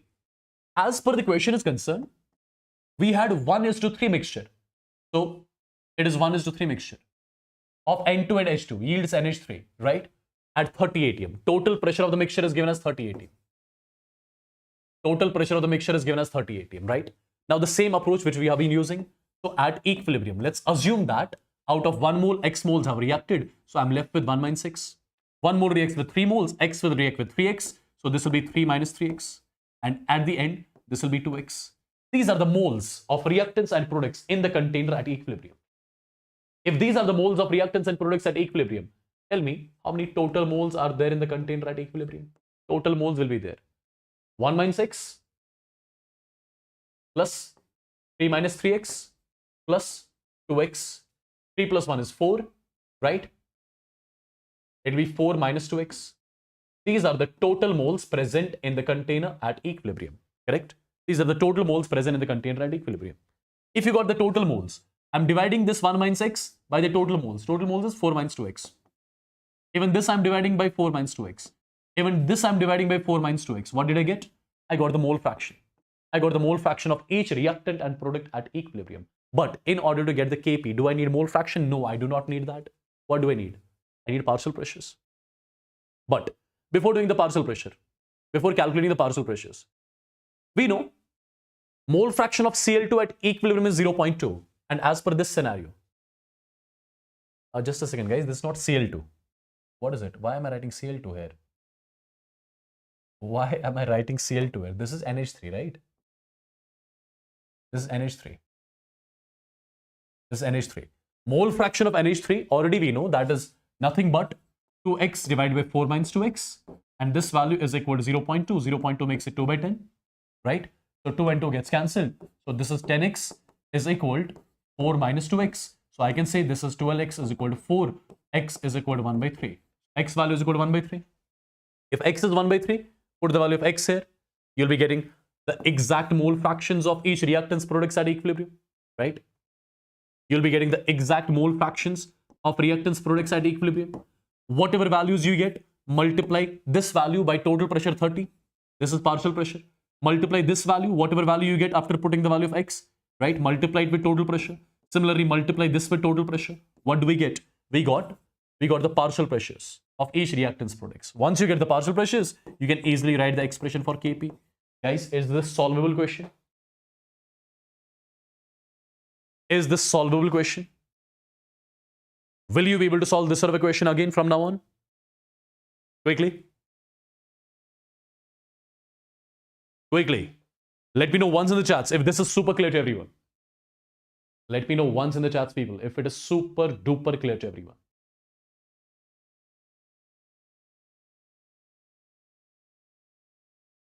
You got the process. The process is important here. Again, I'm telling you, the process is important.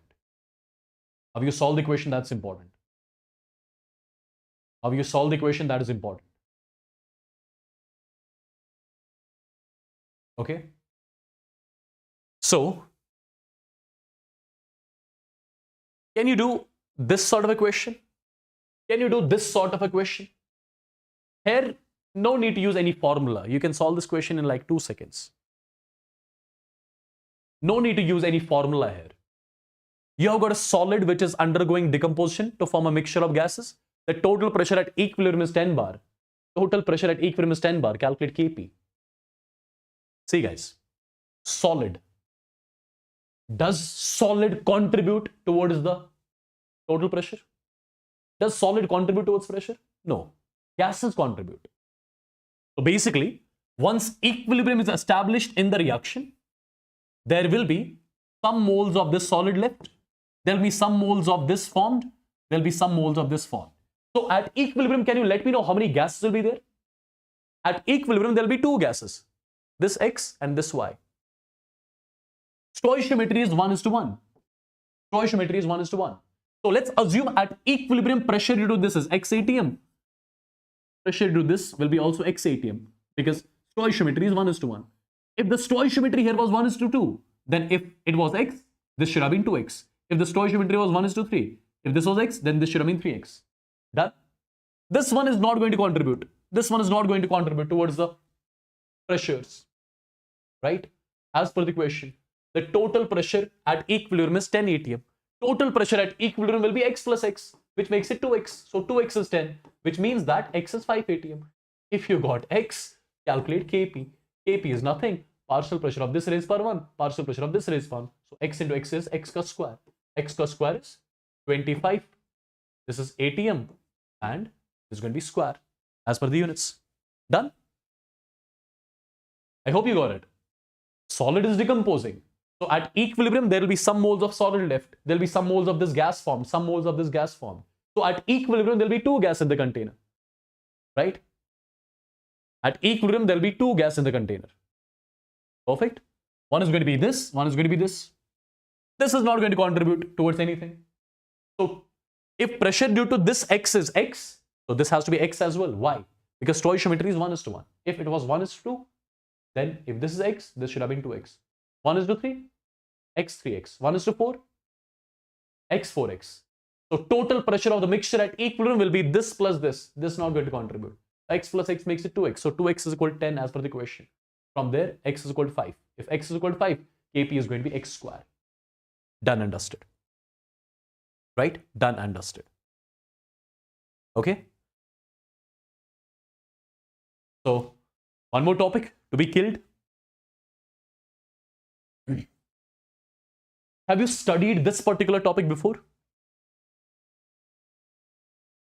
Have you studied this particular topic before? Calculation of degree of dissociation using vapor density measurement. Quickly. Have you studied this? This is again one important topic, guys, by the way. This is again one important topic. Okay, so let's see what exactly it means. Let's see what exactly it means. Try to understand what exactly I'm going to say. Okay, step by step, I'm going to tell you the things. So here, we are going to do the calculation of degree of dissociation using vapor density measurement. Using vapor density measurement. We have to calculate degree of dissociation basically. My dear students, I'm going to use the first case, which I'm calling as the case of dissociation.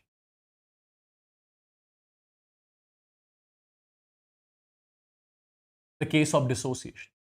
So basically, I'm going to show you how to calculate degree of dissociation with the help of vapor density measurement. So for that purpose, what exactly I'm planning to do? I'm planning to take a reaction like this. A gas in equilibrium with N times B gas. This is the reaction I have planned to take. Okay. Let's assume degree of dissociation here is alpha. Right? And I'm assuming at the same time, imagine N value is greater than 1. N value is greater than 1. Here the stoichiometric coefficient is 1. Here the stoichiometric coefficient is N. And this N, it is greater than 1. So it can be 2, it can be 3, it can be 4, whatever. Right? So can I say 1 mole of A is giving us more than 1 mole of B? Since N is greater than 1. N can be 2, it can be 3, it can be 4, whatever. Can I say 1 mole of A is giving us more than 1 mole of B? if 1 mole of if 1 mole of reactant is giving us more than 1 mole of product, if 1 mole of reactant is giving us more than 1 mole of product, can I say this is the case of dissociation? So A is breaking into more than 1. This is the case of dissociation. So this alpha I'll be calling as degree of dissociation. This alpha here I'll be calling as degree of dissociation. Correct? So this is the case of dissociation. This understood. Now, imagine at time t is equal to 0. We have got A moles of this reactant. So this has to be 0. Correct? Now at equilibrium, out of A moles of reactant, how many moles would have got dissociated? Out of A moles, I'll say A alpha would have got dissociated. So how many will be left? A minus A alpha will be left. Right? Now, 1 mole gives n moles. So A alpha moles are going to give us n A alpha moles. So these are the moles of reactants and products. These are the moles of reactants and products present in the container at equilibrium. Tell me one thing. How many initial moles of reactants were there in the container? How many initial moles? This plus this. So A. These were the initial moles of reactants in the container. How many moles are present in the container at equilibrium? How many moles are present in the container at equilibrium? That's going to be this term plus this term. So it is A minus A alpha plus N A alpha.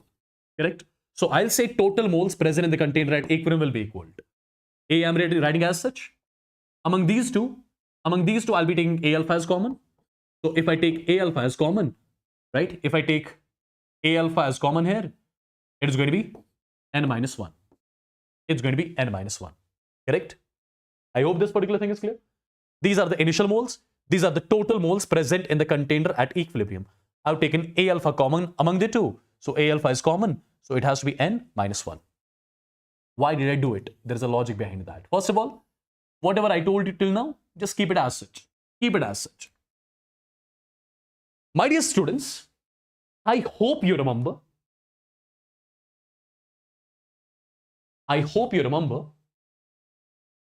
One topic which we have discussed in the mole concept. I had given you one result if you remember. That was molar mass is equal to 2 times the vapor density. Do you remember this? Molar mass is equal to what? 2 times the vapor density. I hope you remember. Molar mass is equal to 2 times vapor density. So what I'll be doing here, I'll be defining 2 terms. One I'll be calling as capital D. One I'll be calling as small d. What is capital D? What is small d? Exactly, day 1. Day 1 was our mole concept. So capital D is what we call as theoretical vapor density. Capital D is what I call as theoretical vapor density, or you can call it as vapor density of the reactant. Vapor density of the reactant at time t is equal to 0. This is my reactant. This is my reactant A. Capital D is vapor density of this reactant. Vapor density of this reactant. And what is vapor density? Vapor density is density of the gas divided by density of hydrogen gas.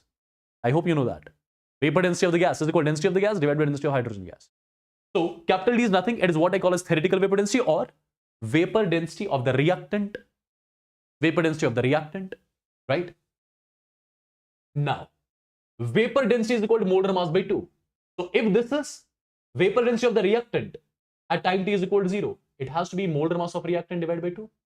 It has to be molar mass of reactant divided by 2, in short. Right? It has to be molar mass of reactant divided by 2. Now, here I'm defining one more term, small d.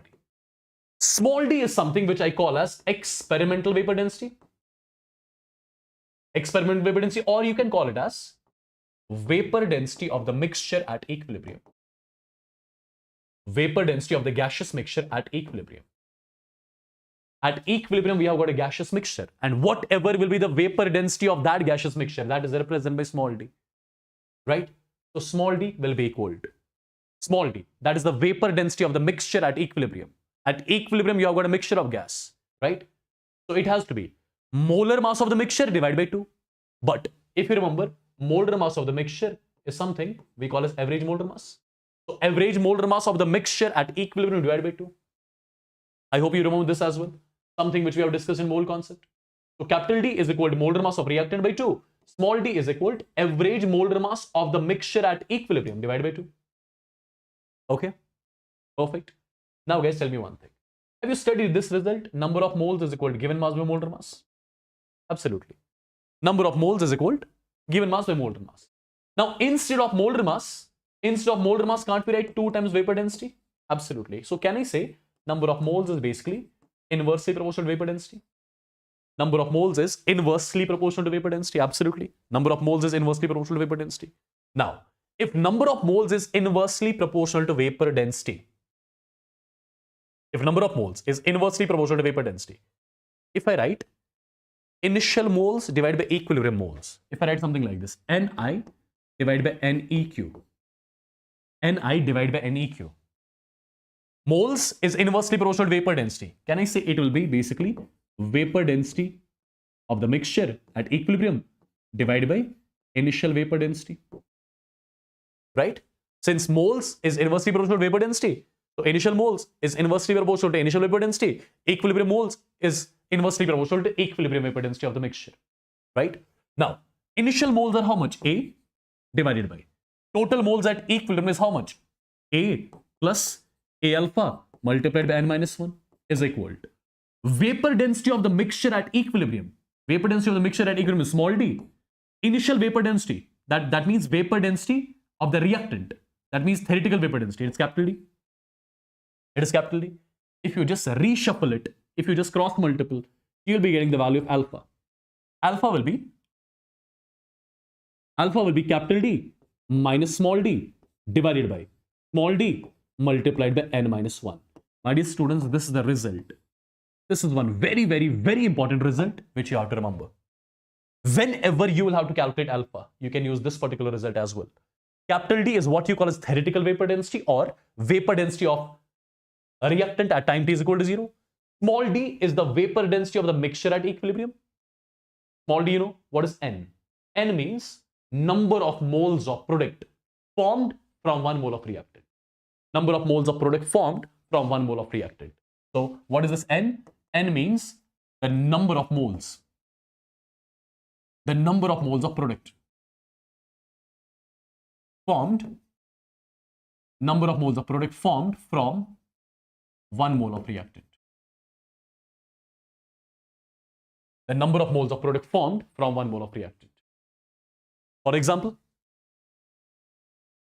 you have got the reaction like this. PCl5 gas in equilibrium with PCl3 gas plus Cl2 gas. Can you let me know what is the value of N here? 1 mole is giving 1 plus 1, 2 moles. So N value is 2. N value is 2. Tell me this. Let's say 2A gas in equilibrium with 3B gas plus 4C gas. Can you let me know what is the value of N here? What is the value of N here? What is the value of N here? What is the value of N here? See, 2 moles are giving us 7 moles. 2 moles are giving us 437 moles. So 1 mole will give 7 by 2. 7 by 2 is 3.5. N value is 3.5 here. Yeah, N value is 3.5 here. As simple as that. So guys, this is the expression which we have to remember. Alpha is equal to capital D minus small d divided by small d multiplied by n minus 1. Right? And in case of dissociation, sometimes if you get confused, like which one is capital D, which one is small d, do remember in case of dissociation, capital D will be greater than small d. In case of dissociation, capital D will be greater than small d. Okay. Now here I want to do one more thing. In case of dissociation, I told you. In case of dissociation, I told you exactly how to get the value of alpha. Alpha is nothing. It is capital D minus small d divided by small d multiplied by n minus 1. So you can write it like this. N minus 1 here. So it's alpha multiplied by n minus 1 is equal to, it is going to be capital D divided by small d minus 1. Or you can say capital D by small d is equal to 1 plus n minus 1 into alpha. Correct? Capital D divided by small d is equal to 1 plus n minus 1 into alpha. For example, you have to plot a curve here. Imagine you have to plot a curve here. Curve is between capital D divided by small d versus alpha. Capital D versus divided by small d versus alpha. Capital D by small d you are plotting along y-axis. Alpha you are plotting along x-axis. N minus 1 is your m. This term is c. In between sign is plus. Y is equal to mx plus c. Y is equal to mx plus c. Straight line. What about its slope? Slope means m. M value here is n minus 1. What about this intercept? Intercept means c. And c value here is equal to 1. Perfect. But this is valid for dissociation. This is valid for dissociation. Now here we have got case 2. Then let's see what type of questions are asked. Case 2 means association. Case 2 means association. Case 2 means your association. I'm sorry. And alpha here won't be called as degree of dissociation. It will be called as degree of association. Here alpha I'll be calling as degree of association. Try to understand, guys, how exactly I'm going to tackle with this. For example, I'm writing a reaction Na gas in equilibrium with Na gas is in equilibrium with An gas. Let's say this is the reaction. Or in simpler words, I'm writing it like this.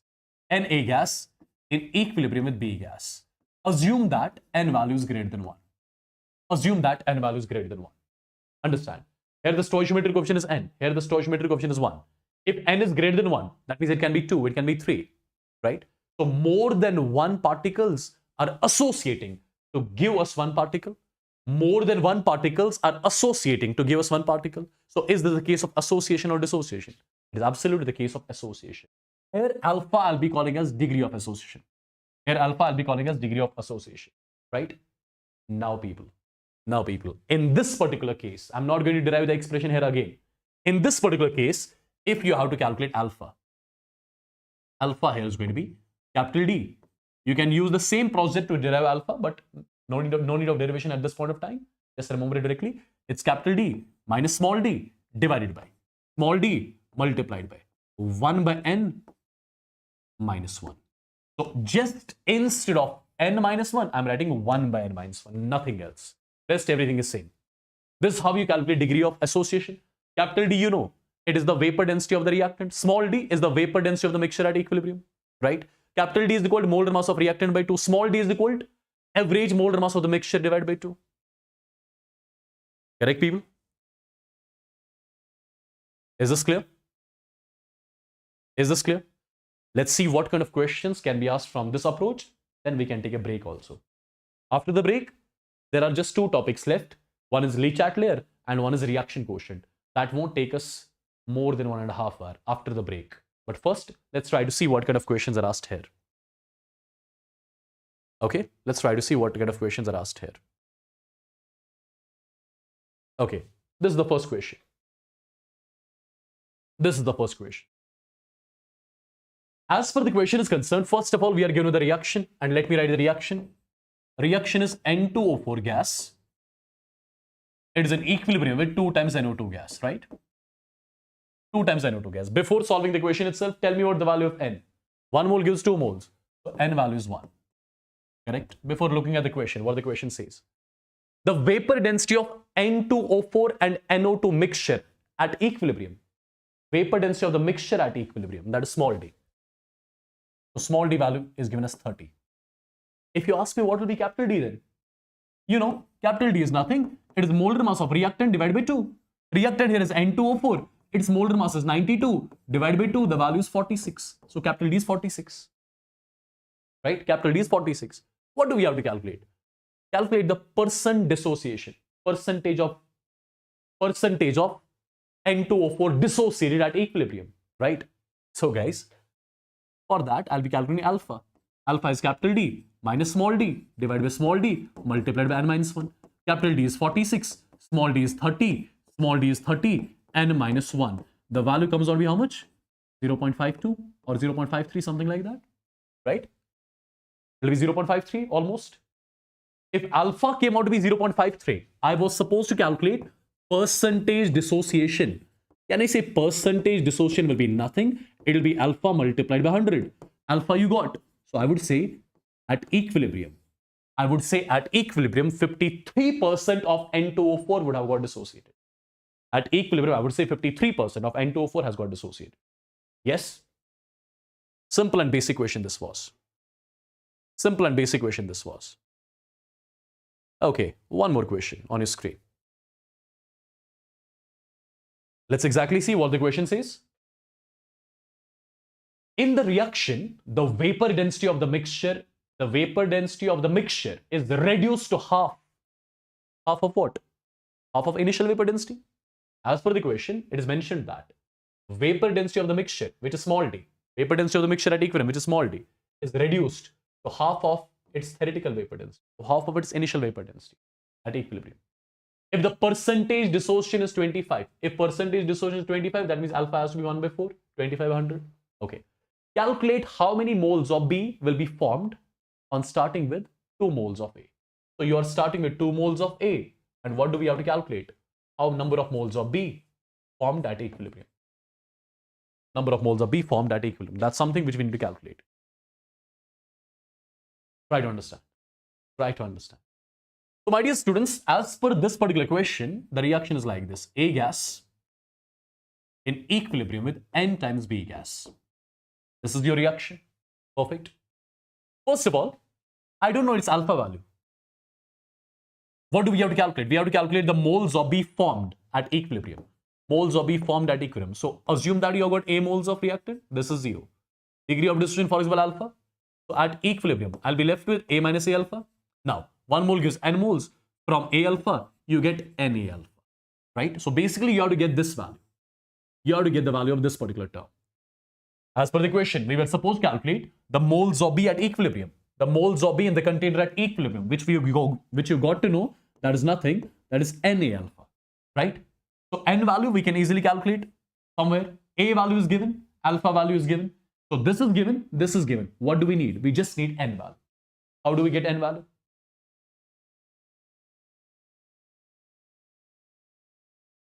Right? How do you get the N value from here? How do you get the N value from here? My dear students, this is the case of dissociation, right? It is mentioned that it's 25% being dissociated. So I'll use this alpha expression. Alpha is equal to capital D minus small d divided by small d multiplied by N minus 1. Alpha, as per the question, is given to me as 1 by 4, right? Capital D I'll write as such. Small d is capital D by 2. D minus capital D by 2. Capital D minus capital D by 2 is D by 2. Instead of small d, you can again write capital D by 2. And this is N minus 1, right? So this term cancel. So I got to know 1 by 4 is equal to 1 by N minus 1. Or you can say N value is equal to 5. So you got the N value. You got the N value. So if you got the N value, you're done. You're sorted. Number of moles of B in the container at equilibrium is equal to N value is 5. A means initial moles, that's 2. And alpha is given to us as the equation, that's 1 by 4. So the value comes out to be 2.5. So you got to know that 2.5 moles of B have got formed in the container at equilibrium, which we were supposed to calculate. Is this clear? Is this clear, people? Is this clear, people? Quickly in the chats. Quickly in the chats. Is this clear?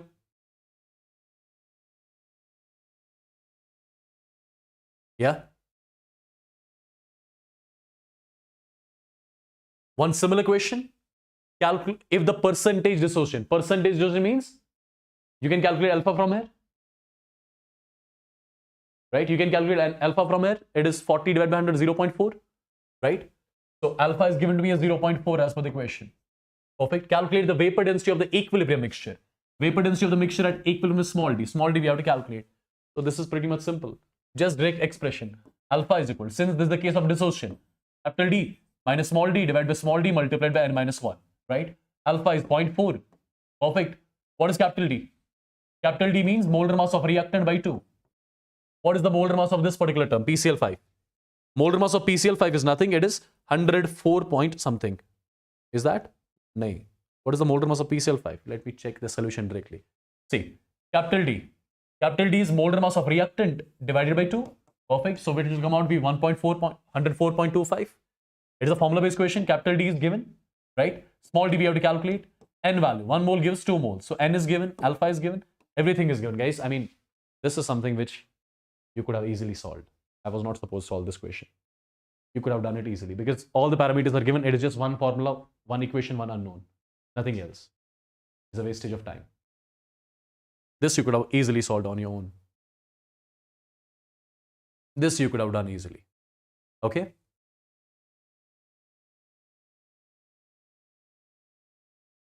All right. What about this question? What about this question? Capital D by D versus alpha curve is given and its slope is given. And already few minutes back I've told you capital D by D versus alpha slope is nothing, it is n minus 1. So n minus 1 value is 2. So n value will be 3. So you got the n value first of all by just looking at the curve. By just looking at the curve. Now the question is saying for the reaction, the curve between this and this is given. Calculate the percentage dissociation when experimental vapor density becomes equal to half of theoretical vapor density. When small d becomes equal to capital D by 2, at that time we have to calculate alpha. So alpha will be equal to capital D minus small d divided by small d multiplied by n minus 1, right? Alpha we have to calculate. Capital D minus small d is capital D by 2, small d is capital D by 2 multiplied by n minus 1. D minus d by 2 is d by 2, d by 2, d by 2 cancel. Alpha is equal to 1 divided by n minus 1. N is 3, right? 3 minus 1. It is 1 divided by 2, which comes out to be 0.5. If alpha is 0.5, as per the question, percentage dissociation is equal to alpha multiplied by 100. So it has to be 0.5 multiplied by 100. So the value simply comes out to be 50%. I would say 50% of the reaction would be completed, then only your experimental vapor density becomes equal to theoretical vapor density, right? If the value of n is 3. Okay. Is this clear, my dear students? Doing the Chatelier principle, it is mandatory to learn about reaction quotient first. It is mandatory to learn about the topic reaction quotient because without reaction quotient, you cannot learn the Chatelier principle. Okay, so what this reaction quotient exactly is all about? My dear students, try to understand. It's a very simple and basic thing. For example, I have got a reaction like this. N1A aqueous, or let me just keep it like this. N1A gas plus N2B gas, it gives N3C gas plus N4D gas. This is one reaction which I have taken into consideration over here. As you can see, the reaction is reversible, right? The reaction is reversible. First of all, for example, I want to write the equilibrium constant Kc expression for this particular reaction. I can do that. You know it, right? How do you know how to write the Kc expression? Start with the product. It's going to be concentration of C at equilibrium raised power n3, concentration of D at equilibrium raised power n4 divided by concentration of A at equilibrium raised power n1, concentration of B at equilibrium raised power n2. This is how exactly you write the reaction quotient. This is exactly how you write the equilibrium constant. This is the expression of your equilibrium constant. Now, my dear students, in this particular expression, all these concentrations of reactants and products I have taken at equilibrium. This is the concentration of C at equilibrium. This is the concentration of D at equilibrium, A at equilibrium, B at equilibrium. So all these concentrations which I have taken over here in order to write the Kc expression, all these concentrations I have taken when equilibrium was established in the reaction, right? When equilibrium was established in the reaction. Now people, if I write the similar expression like this, concentration of C raised power n3, concentration of D raised power n4, concentration of A raised power n1, concentration of B raised power n2. So you see, I wrote the similar expression. What is the difference between the expressions? In this particular expression, all the terms, all the concentrations were taken when equilibrium was attained in the reaction. But here, I am taking all the concentrations of reactants and products at any stage apart from equilibrium. What is the difference between the two expressions? Here, all these concentrations, concentration of reactants and products, they were taken once equilibrium was established in the reaction. I'm writing the similar expression, right? But I'm writing the similar expression at any stage apart from equilibrium. Whenever you write the similar expression at any stage apart from equilibrium, that is something which you call as reaction quotient. That's what you call as reaction quotient, right? I hope you got it. Expressions are similar. What is the change? What is the change? In this expression, all the concentration terms are taken at equilibrium. I wrote the similar expression at any stage apart from equilibrium. When you write the similar expression, like the equilibrium constant, but at any stage apart from equilibrium, you call that as the reaction quotient expression. So this is your reaction quotient expression. This is your equilibrium constant expression. Okay.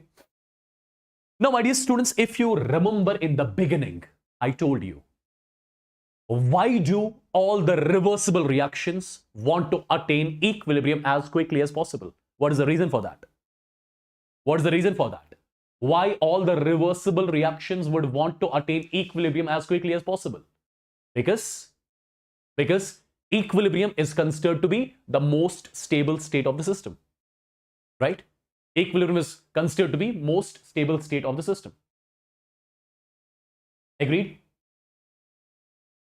That is why every reversible reaction would want to attain equilibrium as quickly as possible. Okay? Now you tell me, if by chance you have a reaction for which QC and KC are equal. Let's say you have a reaction for which QC and KC are equal. First of all, understand how QC and KC will be equal. QC and KC will be equal only if the concentration of C is equal to the concentration of C at equilibrium. If the concentration of D is equal to the concentration of D at equilibrium. If this is equal to this and this is equal to this.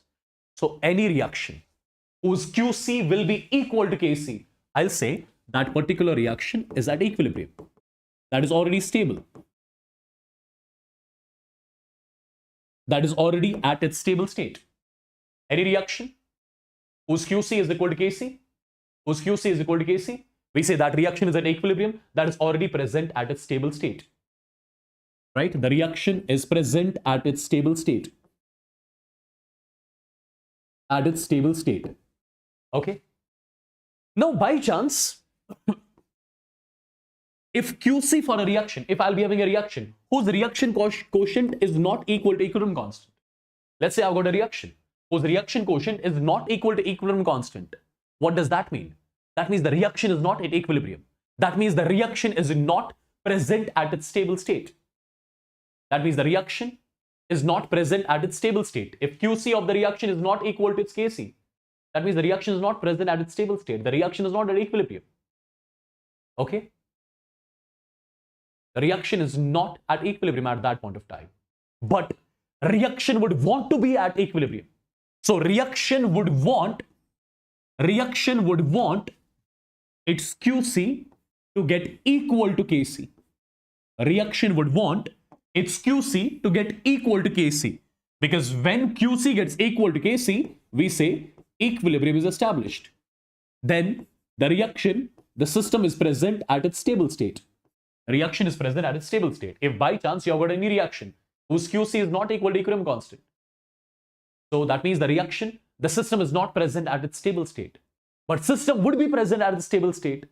So system would want its QC to get equal to KEQ. System wants its QC to get equal to its KC. Because if QC gets equal to KC, I will say equilibrium is established, stability is attained, right? Right, people? So tell me one simple thing. If you have got the reaction whose QC is, for example, less than KC. Let's say you have got a reaction whose QC is less than KC. That means system is not present at its stable state. But system would want to attain stability. How system will attain stability? If by chance system would make its QC value equal to KC. If by chance system would want its QC value equal to KC. If by chance system will make its QC equal to KC. How is that possible? See, We have got a reaction whose QC is less than Kc. So what should system do? Can I say system has to increase its QC value? Then only it can get equal to Kc. If QC for a reaction is less than Kc, that means system has to increase its QC value. Then only it can get equal to Kc. Now, how system will increase its QC value? How QC value will get increased? When numerator increases and denominator decreases. Numerator increases means concentration of C and B has to increase. Concentration of A and B has to decrease. Concentration of C and D has to increase. Concentration of A and B has to decrease. When is that possible? When is that possible? When concentration of C and D will increase? When the reaction shifts forward. So in this particular case, when QC is less than Kc, I would say reaction shifts forward.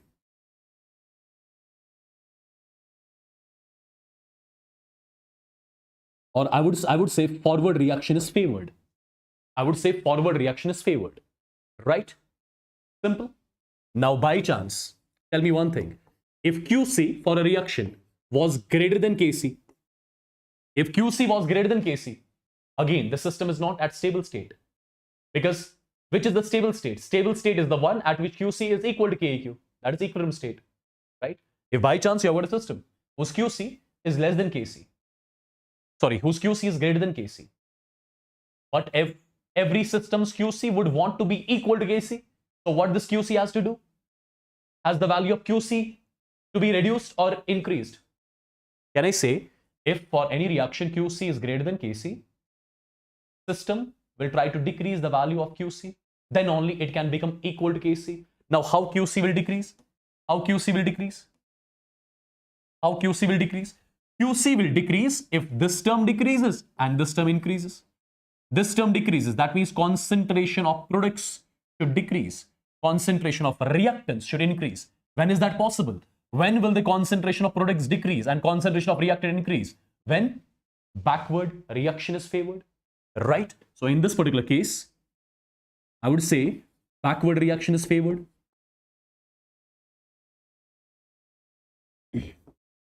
Backward reaction is favored.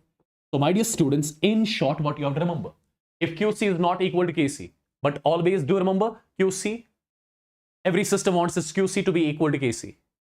Accordingly, whatever questions will come in front of you, you can easily solve them. How exactly? Have a look. First of all, tell me, is this point clear to you? Do remember one simple thing. Every system wants its QC to be equal to Kc. Then only equilibrium will be established.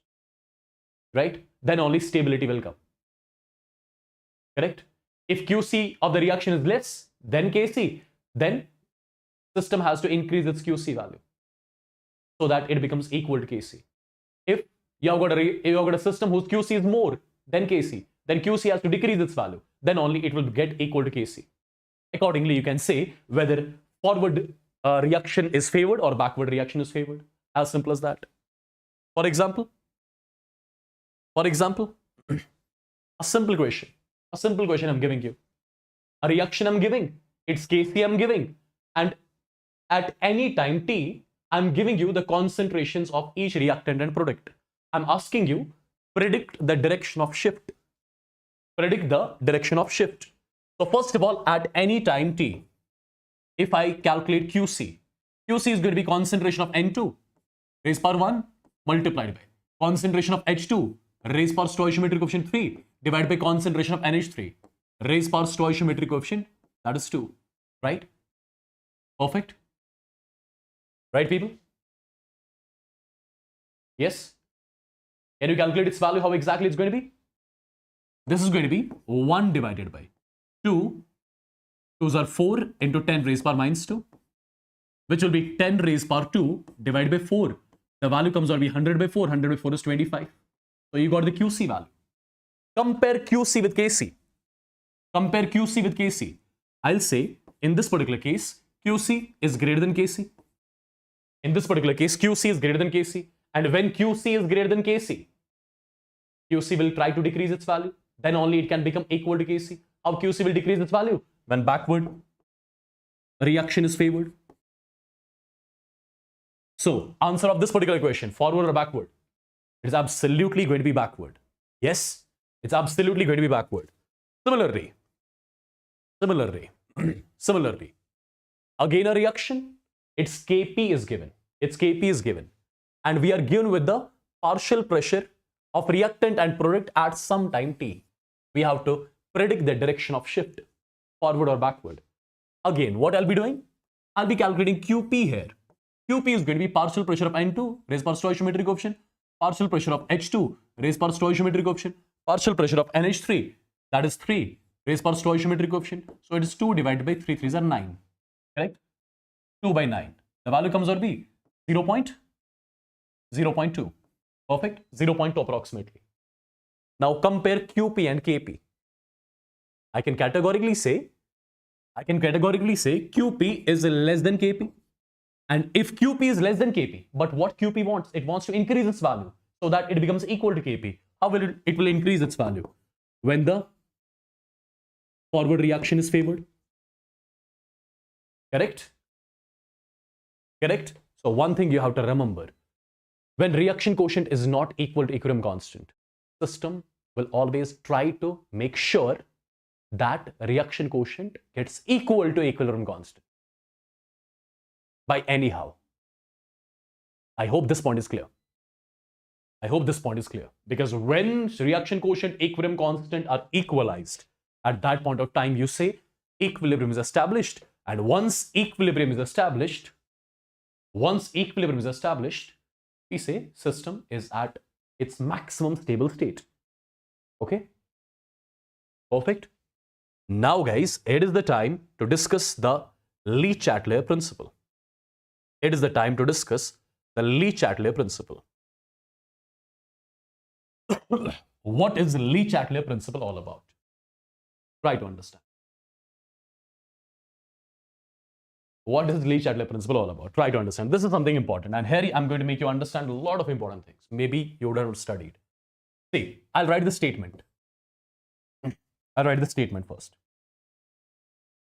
As per Lee-Chatelier principle is concerned, just a second guys. As per Lee-Chatelier principle is concerned, if any change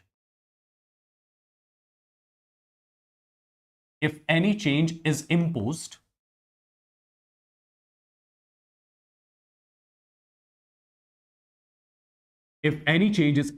on the system at equilibrium, if any change is imposed on the system at equilibrium, if any change is imposed on the system at equilibrium, comma, equilibrium shifts in such a direction, in which the effect of change is nullified. Effect of change is nullified. What is meant by this particular statement? Try to understand, guys. According to this principle, if any change is imposed on a system at equilibrium, then equilibrium will shift in such a direction in which the effect of change is nullified. What is meant by this? See, guys, for example, you have got a system which is present at equilibrium. Let's say you have got a system which is present at equilibrium. That means system is present at its maximum stable state. If you try to disturb the stability by somehow,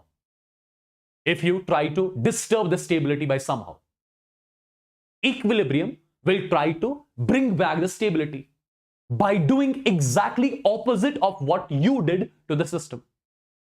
In short, in simple line, I'm telling you. So, for example, you have got the system which is present at equilibrium. That means the system is present at its most stable state, right? System is present at its most stable state. If by chance we try to disturb the system which is at equilibrium, which is at stable state, that means we are trying to change the stability, right? We are trying to alter the stability. Equilibrium will do exactly opposite of what we do to the system, so that the effect of change is nullified. So that stability is restored back. See, if we try to disturb the stability, what equilibrium is going to do? It is going to get the system back to stability. So in short, whatever we do to the system, equilibrium exactly does opposite of what we do. In short, right? So let me write this statement in short. Equilibrium exactly does opposite of what we do to the system. Of exactly what we do to the system.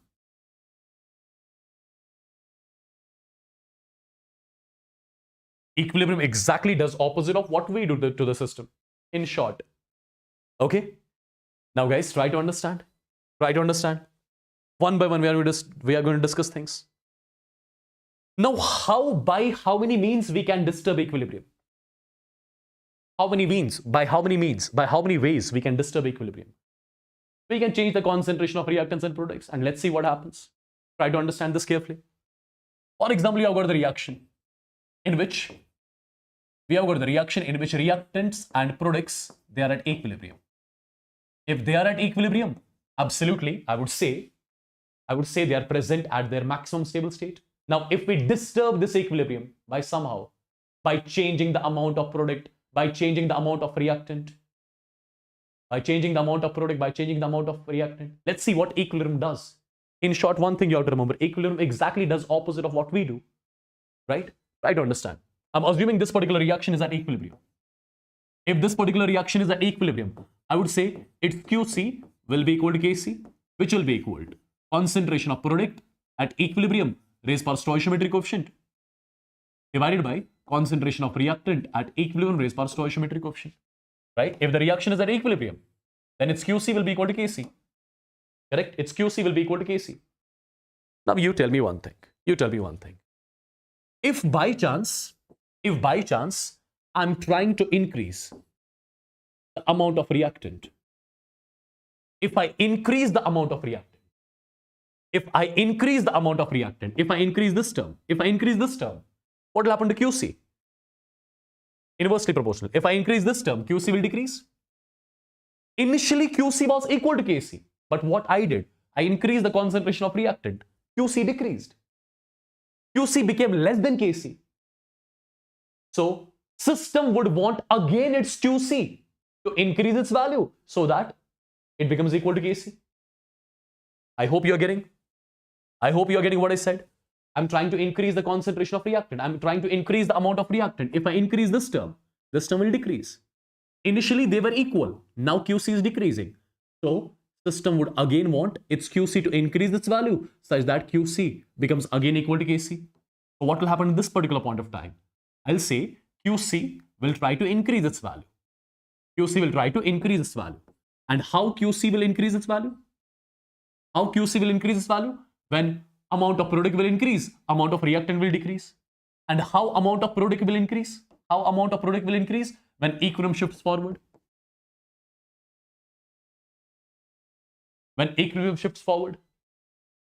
Right? Right, people? Now, imagine if I try to decrease the amount of reactant. If amount of reactant is decreased, that means I'm trying to increase QC.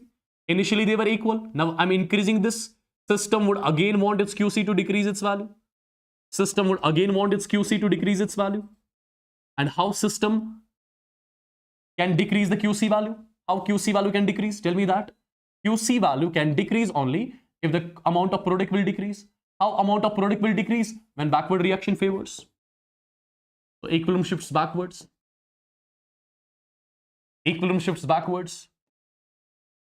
Right? Is it clear? Similarly, guys, if the amount of product is increased, if you increase the amount of product, QC will increase. Initially, they were equal. Now QC has increased. Again, system want its QC to decrease its value so that they become equal. So QC would want to decrease its value. How exactly QC would decrease its value? QC will decrease its value if the amount of product will decrease. How amount of product will decrease? When backward shift occurs. So equilibrium shifts backward. Similarly, if the concentration of product is decreased, that means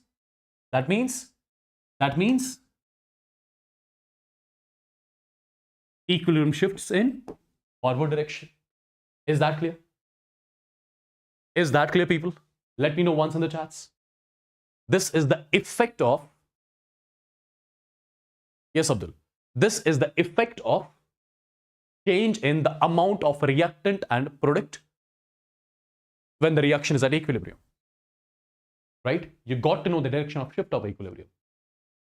I hope this is clear. Let me know once in the chats if this is clear. Let me know once in the chats if this is clear.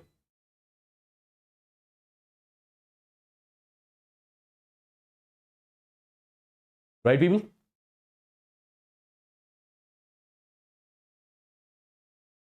Perfect. All right. So this was effect of change in the amount. Now, my dear students, there is one statement. There is one statement. There is no effect. There is no effect of adding a solid at equilibrium.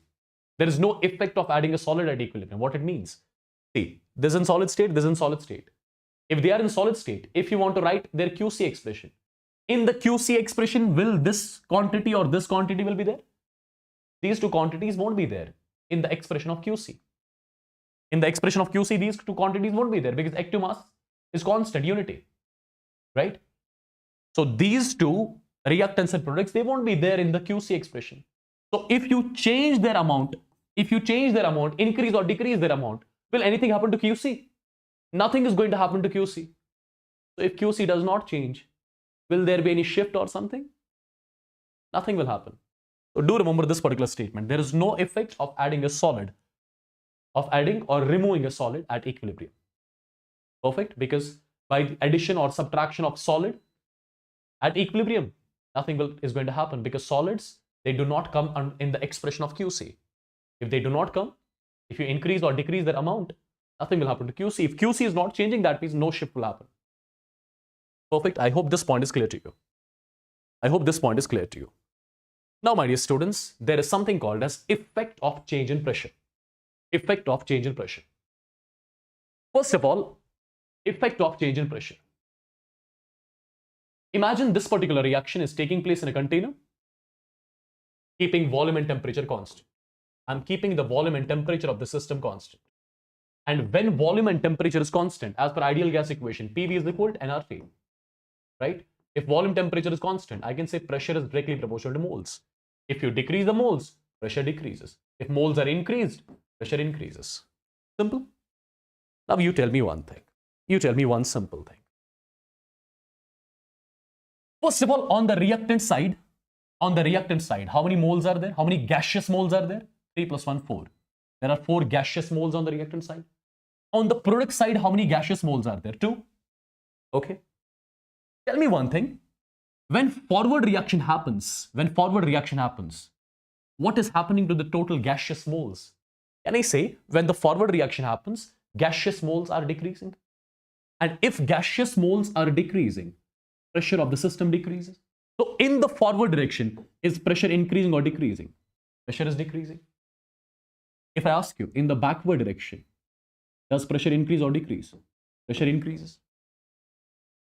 In the forward direction, pressure decreases. In the backward reaction, pressure increases. Particularly for this case, for this particular case, right?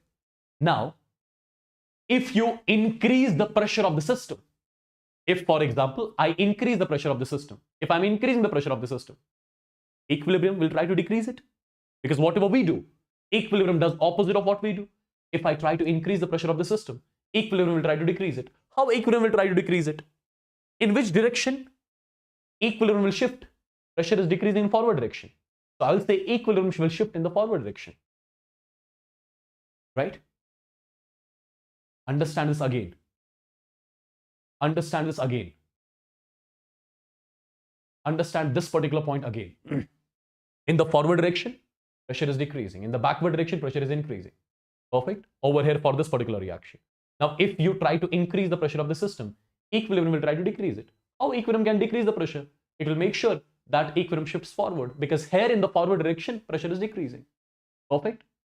So On increasing the pressure, equilibrium is shifting forward. If you understand carefully, in the forward direction, are the gaseous moles increasing or decreasing? Gaseous moles are decreasing. So can I say, upon increasing the pressure, equilibrium will shift in such a direction in which the total gaseous moles decreases?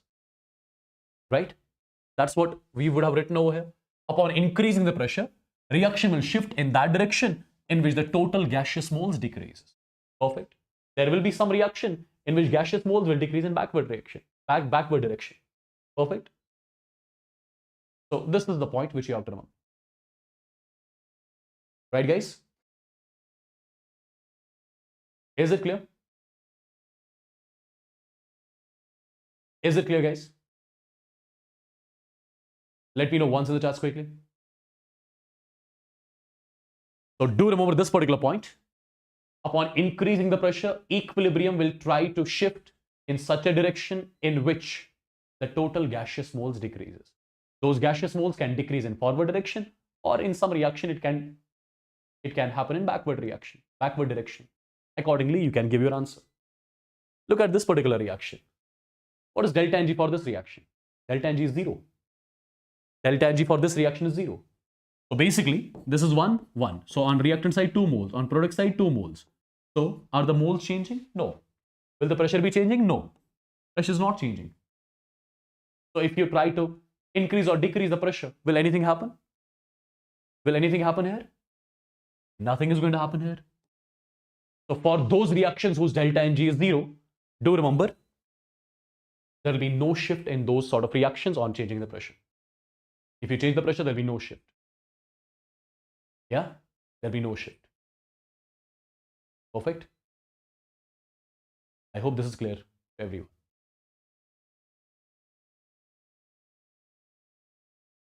Right, guys? Perfect. Now moving on to one more important thing. Effect of temperature. This is the most important thing. And try to understand this particular point very carefully, guys, okay? First of all, this is a particular equation, Van 't Hoff's equation. This equation is going to let us know how exactly upon changing the temperature, equilibrium constant is going to change. Now, let's have a look how equilibrium constant will change upon changing the temperature. First of all, imagine that the reaction is A gives B. Perfect. When this reaction was carried out at temperature T1, imagine its equilibrium constant was K1. When you change the temperature of the reaction from T1 to T2, assume its equilibrium constant is K2. When this reaction was carried out at temperature T1, its equilibrium constant was K1. Temperature T2, its equilibrium constant is K2, for example. Okay. Now, first of all, if I assume that particular reaction is endothermic in nature, imagine the reaction is endothermic. If the reaction is endothermic, will its delta H, is it going to be positive or negative? It's going to be positive. Right? So delta H for endothermic reaction is positive. Now, for example, imagine I'm increasing the temperature of this particular reaction. I'm increasing the temperature here. Now you tell me, if I increase the temperature, T2 minus T1 value, will it be positive or negative? If I increase the temperature, T2 minus T1, final temperature minus initial temperature, that will come out to be positive. So first of all, delta H is already positive. T2 minus T1, this is T2 minus T1. T2 minus T1 is also positive. If this is positive, this term is positive. So I would say log of K2 by K1 will be positive. Log of K2 by K1 will be positive. When is that possible? When is log of X positive? Log of X is positive when X is greater than 1. What is X here? It is K2 by K1. So K2 by K1 has to be greater than 1, which is possible only if K2 will be greater than K1. Which is possible only if K2 is greater than K1. What did you conclude from here? You conclude one simple thing. Upon increasing the temperature, equilibrium constant is increasing. So do remember, in case of endothermic reactions, equilibrium constant is directly proportional to temperature. If you increase the temperature, equilibrium constant will increase. Now here I'm going to tell you one important point. to understand it very carefully because you might do a mistake here. My dear students, you know what is equilibrium constant basically? It is Kf divided by Kb. Rate constant of forward divided by rate constant of backward reaction. Perfect. First of all, do remember, upon increasing the temperature, this point take a note of. Upon increasing the temperature, rate constant of forward as well as the rate constant of backward increases. This is something which we will study in chemical kinetics, right? When you increase the temperature, upon increasing the temperature, Kf as well as Kb increases. Perfect. Kf as well as Kb increases. Now, people, I am telling you, equilibrium constant of the endothermic reaction, that's directly proportional to temperature. So if you increase the temperature, if you increase the temperature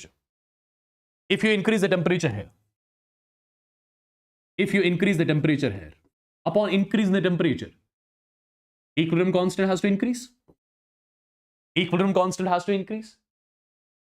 How will equilibrium constant increase?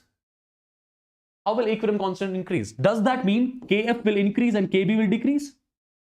Does that mean Kf will increase and Kb will decrease? That is not the case here. That is not the case here. Because we know when you increase the temperature, Kf as well as Kb both will increase.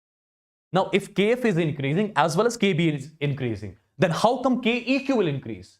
I'll say increase in the value of Kf will be more than that of increase in the value of Kb. I'll say in this particular case, increase in the value of Kf will be more than that of increase in the value of what? Increase in the value of Kf will be more than that of increase in the value of Kb. Right? Do remember this particular statement. Upon increasing the temperature in case of endothermic reactions, increase in the value of Kf will be more than that of increase in the value of Kb. That is how your Keq increases. That is how your Keq increases. I hope this point is clear to everyone. I hope this particular point is clear to everyone. Now, let me talk about the exothermic reactions. Let me talk about the exothermic reactions. You are going to let me know all the answers now. You are going to let me know all the answers now. See, if I talk about the exothermic reactions, by the way, there's the logic as well. Why Kf increases more, why Kb increases comparatively less, or increase the temperature in endothermic reactions. There's a logic which we shall be discussing in chemical kinetics. Okay? Perfect. Try to understand now. Imagine I've got an exothermic reaction. Imagine the reaction which I've taken over here, it's exothermic. If it is exothermic, its delta H is negative. Its delta H is negative. Its delta H is negative. Understood? For this particular exothermic reaction whose delta H is negative, if you try to increase its temperature, I'll say T2 minus T1. Final temperature minus initial temperature will come out to be positive. Agreed? Right? Imagine this particular reaction is exothermic. So delta H is negative. T2 minus T1. T2 minus T1 is positive. Now positive negative makes the overall term as negative. I would say log of K2 divided by K1 here is going to be negative. When is it possible? It is only possible if K2 by K1 is less than 1, which is telling you K2 is less than K1. Which is telling you K2 is less than K1. Right? What is meant by K2 less than K1? It simply tells you that your equilibrium constant, when you increase the temperature, equilibrium constant decreased. So for exothermic reactions, equilibrium constant is inversely proportional to temperature. For exothermic reactions, equilibrium constant is inversely proportional to temperature. Right? Since you got to know equilibrium constant is inversely proportional to temperature, now you tell me one thing. You know your equilibrium constant. It is basically equal to Kf divided by Kb. Now, for exothermic reactions, if you increase the temperature, equilibrium constant will decrease. Equilibrium constant decrease. What does that mean? Does that mean this term will decrease and this term will increase? No. No. Why is that? Because when you increase the temperature, upon increasing the temperature, rate constant of forward as well as backward reaction increases. But in this particular case, increase in the value of Kb will be more than that of increase in the value of Kf. If increase in the value of Kb is more than that of increase in the value of Kf, eventually your equilibrium constant net, it increases, right? So do remember, increase in the value of Kb here will be more than that of increase in the value of Kf. That is the reason why your equilibrium constant decreases in case of exothermic reactions upon increasing the temperature. Is this point clear? Was it nice? Yeah? Good one?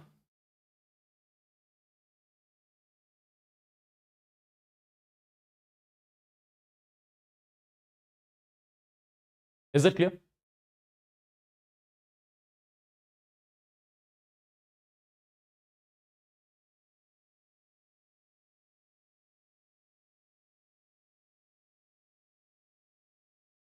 Clear to you guys? Just give me a second. Just give me a second, guys. I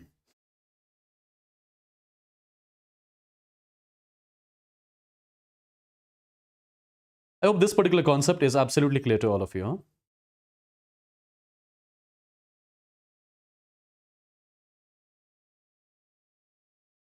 There are some other things which we need to discuss. Just give me a second before that. Just give me a second before that.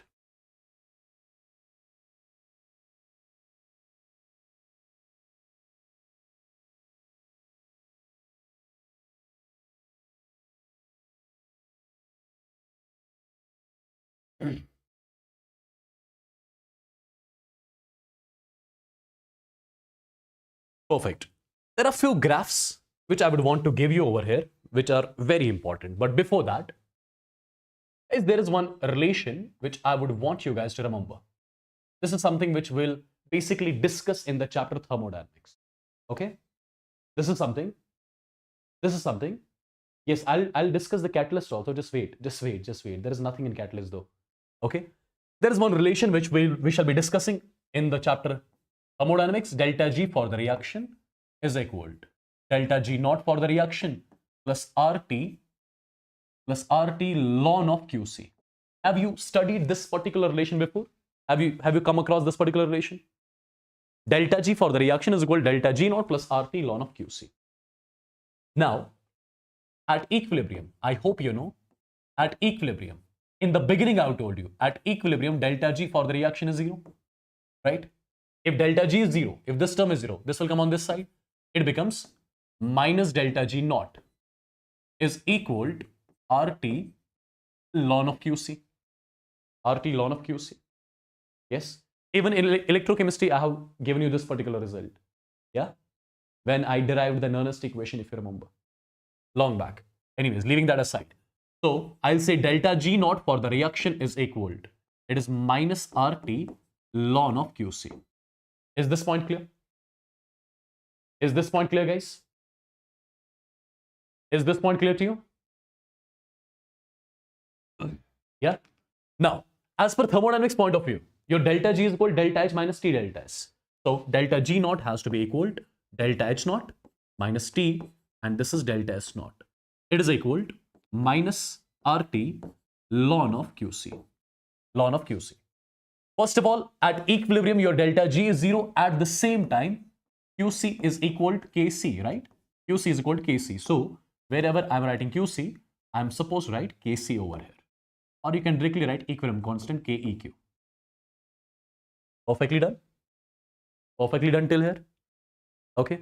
If I multiply throughout by minus sign, it becomes something like this. Minus delta H naught divided by RT plus this is T, delta S naught divided by RT is equal to ln of Kc. Is equal to ln of Kc. Is equal to ln of Kc.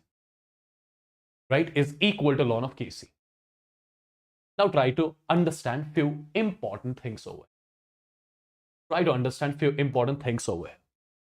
My dear students, case number 1. Imagine you have got a reaction whose delta H is, for example, negative, and delta S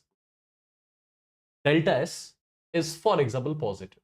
Imagine you have got a reaction whose delta H naught is negative and delta S naught is positive.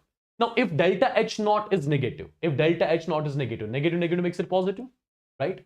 So the equation becomes delta H naught divided by RT, right?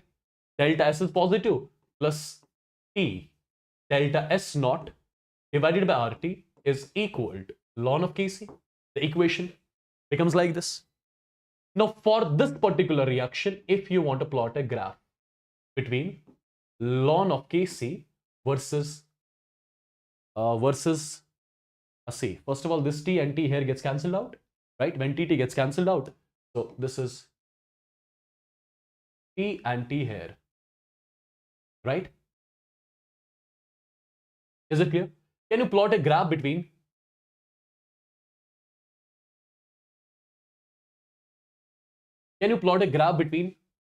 ln of Kc versus 1 by T in this particular case? What do you think? What do you think will be the nature of this particular curve? Quickly, guys. What do you think will be the nature of this particular curve? What do you think will be the nature of this particular curve? Quickly.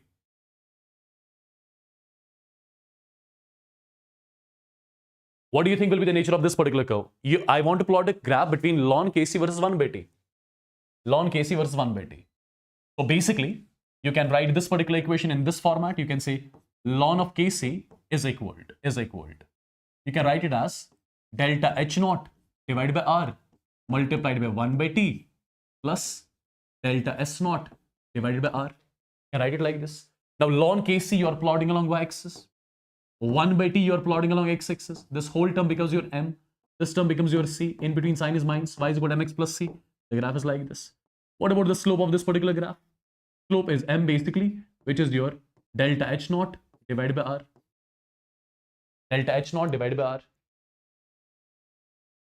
Right? It is equal delta H naught divided by R. Is it clear? If you ask me what about the intercept?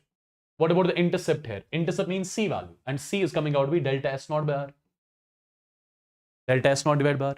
Can you plot different sort of curves like this based on the sign of delta H and delta S? Right? Can you plot these sort of graphs? You should be easily doing it. Can you plot these sort of graphs, people?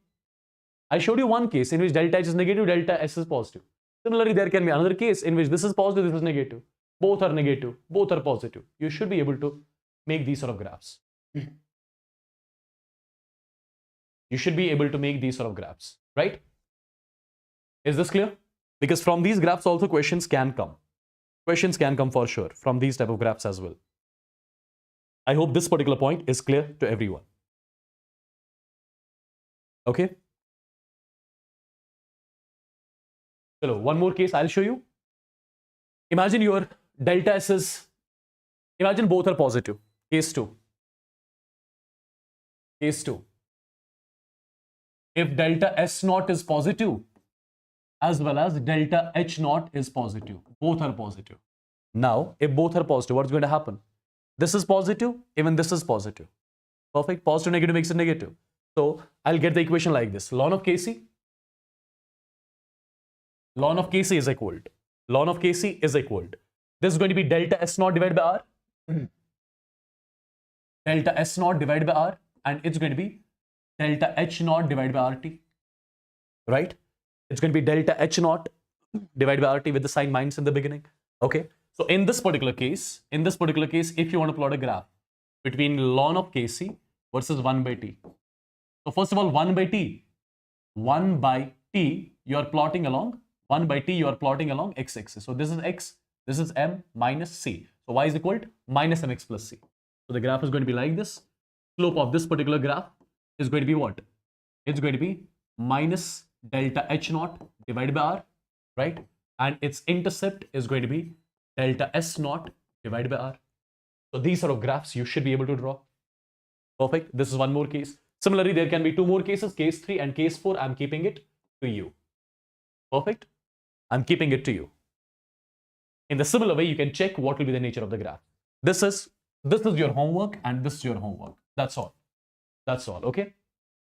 Now, people, now something important which we are going to discuss. What is that? We are discussing Lee-Chatelier principle basically. Now, in the Lee-Chatelier principle, we discussed effect of change in the amount of reactant product, number 1. We discussed the effect of change in temperature, number 2. We discussed the effect of change in pressure, keeping volume temperature constant. Now, effect of inert gas addition at constant pressure. Effect of inert gas addition at constant pressure. What is meant by this? Does it mean we are adding an inert gas? Inert gas, your helium, neon, brom, this xenon, etc., etc. Does it mean that? See, there's a misconception among students whenever you hear this term, effect of inert gas addition. Effect of inert gas. They think like we are adding helium, neon, argon, right? It's not that basically. Inert gas basically means, see, this is the reaction, these are your reactants and products. I'm telling you, I'm adding inert gas here. Inert gas is that particular gas which is not going to react with any of these reactants or products. Inert gas here means that particular gas which is not going to react with any of the reactant or product in a particular reaction.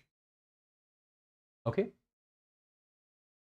Inert gas here means we are adding such a gas which is neither going to react with any reactant nor with any product. Okay? Now, you tell me one thing. We are doing the inert gas addition at constant pressure. My dear students, imagine this is the reaction which is carried out at constant pressure. Temperature, all the time it's constant only, right? Because majority of the reactions, they are carried out at constant temperature. Perfect. R is already constant. So directly from here we can say volume is directly proportional to moles.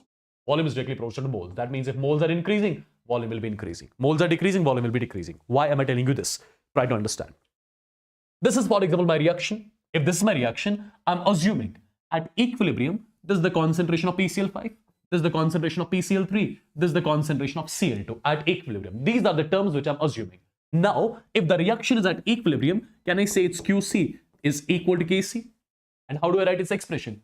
Concentration of this multiplied by concentration of this, which is B square divided by V square whole divided by concentration of PCl5, which is A by V. So VV cancel. So B square divided by A multiplied by 1 by V. This is how you wrote the expression. Now, my dear students, I'm assuming this particular reaction is carried out at constant pressure and temperature. At constant pressure and temperature. This particular reaction, I'm assuming is happening at constant pressure and temperature. If this reaction is taking place at constant pressure and temperature, at that point of time, volume is directly proportional to moles. You know it. Now tell me one thing.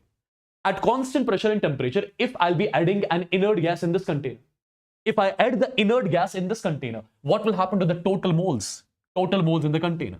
I'll say total moles in the container will increase. If total moles in the container is increasing, I'll say volume will be increasing. I'll say volume of the system will be increasing.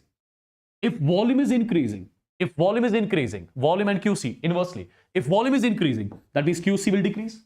Initially, QC was equal to Kc. Now QC has decreased. So system would again want the value of QC to be increased, such that it becomes equal again, such that equilibrium comes in the reaction again. So what is going to happen? QC is again going to increase its value. By the addition of inert gas, total moles increased, volume increased, QC decreased. Initially they were equal, now QC decreased. So again QC will bring back its value. Again QC will increase its value. How QC will increase its value? QC will only increase its value if the equilibrium shifts forward. If the equilibrium shifts forward, right? And in the forward direction, are the gaseous moles increasing or decreasing? In the forward direction, gaseous moles are increasing. So do remember, upon the addition of inert gas at constant pressure, equilibrium shifts in such a direction in which the total gaseous moles increases. Right? Reaction shifts towards highest number of gaseous moles upon adding the inert gas at constant pressure. Is this particular statement clear? So do remember, when you add inert gas in a system, right, at constant pressure, equilibrium will shift in such a direction in which total gaseous moles increases. Right? Now, gaseous moles can increase either in forward direction or backward direction, depending on the reaction. Yeah? Perfect. Now, there is one more case. What is that? Effect of inert gas addition at constant volume. Effect of inert gas addition at constant volume. I'm assuming that this particular reaction, for example, it's carried out at constant volume and temperature. And if volume temperature is constant, as per ideal gas equation, pressure is directly proportional to moles. If moles increase, pressure increases. Right? This is understood. This understood. Now you tell me one simple thing, guys. Try to understand. Imagine these are the moles of reactants and products at equilibrium. And imagine these are the partial pressures. A divided by total moles multiplied by total pressure. B divided by total moles multiplied by total. So these are the partial pressures. These are the partial pressures of reactants and products at equilibrium. Assume that. Okay. Now, if this reaction is at equilibrium, that means its QP will be equal to KP. Its QP will be equal to KP. How do you write the KP expression here? Partial pressure of this multiplied by partial pressure of this. It's going to be B square divided by NT square multiplied by PT square whole divided by partial pressure of PCl5, which is A divided by NT multiplied by PT. So what our terms will get cancelled out? NT cancel. 1 PT, 1 T, 1 PT cancelled. So the final expression will be like this. It will be B square divided by A, B square divided by A, and this is going to be PT divided by NT. Correct? This is going to be your expression. This is going to be your expression. Now guys, try to understand. This particular reaction, it's carried out at constant volume and temperature. And at constant volume and temperature, pressure is directly proportional to moles as per ideal gas equation. Now you need to understand certain things. If you are adding inert gas here, due to the addition of inert gas, you are increasing the total moles. Due to the addition of inert gas in the container, you are increasing the total moles. And at the same time, since you are increasing the total moles, that means total pressure will be also increased. Total pressure will be also increased. So basically, upon the addition of inert gas at constant volume, total moles increases. Total pressure also increases. Total moles increases. Total pressure also increases. Right? What will happen due to that? If denominator as well as numerator both are increasing by same proportion, they'll cancel out. So will QP change? QP won't change. If QP does not change, will there be any shift? There'll be no shift. Right? So effect of inert gas addition at constant volume, there'll be no shift at equilibrium, right? Because the proportion in which moles increase, in the same proportion, pressure also increases, and effect is nullified of moles and pressure, due to which QP does not change. If QP is not changing, there'll be no shift at all. Perfect. Is it done?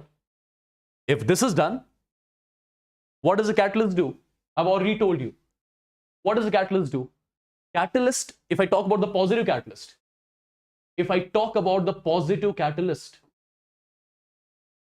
positive catalyst or a negative catalyst. Positive catalyst or a negative catalyst. What is the positive catalyst? Positive catalyst means the one which accelerates the rates of the reactions. Negative catalyst means the one which deaccelerates the rates of the reactions, right? Okay, you would have studied that. Now, catalyst, be it positive or negative, it does not affect the equilibrium state. It does not. What it does then? A positive catalyst, it just speeds up the forward and backward reaction. Positive catalyst speeds up the forward and backward reaction by equal amounts. A positive catalyst increases the rate of forward and backward reaction by same amount, due to which equilibrium is established in the reaction quickly. Nothing else. Whether the equilibrium comes in the reaction late or equilibrium comes in the reaction early, equilibrium concentrations anyway are going to be same, right?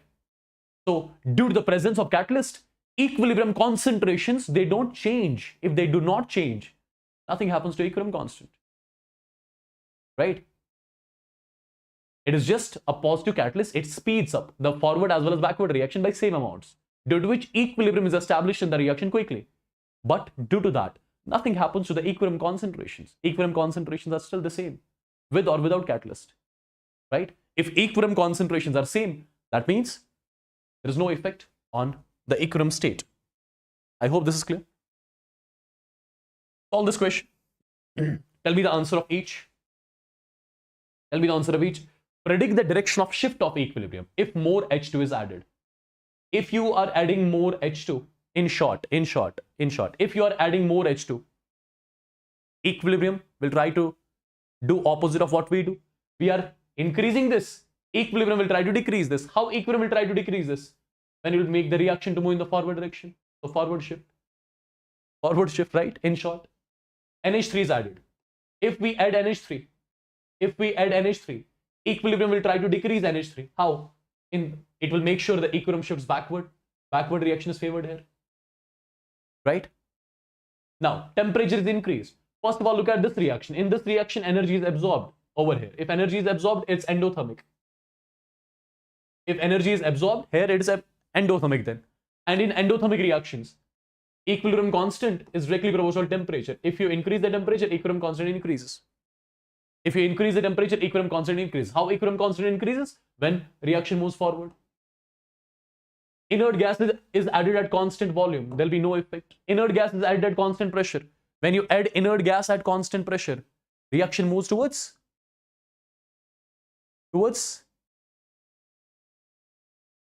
when you add inert gas at constant pressure, reaction moves towards highest or lowest? Highest number of gaseous moles. Highest gaseous moles, see on left side there are 4, on right side it's 2, so it's going to be backward shift, right? It's going to be backward shift. Okay, something which we discussed right now. Towards highest number of moles. Towards highest number of moles. Okay? Perfect. Tell me the answer of this question. Tell me the answer of this question. You've got a reaction at equilibrium, right? Closed container and an inert gas. Inert gas, helium. Here you are introducing. Which of the following statement is correct? You are introducing an inert gas. The gas is helium. It is not going to react with this, nor this, nor this. Right? Which statement is correct? Which statement is correct? Quickly. Closed container means volume is constant. Closed container means volume is constant. Volume is constant. And all the reactions, right? Here it is carried out at 25 degrees centigrade. So you are adding inert gas at constant volume. If you are adding inert gas at constant volume, will there be any shift? There will be no shift. No change in the concentrations of reactants and products. No shift at all. There won't be any shift. Right? There won't be any shift at all. What do you think about this one? Reaction is given. You have to be very quick, guys. Reaction is given. The equilibrium amount of carbon dioxide can be increased. How can you increase the amount of carbon dioxide? How can you increase the amount of carbon dioxide? If you increase the amount of CO, equilibrium will try to decrease it. How equilibrium will decrease it? It will shift the reaction in the forward direction. In the forward direction, more carbon dioxide can be formed. Is there any option as increasing the amount of carbon monoxide? It is option D. Upon increasing the amount of carbon dioxide, right, reaction will shift forward, due to which more carbon dioxide will get formed. Simple. Yeah? Is it clear, people?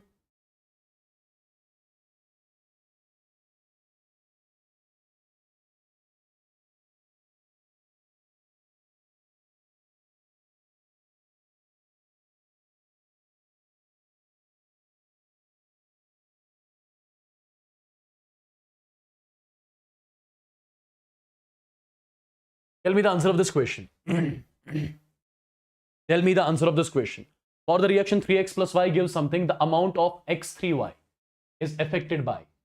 How the amount of x3y can be affected? See, this is the reaction whose delta Ng is non-zero. So if you change the pressure, you can change the effect, right? If you change the pressure, you can. Similarly, depending on the type of the reaction, whether exothermic or endothermic, equilibrium constant accordingly changes. So temperature and pressure both. Temperature and pressure both are going to be the ones which are going to change the amount of x3y. Okay? Now, all right, one more question is there. This is the question whose answer you will let me know in the chats right now. When NaNO3 is heated in a closed vessel, oxygen is liberated and NaNO2 solid is left behind at equilibrium.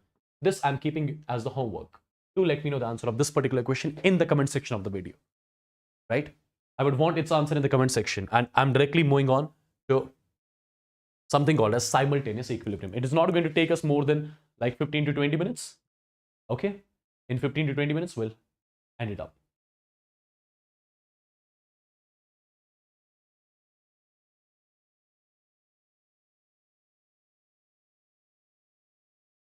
That's great, Teddy. Glad to know that. Glad to know that. God bless you.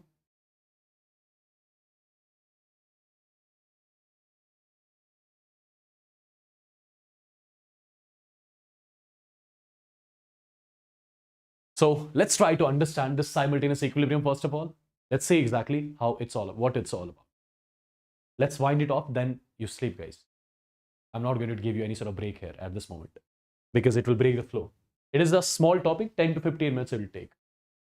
For example, I've got the reaction like this. AB solid.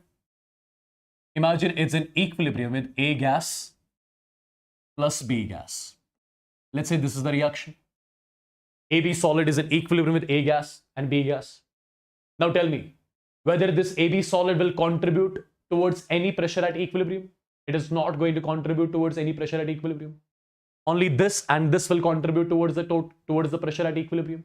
Because this is solid, it's not going to contribute. These two are only going to contribute. Correct? The stoichiometry here is 1:1. The stoichiometry here is 1:1. So let's assume at equilibrium, pressure due to A is x atm and pressure due to B will be also x atm. Right? Perfect. Because stoichiometry is 1:1. If it was 1:2, then this was x, this should have been 2x. Correct? Right, guys? Perfect. Now, the container in which AB solid is in equilibrium with A and B, in the same container, imagine AC solid is also in equilibrium with its components. Imagine in the same container, AC solid is also in equilibrium with its components, right? Now tell me one thing. Will this solid contribute towards any pressure at equilibrium? No, it's a solid. It's not going to contribute. It will settle down at the bottom of the container. This and this will contribute. Let's assume at equilibrium, pressure due to A is Y here. So this will be also Y because it's 1:1 stoichiometry again. Perfect. Now, my dear students, in the same container, do you see there are basically two equilibriums simultaneously? There are two equilibria simultaneously. And both are having one component in common, AA. Whenever you see such kind of the scenario in which in the same reaction vessel, two reactions or more than two. Whenever you see such kind of the scenario in which two or more than two reactions will be in equilibrium with their components, and among those components, minimum one of the component is common. Among those components, minimum one of the component is common. This particular scenario is what you call a simultaneous equilibrium. This particular scenario you call as simultaneous equilibrium. So what is simultaneous equilibrium? It is that sort of equilibrium in which in only one reaction vessel, two or more than two reactions are in equilibrium with their components, right? With minimum one of the component common in both. Okay. Now, understand one thing. Here you have got A, here you have got A. Right? Pressure due to A from the first reaction is X. Pressure due to A from the second reaction is Y. So, what will be the net pressure due to A? What will be the net pressure due to A? You'll write X plus Y. This will be also X plus Y. Net pressure due to A is X plus Y. My dear students, if I ask you, what is Kp for the first reaction? Write the expression for Kp. You'll say partial pressure of this, partial pressure of this. So, it's X plus Y multiplied by X. What about Kp2? What about Kp2? Kp for the second reaction. Kp for the second reaction will be partial pressure of this, partial pressure of this. It's again X plus Y multiplied by Y. Calling this equation 1, calling this equation 2. Now, if you add these two equations, here Kp1 plus Kp2 will be equal to X plus Y ka whole square. From here you can get X plus Y is equal to under root of Kp1 plus Kp2. This is one of the result. This is one of the result. Number one. Number two, if you divide the two equations, you'll get something like this. Kp1 divided by Kp2 is equal to X plus Y cancel. You'll get it as X by Y. So Kp1 divided by Kp2 here is coming out to be X by Y. Kp1 plus Kp2 is coming out to be under root of Kp1 plus Kp2. Perfect.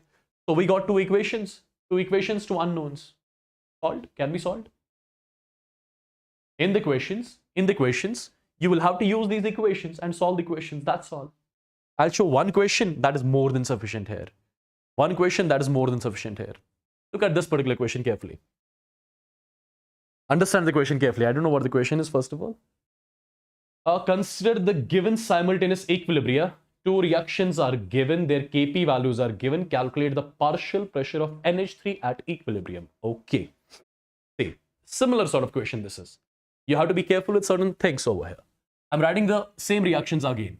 This is NH4 twice. This is sulfur, this is in solid state. It is in equilibrium with 2 times NH3 gas plus H2S gas. Its Kp is given. Solid is not going to contribute. Stoichiometry is 2:1. So at equilibrium, pressure due to NH3 is 2x. This will be x. Now in the same reaction vessel, we have got NH4 whole twice, Se solid, right? It is in equilibrium with 2 times NH3 gas plus H2Se gas, right? This solid is not going to contribute towards any pressure, right? Let's say pressure due to this is 2y, this is going to be y. Both the reactions are in equilibrium and present in the same reaction vessel, and both are having one component in common, that is NH3. So total pressure due to NH3, here is 2x, here is 2y. So it's going to be 2x plus 2y. This is going to be 2y plus 2x. This is the total pressure due to NH3. What am I supposed to calculate? As per the equation, I'm supposed to calculate the partial pressure of NH3 at equilibrium. And as you can see, partial pressure of NH3 at equilibrium is what? Partial pressure of NH3 at equilibrium is nothing. It is 2x plus 2y. So I have to calculate this value.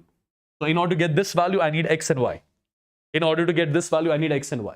Now, how exactly you are going to get x and y? So first of all, if you write the expression of Kp1 expression is going to be x. Kp1 expression is going to be x multiplied by 2x plus 2y ka whole square. This is your Kp1. Similarly, Kp2 is going to be y multiplied by 2x plus 2y ka whole square. Perfect. Now, if I divide these two equations, this term cancel. So I'll get x divided by y is equal to Kp1 by Kp2. Kp1 divided by Kp2, it will come out to be 2, which is telling you that x is equal to 2y. So this is one thing which I got, x is equal to 2y. This is one thing which I got, x is equal to 2y. Perfect, x is equal to 2y. Is it clear till here? Tell me that quickly. Is it clear till here, people? Is it clear till here?